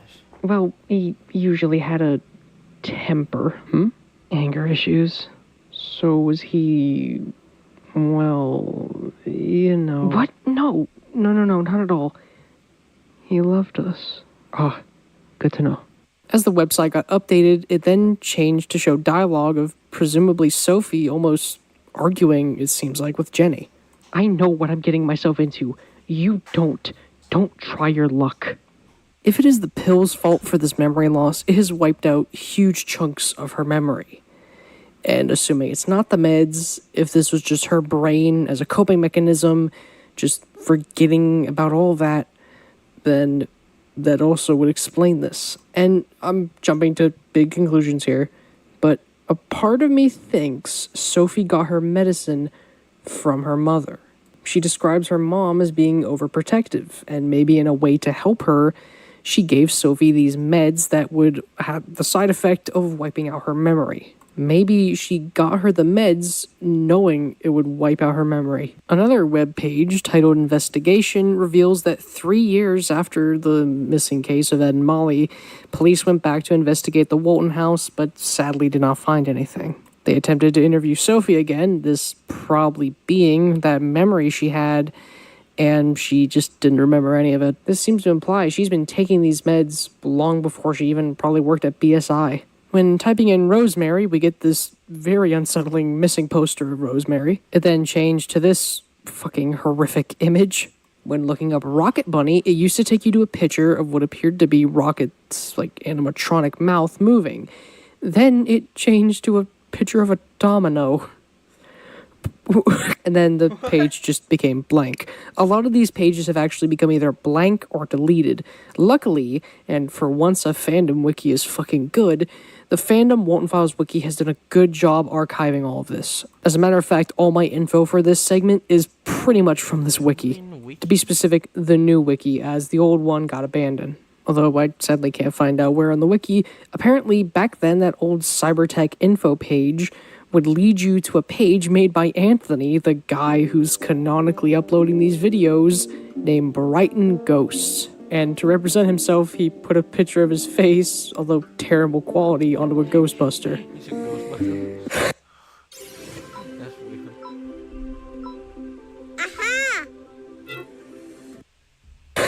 He apparently loves the paranormal, and we see a link to 2 newspaper articles mentioning that he dug up graves while under the influence of drugs and tried to do an exorcism on a possessed dog with candles, and then dropped the candle near a hot dog store and burnt the hot dog store down. And the fucking owner just says he's an idiot. This is fucking canon. Apparently, after speaking to somebody named Jacob, he decided to go ahead and make the Walton Files investigation, trademark. We also learned the reason that Anthony doesn't see any of these weird ghost things on the tape is because he just doesn't watch them. He just posts them and lets us watch them. Which then begs the question, if you're trying to solve the mystery, then why would you not watch the tape? What the fuck? This man fucking burnt down a hot dog store. Considering him sane or sound in the mind is kind of not smart. A bunch of little links show up talking about the afterlife and answering some questions that actually kind of sort of explain in a weird way how the ghosts work. On a page about why do ghosts haunt the land of the living, it talks about how a therapist named Victor Evans one day, back long ago, heard a patient of his who had passed away years ago talking to him on a radio. He had begun talking to other ghosts and noticed that they all wanted to, quote, tell him something. It apparently is something they have to mention before some strange static plays, and they presumably just go to the afterlife. When asking what is this purgatory-like state of being a ghost like, they explain that they're trapped in a lobby of sorts. The therapist says that this might also be the reason he could hear music, although if it's a radio, maybe it's just the voices overlapping the music. But once Victor began to write about his work, the voices stopped.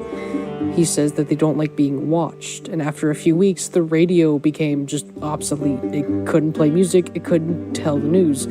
It was just static, though he could swear he heard whispering from time to time. Next up is a page about ghost and human interaction. One such way is apparently material interaction. By using an object that the ghost holds very dear, they can use it to communicate. In an old example from the 1870s, a man used his wife's diary to ask questions. He hid the diary inside the walls of his house for a bit, then took it out, and found, by all means, scribbles, but responses from his wife. However, it's stated that this can be dangerous. If you perhaps link them to, a car, well, now you have a ghost haunting a car. One page just has a joke about can ghosts play poker. Eventually, the text became distorted, talking about Rosemary's art room. Then, eventually, a face showed up, and the current site, the image almost looks black, but when brightened up, it shows this poker room image just covered in blood. It seems like whatever ghost or some cryptic force is messing with the Find Jack Walton website is also messing with Anthony's website. Speaking of Rosemary's art room, when typing that into the URL, we get what appears to be a painting by Rosemary. 2 of them. Although the wiki sadly does not have any images of this, there was a page that mentioned something called post-extensive object possession. And it tells us a story and explains what this is. The story is, in 1912, a baby girl named Jasmine was killed by falling on a piece of furniture. The parents created a wooden doll in her memory, and they dressed it in the clothes she wore. Over 2 years later, the doll was found moving around and producing tears from its eyes, and it was discovered one of its arms was removed.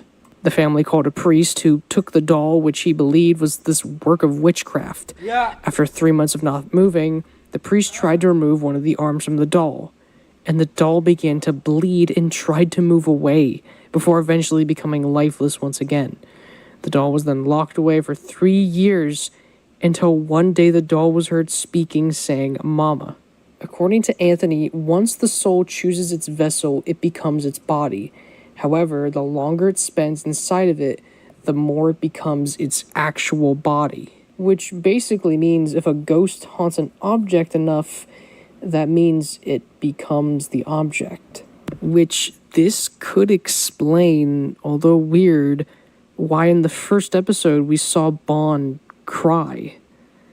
Perhaps whoever is haunting Bond has been in there for so long that he's become one with the suit and is by all means the suit. So now we have a bit of an idea on how ghosts work. They usually are trying to talk to people for some very specific reason or have something to say to them. And if a ghost is within an object for long enough, they basically become that object. We've learned that Jenny and Sophie are going to attempt to try to figure out what the hell is going on, and maybe they'll even end up solving the mystery. But anyway, this ARG has pretty much just helped us kill time and learn lore as the creator has spent his time making the series. And after a long 3-year break, the 4th episode came out. And you know how I called Felix a villain earlier? He's one of the 2 villains. Felix, if you do anything to those kids, I'll fucking kill you. If you remember the story, The 4th episode's description reads this. Here we are again, mystery solvers. to those kids, I'll fucking kill you. Of Felix his time making the series. Description. The 4th episode's description reads this. Here we are again, mystery solvers. COVID cooled down, and after 3 years, we finally got my aunt's VCR to work. I have so much to say, but I'm gonna start off with the technical stuff first. Back when I found the Bunny Farm tapes, I was met with a dead end. Bunny Smiles Incorporated and Bond's Burgers gave no more results. Locals had no more info. I went back to Connecticut to live with my dad. That was until my friend David approached me with an amazing find. David decided to ask locals about the terms Walton instead. Apparently that's a name that pops up a lot in the tapes. Haven't watched the tapes myself. Lol. We were directed to a vintage strip mall that had one bowling alley, Starley's. Originally, there was a workshop in that building instead, and when they moved everything out of Starley's and bought the space, one locker remained labeled Walton. Inside a box with a cheap safe, apparently the box sat there for decades because they haven't managed or been bothered to open it. Me, Ron, and David did some digging through the previous tapes and noticed a pattern. There was a code, 722. Curious. Inside, there was a total of 23 tapes.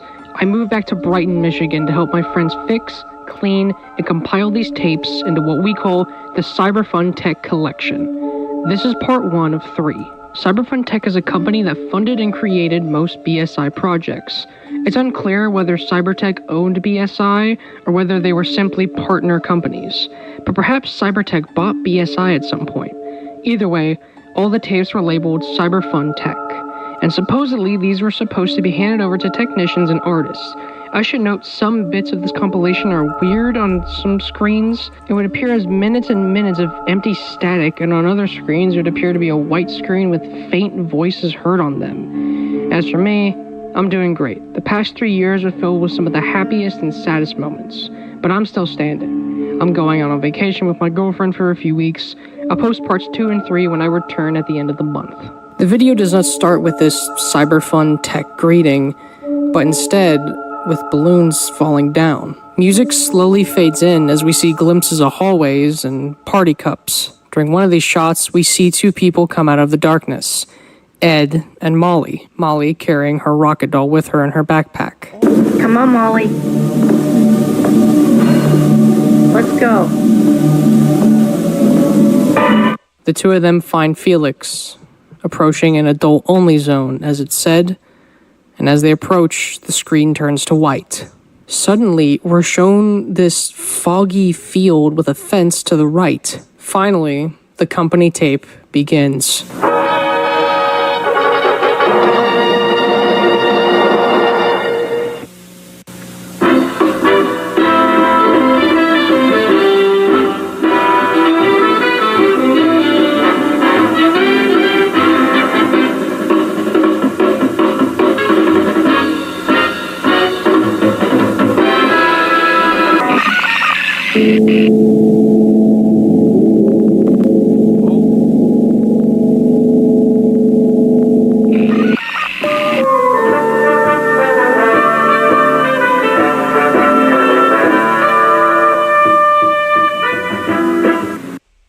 We're shown a video menu with multiple things to pick from.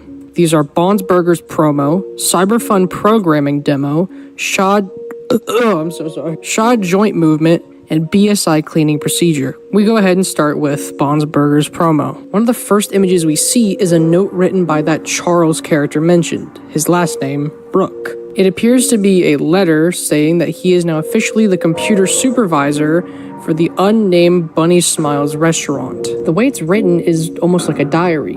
He mentions that he's been happy to meet the Waltons and Felix and his wife, and that he's looking forward to what the future of this project will bring. After this, we then are shown the animatronics dancing and singing, and now that the art style has improved between this 3-year break, they look even more unsettling actually trying to dance and sing. The audio quality in this scene also makes it eerie because it's so hard to hear what they're singing because this is from the inside of the building. There's reverberation off the walls, and when Buzu's singing, I swear to God, it sounds like he's talking in reverse.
Skin barrier bayi 30% lebih tipis. Pakai My Baby Hair and Body Wash.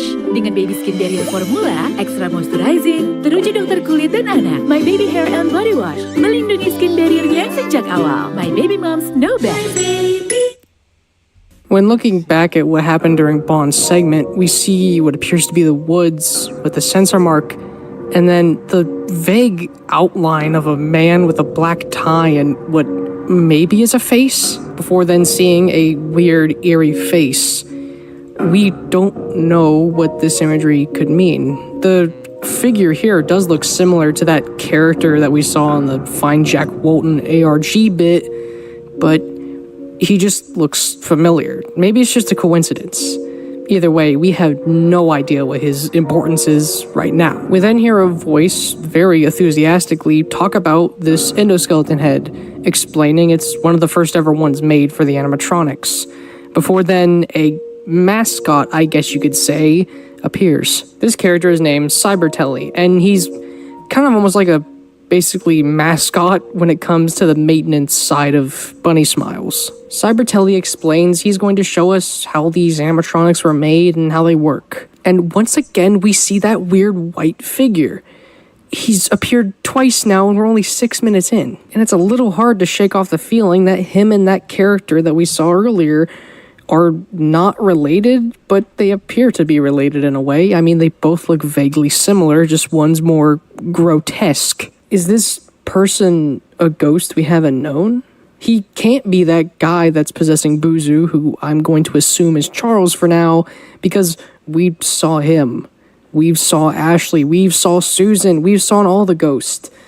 Who is he? After returning back to normal, we're then shown some fairly interesting concept art for the Showstopper gang. Then Rosemary Walton is brought up. We actually learn with her art skills and her coming up with a lot of the concept art, she ended up becoming the lead artist at BSI, making some of the final design decisions that would create the animatronics we see now. We then hear her voice, her normal voice for the first time, and the resemblance to Sophie's voice is uncanny. I think I always had a pretty clear idea of how each character looked like in my mind.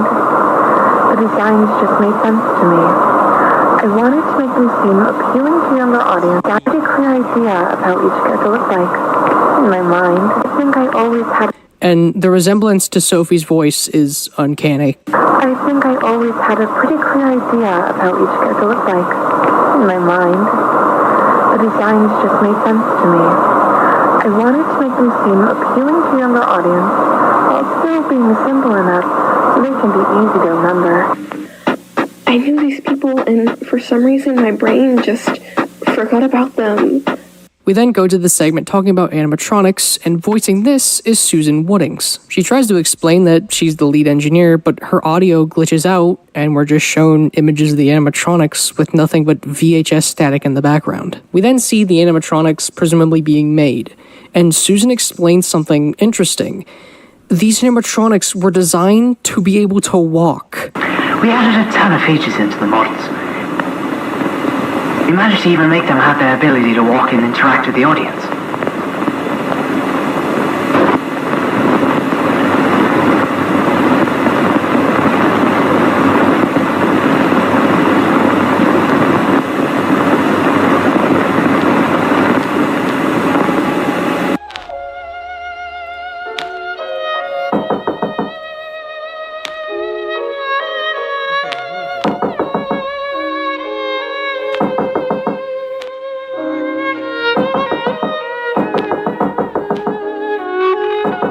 Now, I know that text was hard to read because it was upside down, but the community has been able to decipher what it says, and it turns out to be a letter from Norman Pultrick, who in the Find Jack 1 ARG we know is the creator and owner of Cyberfun Tech.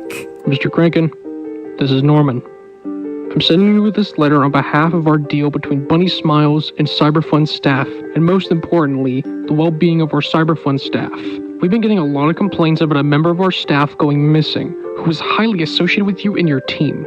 Susan Woodings has been missing for a week now, and here in Cyberfun Tech we are working as hard as we can to try to manage and get in contact with her. Is there perhaps any detail you could hand us to help us locate our missing employee? I'm going to be entirely honest with you, Mr. Crankin, and tell you I have a ton of questions and suspicions about whatever is going on with your company. Whatever it is, it's making both your company and mine look bad in public light. So, again, if there's anything that could help us find Susan, write us back immediately. Thank you. I'll see you Monday. Now that we are aware people know Susan went missing, I now kind of wonder if the corpses were shoved into the suits, how come no one ever noticed them? This is a general suspicion I have. Were they removed, perhaps?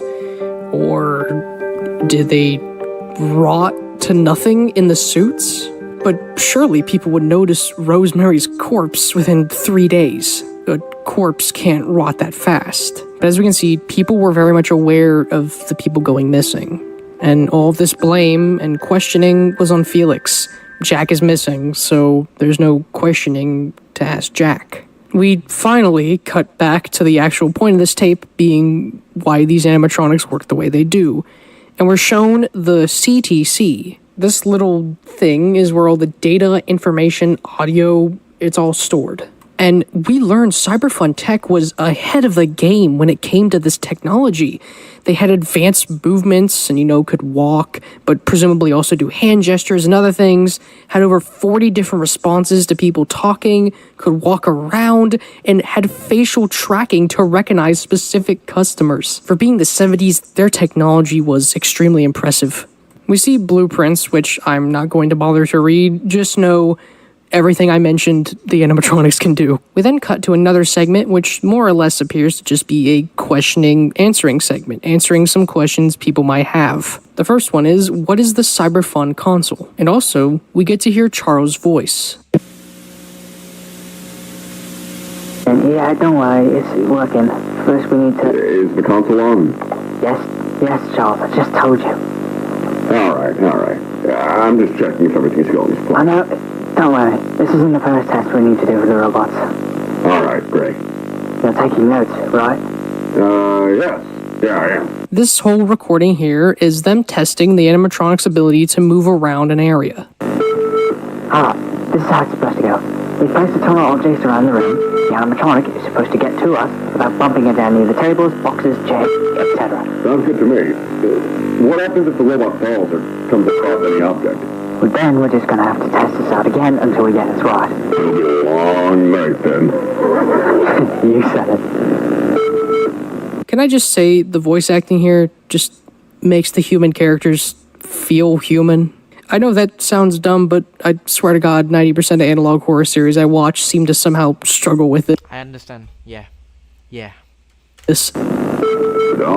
I I have same feeling like you, man. Alright, everything seems fine so far. Shut the fuck up, you're so close to the table. I don't think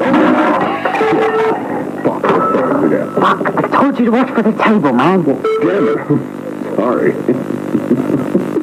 What's kind of funny, though? Where's the wrench? Oh, check the drawer. I think Jack left. With what may be the millionth jump cut in this episode, we cut to facial tracking. Much like before, we can hear a conversation between Susan and Charles, but the conversation doesn't seem to be just them shooting the shit. I don't know where he is either. I know. I'm just a little worried. Did Linda call? She did, yeah. I'm gonna be totally honest with him.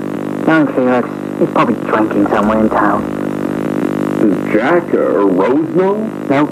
I don't think Linda told them about it either. Susan, we have to tell them. I think even Chris knows about the addiction. Let's just focus on work for now, shall we? Right. So, I'm checking my notes right now. What's up to this? Well, Norman said we should start testing the facial tracking feature. So we're gonna have the robot walk around and see if it recognizes our faces. Well, we checked that already. Jack brought in Molly here and the council recognized them. Well, yeah, but we're going to do a secondary test because the console seems to have trouble detecting the faces. Oh, the test we did with Sophie, right. Mm-hmm. How's Lily, by the way? She's fine. Spending time with her mother for the weekend. By the way, I just want to briefly mention this because it makes the third episode, this one segment, seem a bit more depressing. Lily, as mentioned there, is Charles' daughter, meaning in the arcade game, Buzu's level was themed after Charles' daughter. As we can see them scanning the faces, it looks a little familiar. You remember that scene all the way back in the first episode where after Brian got caught, we saw the faces kind of like changing? This is what that represents. It was the facial recognition system in the animatronics.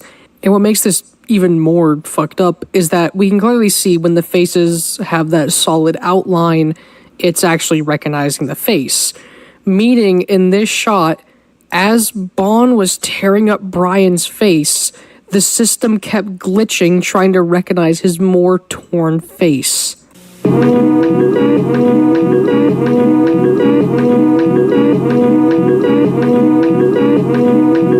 We then cut to a different conversation, and when you hear what they say, you can very quickly realize what they're talking about. What does that mean? That's what I heard, man. He was drunk while driving the car? Lower your voice, all right? Look, do you know what down some weeks ago? They didn't tell us? It was private, Charles. Only the family were there. Fuck. How's Jack holding up? Haven't heard of him in a long while. I barely even see him at work. You don't think Felix's story lied, don't you? The story? I think it's bullshit. I think something else happened, man. Something worse. God. So they're gone? Oh my god. They got surrounded by 1, 2, 3, 4, 5 animatronic, and I don't know what is this. Molly and Ed? Listen. I don't even want to think about it. Look at that freaking fucking doll in the room. What's it doing here? I mean, I don't know. Are they both gonna live? Felix said it. Tell us not to tell Jacko Rose there. I added subtitles because it is kind of hard to hear them talk over the beeping. But apparently Felix has made some story up about the car crash and has hid the rocket doll here, asking the staff to not tell Jack and Rose it's here. Susan, however, thinks that this made-up story is bullshit. Whatever his fake story may be, trying to hide the fact it's his fault the kids are dead, we don't know what that story is. But apparently the police believe him, Jack and Rose believe him, but Susan, she can see through it. We're shown more and more of the animatronics, kind of, I guess you should say, sensor blinking. Suddenly, the rocket doll begins moving. It detects two people that we can't see. It then scans their faces.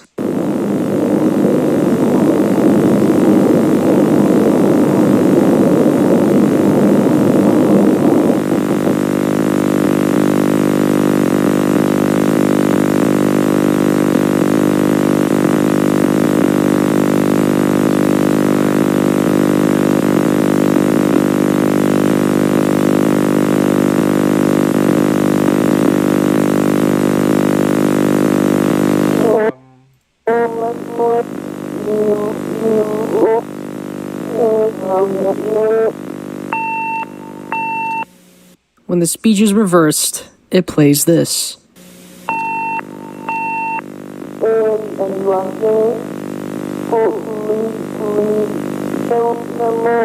Then we cut to Susan's audio log, but we're actually hearing her really speak, not just her voice through the audio log. ESI technical support, audio log number 3, June 30th. The text is distorted and just says the first, hinting about her being the first victim of Bon. We then cut back to the whole animatronic room scan as we can hear a muffled version of her speech from the 3rd episode.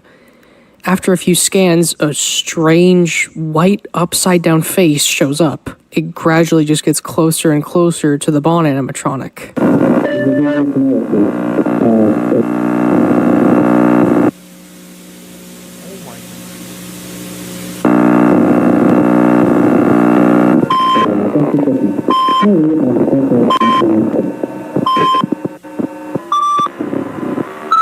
We see Susan briefly appear before cutting to her in the physical room. A radio is seemingly switched on. We very quickly realize this is meant to be the scene of Susan trying to find out what's wrong with Bon's right arm before she'll inevitably become the first victim. The whole scene just having this tense moment of when is it going to happen?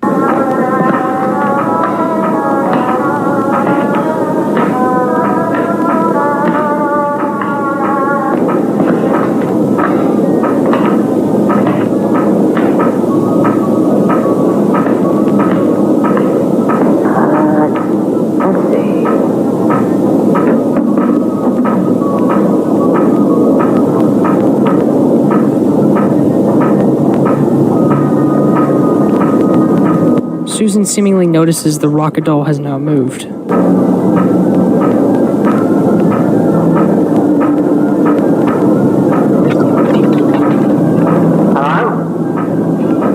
A box suddenly falls. She slowly approaches the box, probably trying to figure out what knocked it down in the first place. Susan then notices an animatronic leg near her, and when looking up,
next thing we know, we cut to a car driving, and then see that within the car is Jack. Even though all we can see is his eyes, it's clear there's an anger behind them. Jack slams on the brakes and slowly approaches the front door of what is presumably Felix's house. We then cut to the inside of Felix's house, various shots of him, his wife in paint. Well, I know why I don't want to show the screen, because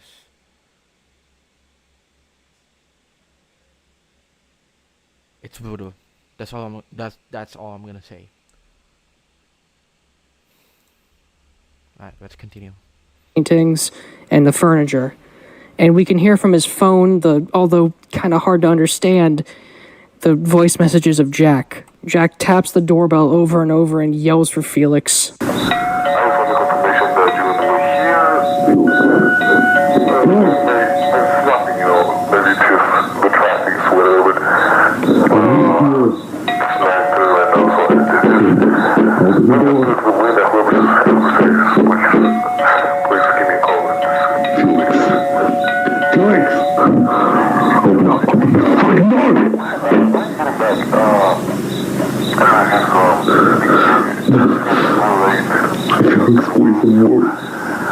Please open the door, sir. Please open the door. Felix. Felix!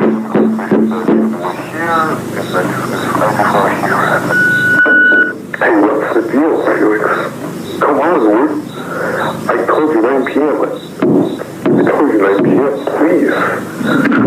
I've called this crew, and I'm just telling you that. I'm not here.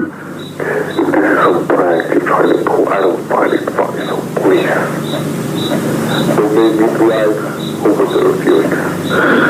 Felix, if you do anything to those kids, I'll fucking kill you. That happens. Do you remember this story? This scene just reminds me how human Jack is. Although lots of art of him, official and fan-made, depict him as this tall, eerie man with, by the way, Martin Wall's, the whole design of his, character having red teeth and eyes. I fucking love that. Looks so cool. But, everyone I've noticed often in art portrays Jack as this scary man. And I think it comes down to the fact that most of this art is also because Felix is in it, and it usually represents Felix fearing Jack. And in reality, Jack isn't this scary 12-foot tall evil man in a suit trying to kill Felix. He's just a dad who's scared and worried and terrified at where his kids could be. Even though his screaming and anger can come off scary, it comes from a place of a father who, in his own eyes, has lost his kids after trusting his friend to take them somewhere. We then see what appears to be a hole in the ground with static for a sky, before then seeing Felix. If you have the subtitles on, you find out this is May 3rd, the day right after the crash, presumably the early morning. Felix seems to be sitting in a dirt hole with the rocket doll in front of him.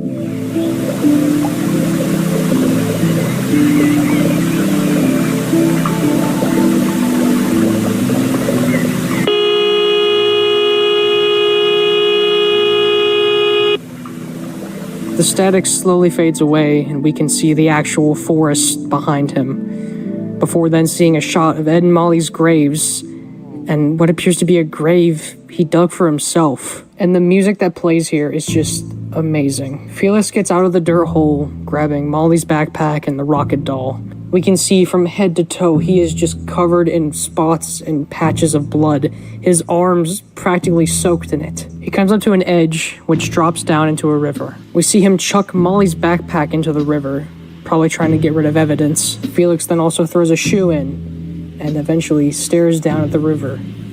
He closes his eyes and gets closer and closer.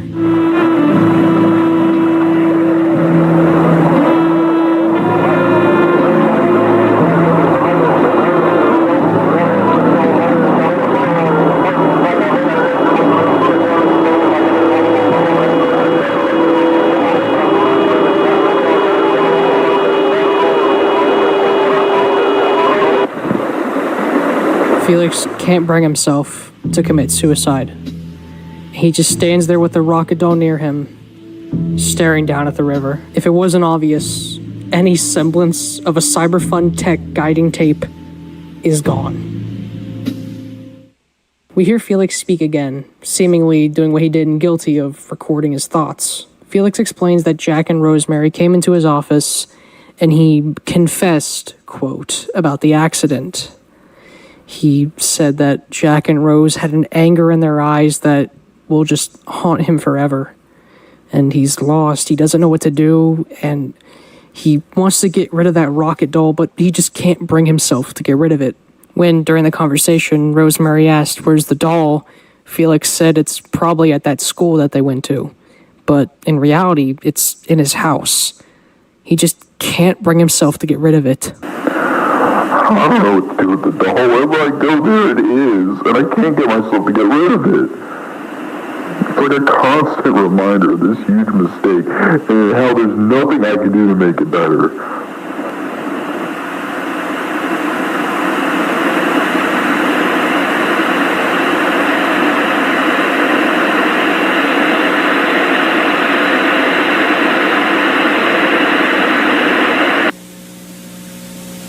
Now, something I want to mention is, if he obviously caused the death of Ed and Molly, why isn't he behind bars? Did he make up an alibi? That conversation earlier with Susan and Charles hinted at it, where Susan said that his story was bullshit. So it seems he might have made some story that the kids died in another way, or they went missing, or disappeared. Who knows, but it's clear he's hiding the fact it's his fault they're dead.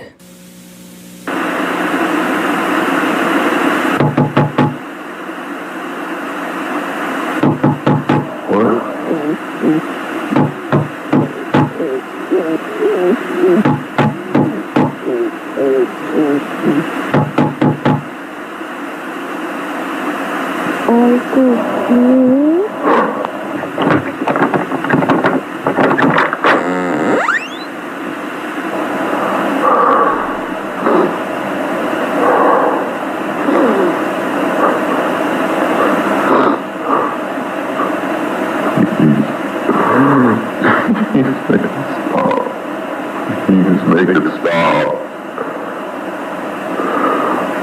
I'm so sorry. God, I'm so sorry.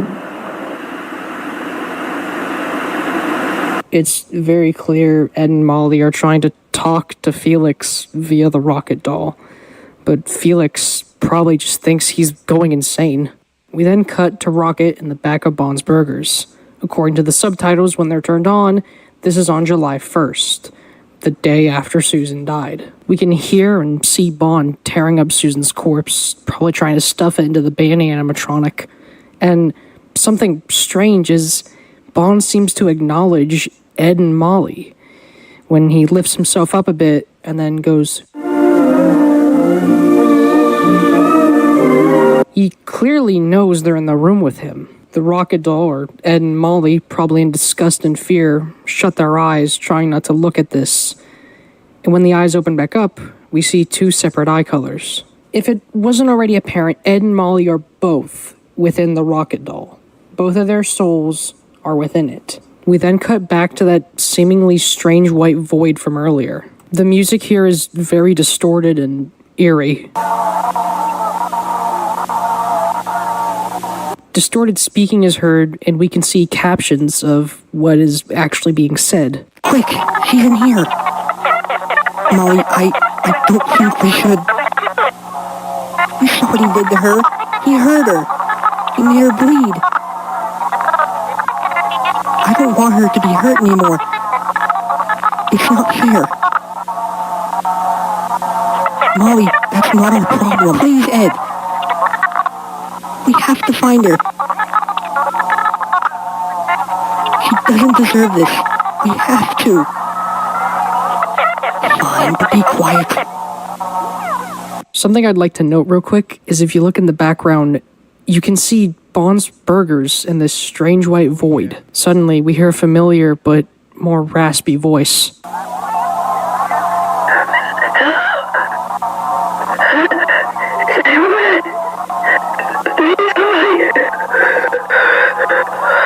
It's Susan. In response to her pleading, we see a shot of a church with whistles coming from it.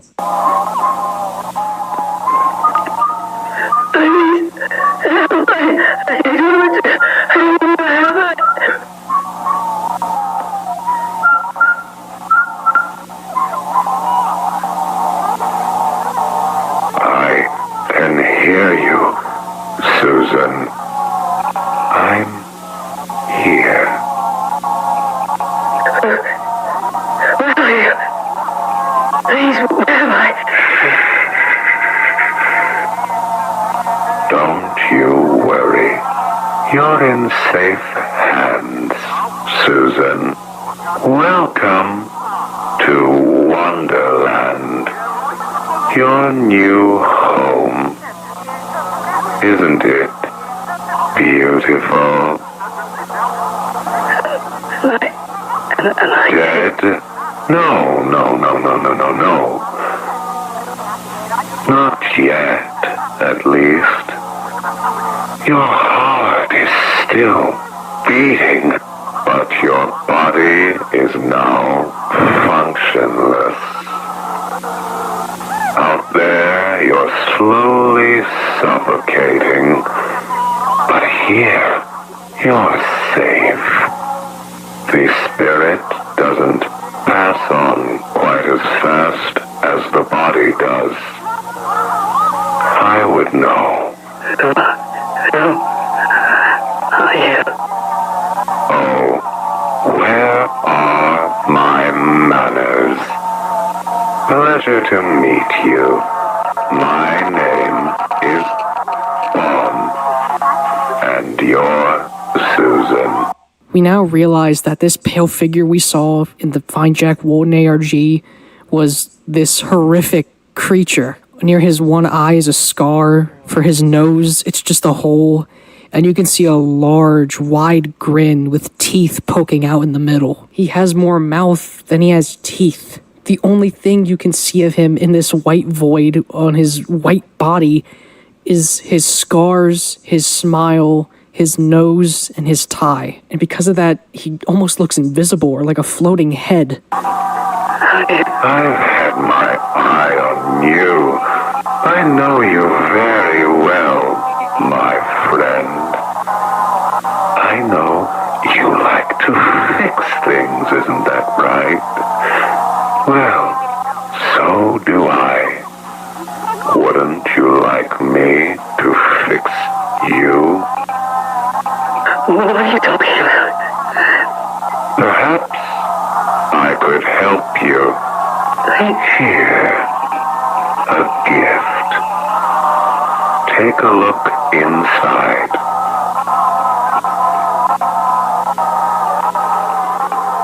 I don't understand. That is the new you. A wonderful gift that will eventually become your new body. Just like a beautiful butterfly bursting from a cocoon. You want to know a little fact? Susan, according to the creator, is canonically 6'1", very tall. Bon is literally standing over her, which means this man is like 9 foot tall. You will be reborn. What does this mean? You don't have to listen to me. That is up to you. But what other choice do you have? A spirit can't survive without being tethered to a vessel. I know you're scared. I was too. But everything will be okay. I don't... Apologies for what I had to do to you. But look, the hard part is over with now. Besides, you can't make an omelet without breaking a few eggs.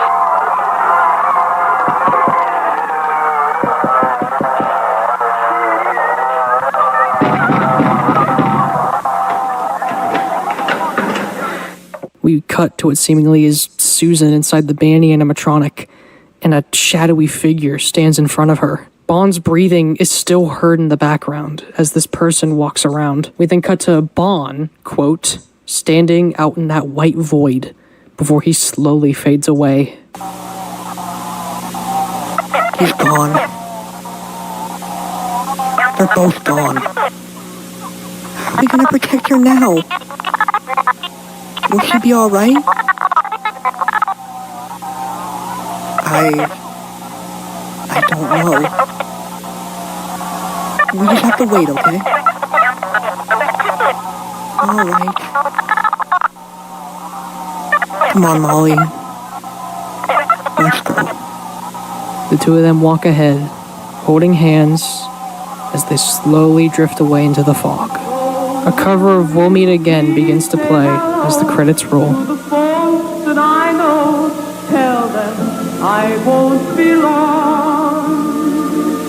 They'll be happy. That's not the conclusion yet. Not yet. there's still one more secret video. The secret video itself is titled Lacrimosa. The word itself is Latin for the term weeping or tearful. By the way, before I delve into this video, I want to mention, the secret videos have had descriptions, usually mentioning info that would get revealed later on, but I just didn't say it because, well, it would get revealed later on. Or I thought they mentioned info that wasn't important, like talking about how it took 16 years for Walton and Crankin to make the Bond's Burgers place, and they were both two college students who had this idea of creativity. And then Guilty just literally talked about Ed and Molly dying and wishing them well.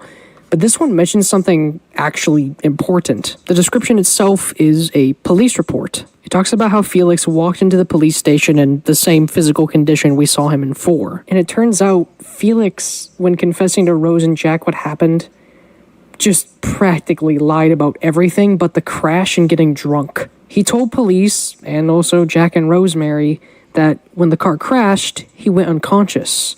And when he had woken up, the kids had ran off into the woods. So when Felix was talking to Rose and Jack, he didn't lie about the crash and getting drunk, but he didn't at all mention that he killed Ed and Molly.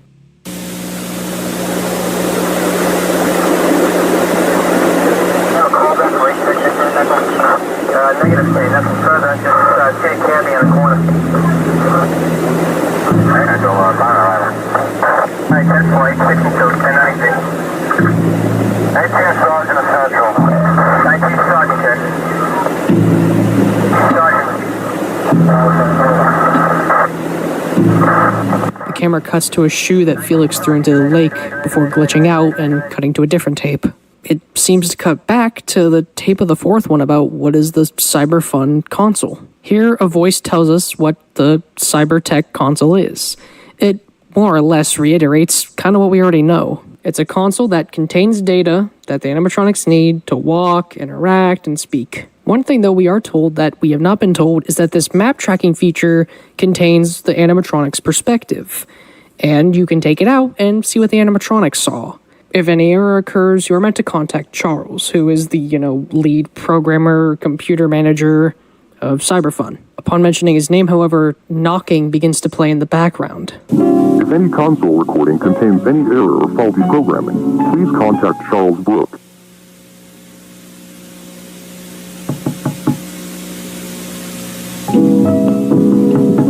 The tape attempts to continue on, but just gets more and more distorted. The knocking as well, just getting louder and louder. For example, the birthday boy. This allows for a much more magical and realistic experience from the family's perspective. A technician adds the profile of a person and lights it onto the console. The console then will detect said person's face through their defining facial features. This technology is still a little faulty and in testing phases, as the console can only detect a limited amount of combinations, which means a person could easily... Now, the tape cuts out to someone speaking, but before we get to that, I want to mention that last bit. The animatronic can mistake someone for someone else. Where have I heard that before? But then anyway, we hear Charles talking, presumably to Felix. Hello. I'm calling to inform my colleague, my friend, Susan, hasn't shown up in a few days. I contacted her family, and they say they also haven't heard from her. We're all really worried over here that something may have happened to her. Apparently she was here on the 30th, but I'm not sure. I called in sick that day. Please, if anyone has any information, call me. Please.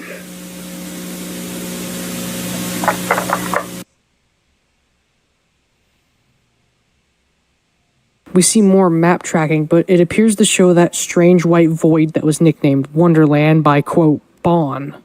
And it appears this map tracking is either trying to track someone in this Wonderland or is just bugging out. We then see the facial recognition bug out and try displaying an upside-down face. It's Susan's face. And then we see Susan inside the BAGI animatronic lying on the floor, breathing extremely heavily and her neck still crooked from being snapped. We see the back of the animatronic is soaked in blood.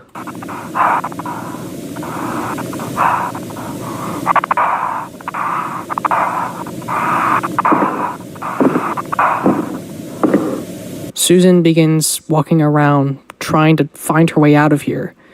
It appears to be a representation of that scene about the rabbit starving, but this feels odd. Is this really Bond's Burgers? It feels nothing like it. It's empty. It's barren. Susan keeps wandering through, walking door to door, before spotting a room with a TV.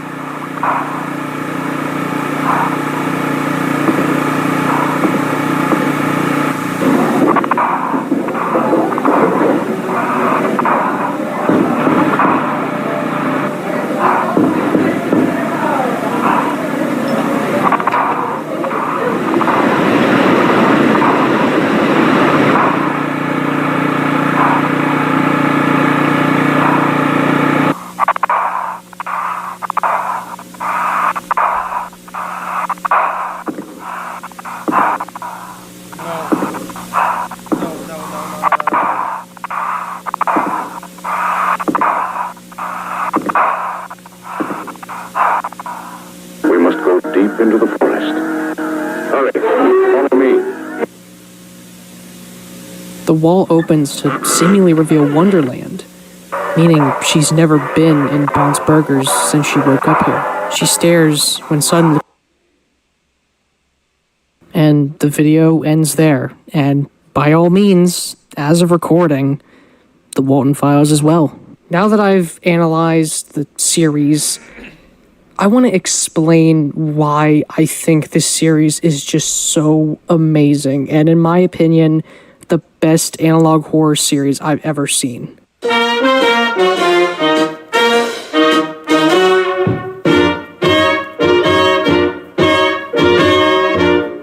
There is an ocean of analog horror series out there that, in my opinion, are good, but some, if not most, are kind of bad. The ones that stick out and that get popular are the ones that try to reinvent the wheel. They don't have groundbreaking concepts per se, but they do something unique enough that it's interesting and can be its own thing. But it gets harder and harder some days to find these series. And even with the good ones, they can be amazing and absolutely terrifying. The Boiled one, I think, is an unsettling concept.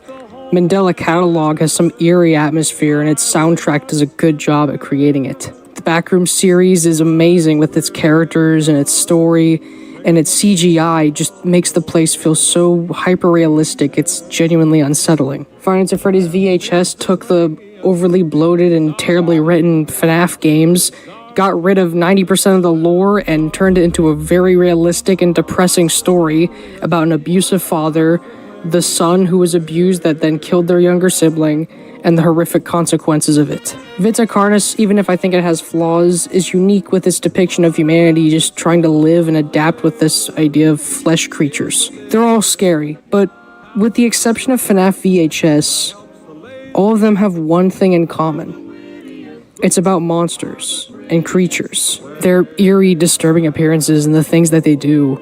The concept of the Boiled one paralyzing me and then just haunting and standing over me the rest of my life sounds horrific. The idea of an alternate breaking into my house and just torturing me until I kill myself.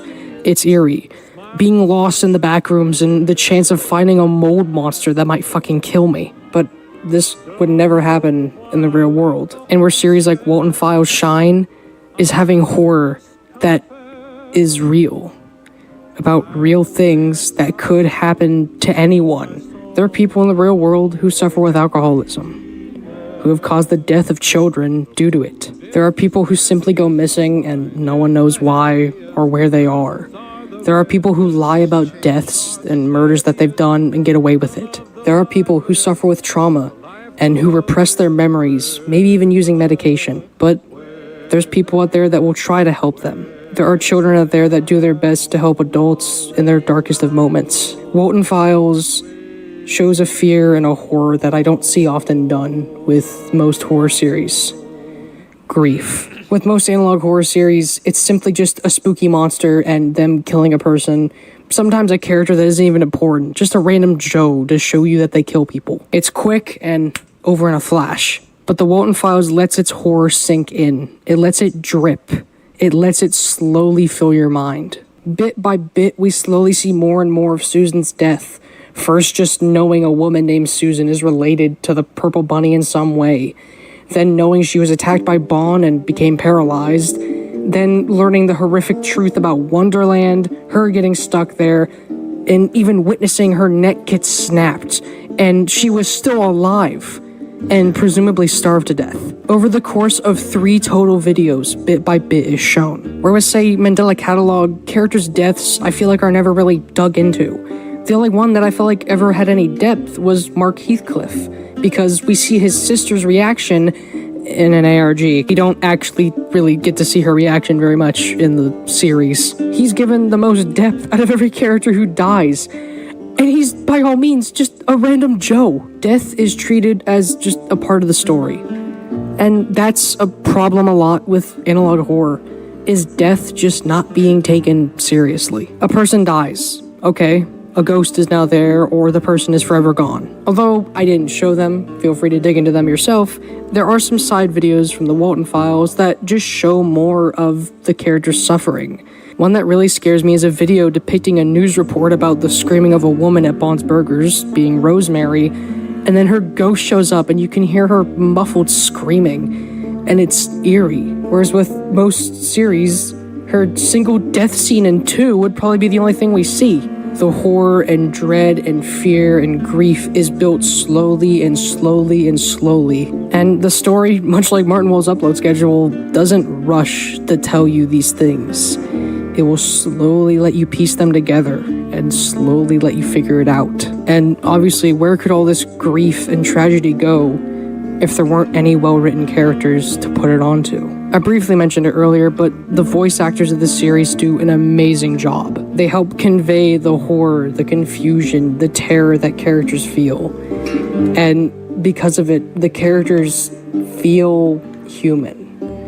And sometimes that is hard to find in horror series. Even some of the most preventable deaths, like Ashley, you could argue she was just doing her job of being a technician trying to fix things. All of the characters feel believable. The reactions to situations make sense.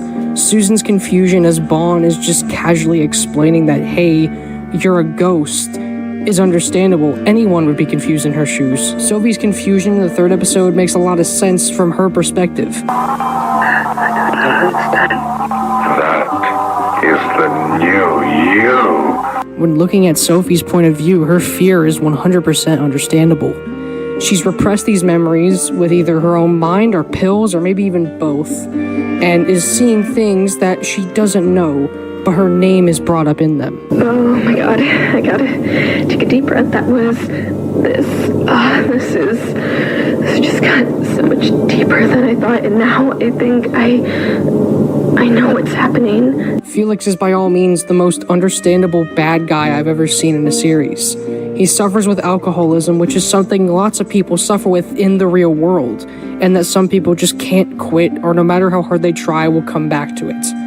And his addiction led to an event that caused Ed and Molly's death, and he now has to deal with grief. He has to live with the fact that he's basically ruined his coworker's family, that the family will inevitably probably fall apart now that those 2 kids are dead. He unknowingly set all these events into motion, all of it because he just can't put down the bottle. I don't know what to do with the doll. Wherever I go, there it is, and I can't get myself to get rid of it.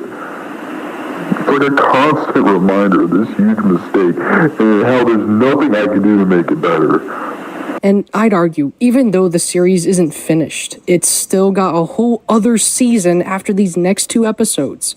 Yeah, a whole other season. According to Martin Walls, this 2nd season will focus on Jenny and Sophie as they try to figure out what happened to Ed and Molly and overall try to piece the mystery together. Even though it isn't finished, I would argue it has got to be the best analog horror series I have ever seen. Yes, there are also not the series, which is, wait,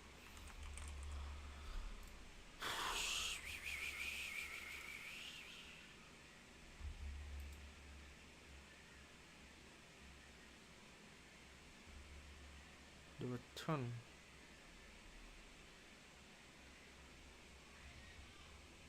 Wait, chat. Okay. Maybe. Wait, chat. I just got a call. So. It doesn't rely on the threat of a global monster that's attacking.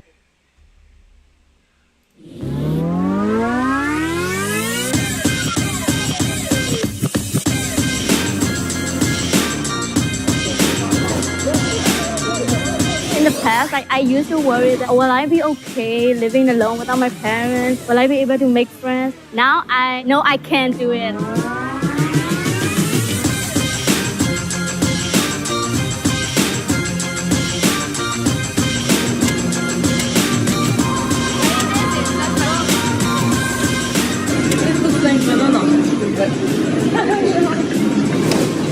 The lectures have been really interactive and really helpful. They're very willing to talk about their professions so that you can get a better insight on what you would want for your future.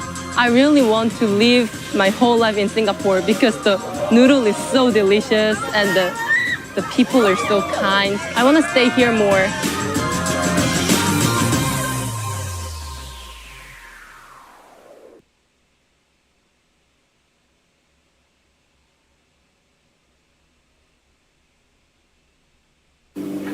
Panjang umurnya, panjang umurnya, panjang umurnya serta muli.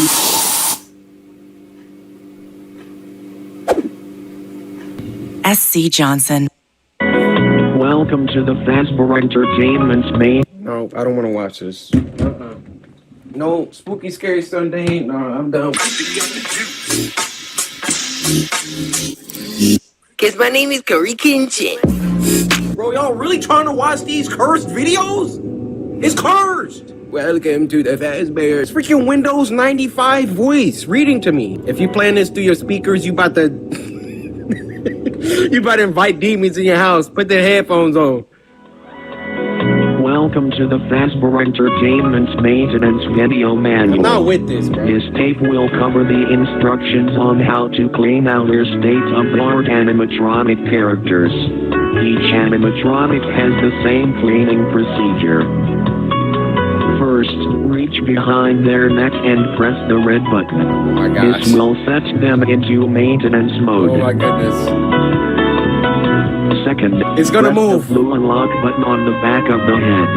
Remove the upper jaw carefully. Don't then trust it, guys. detach the lower jaw. Okay. Third, press down on both shoulders to unlock get ready the for a jump shoulder scare. joints. Remove both arms. I'm gonna make. Wait, chat. Okay, so display capture. We're gonna add advanced mask.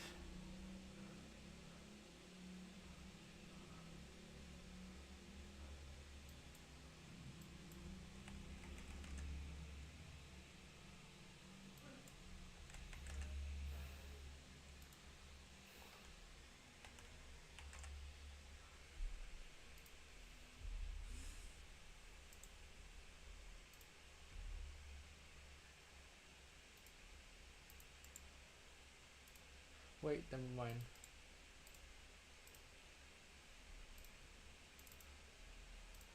Never mind.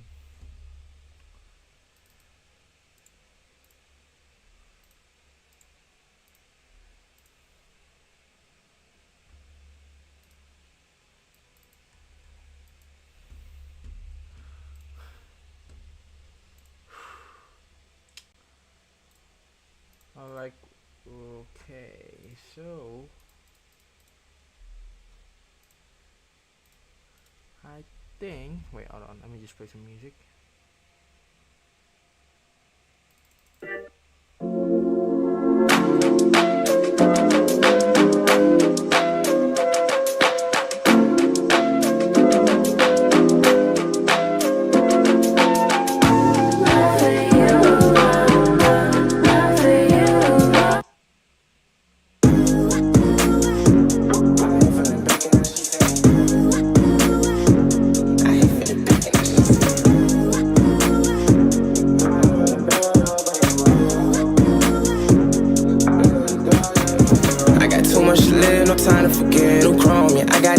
my head. You grown shit, no, I don't got time for this. Alone, you just wanted somebody that might say crazy shit, they think we playing. A lot of my head is just replaying. Forever she telling me, keep saying I hit from the back and now she saying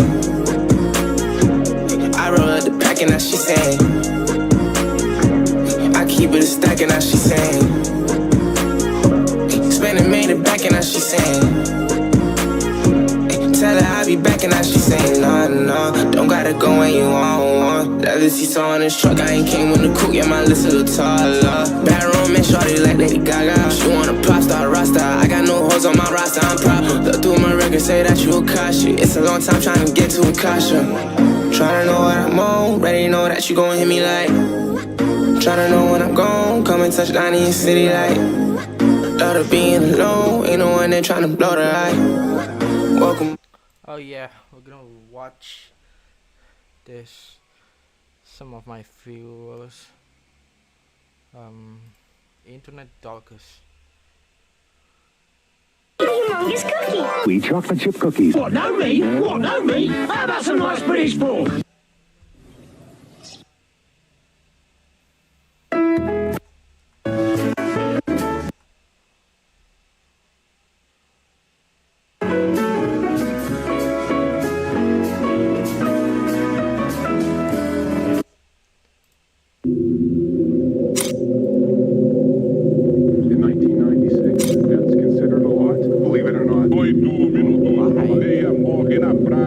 Marcy, would you tell that person that you're gay and you hope he is on national television? Media. Drink? Oh, it can happen this Halloween. They are the children. Ask yourself if you have, on occasion, ventured into situations without being thoroughly prepared.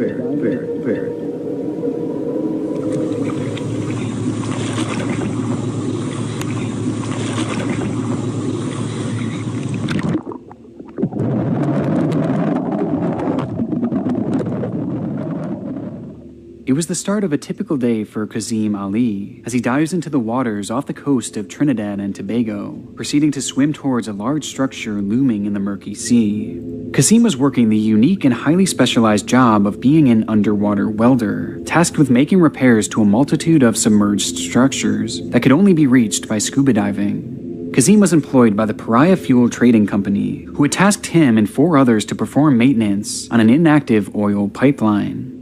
This pipeline was incredibly long, going on for 1,200 feet below the water, with its 2 ends coming up to a 90-degree angle and rising up to the surface, with these vertical pipes being coined as risers. The system was initially created so that ships could park at the furthest riser and transport their oil through the pipe and out of the other riser, where it would be collected by Pariah. The area in which Kazim and the 4 other divers would be focusing their work on that day was known as Berth 6, which was capped by a hyperbaric chamber or an airtight enclosure that would allow them to breathe and properly use their welding equipment, despite technically being underwater.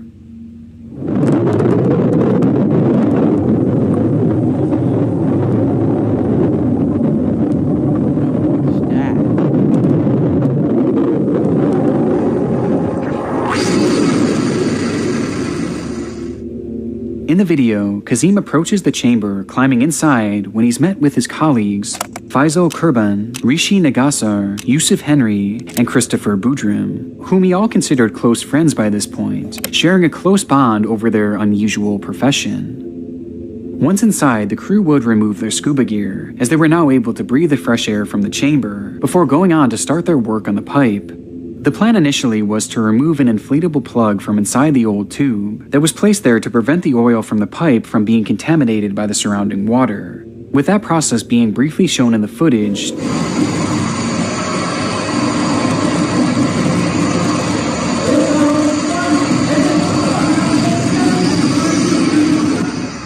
Until suddenly,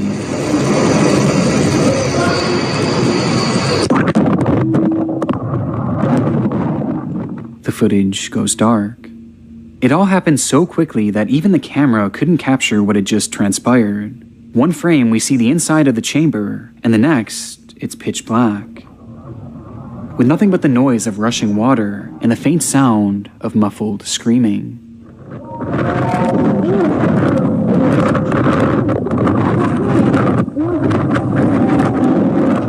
until finally we hear a voice, revealing in part the extent of the situation that had just unfolded.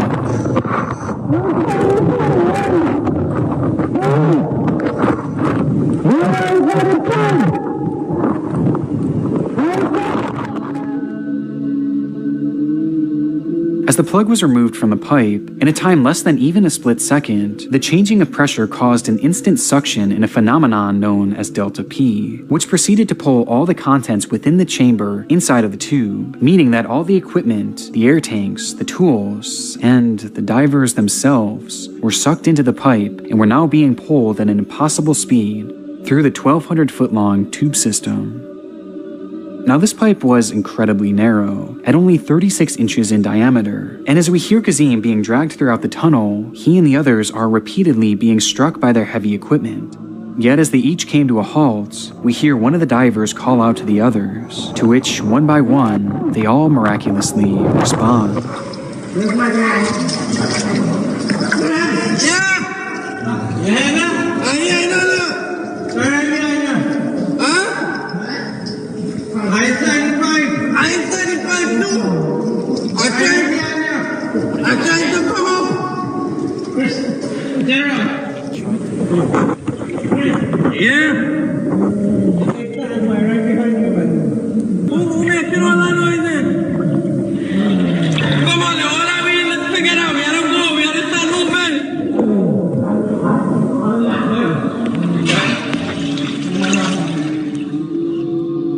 Not only had the five survived the event, but they were all conscious and had managed to stop within an air pocket, meaning that at the right angle they could still breathe. They had somehow survived the nightmare, but had just found themselves in a brand new one. Now lodged deep within the narrow tube, the five men were trapped in complete and total darkness. And on top of this, the pipe was filled with old, slippery oil and water, and the group had no way of knowing where exactly they were.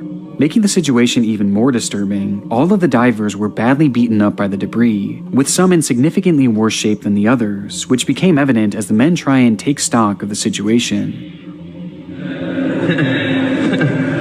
Everything alright with you? No. Any leg break? Your leg, alright. Fine. Anything up to you? Yeah. Yusuf, anything up to you? Yeah, fine. What happened? Alright. And this is where the footage would come to an end. Though for the divers, their ordeal was only just beginning. After minutes of trying to get their bearings straight, it was determined that Christopher Boudrim was not only physically in the best shape, seemingly avoiding any significant injury, but also that his head was in what they believed to be the direction of the chamber, where they had entered the tube. With that chamber being their only hope of escape, as had they accidentally gone to the opposite riser at berth 5, they would have been met with an immovable inflatable plug. Chris knew that he would have to be the one to lead the group out, and so together the five men linked themselves, connecting their feet with the person below them's shoulders, and began to slowly push their way through the darkness, where they would quickly be met with another problem. Despite the group having landed within an air pocket, Christopher could see that the area ahead of him was completely filled with water, and there was... Okay, this is an interesting paranoia incident. Well, there was no... Wait, let me check.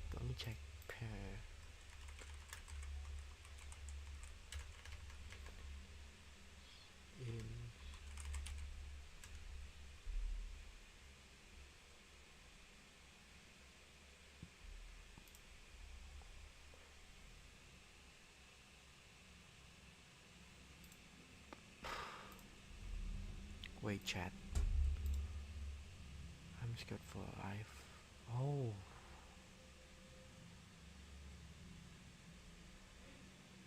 Wait, this one's right? When we talk about magic explode, how can I...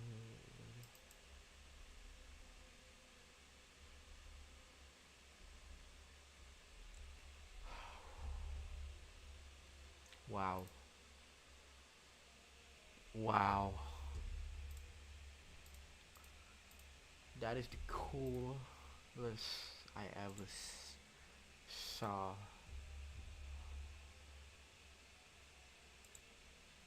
hey man, I think I'm gonna continue watching the part 2 maybe.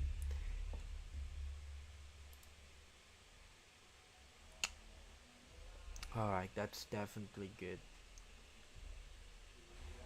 That's absolutely so good.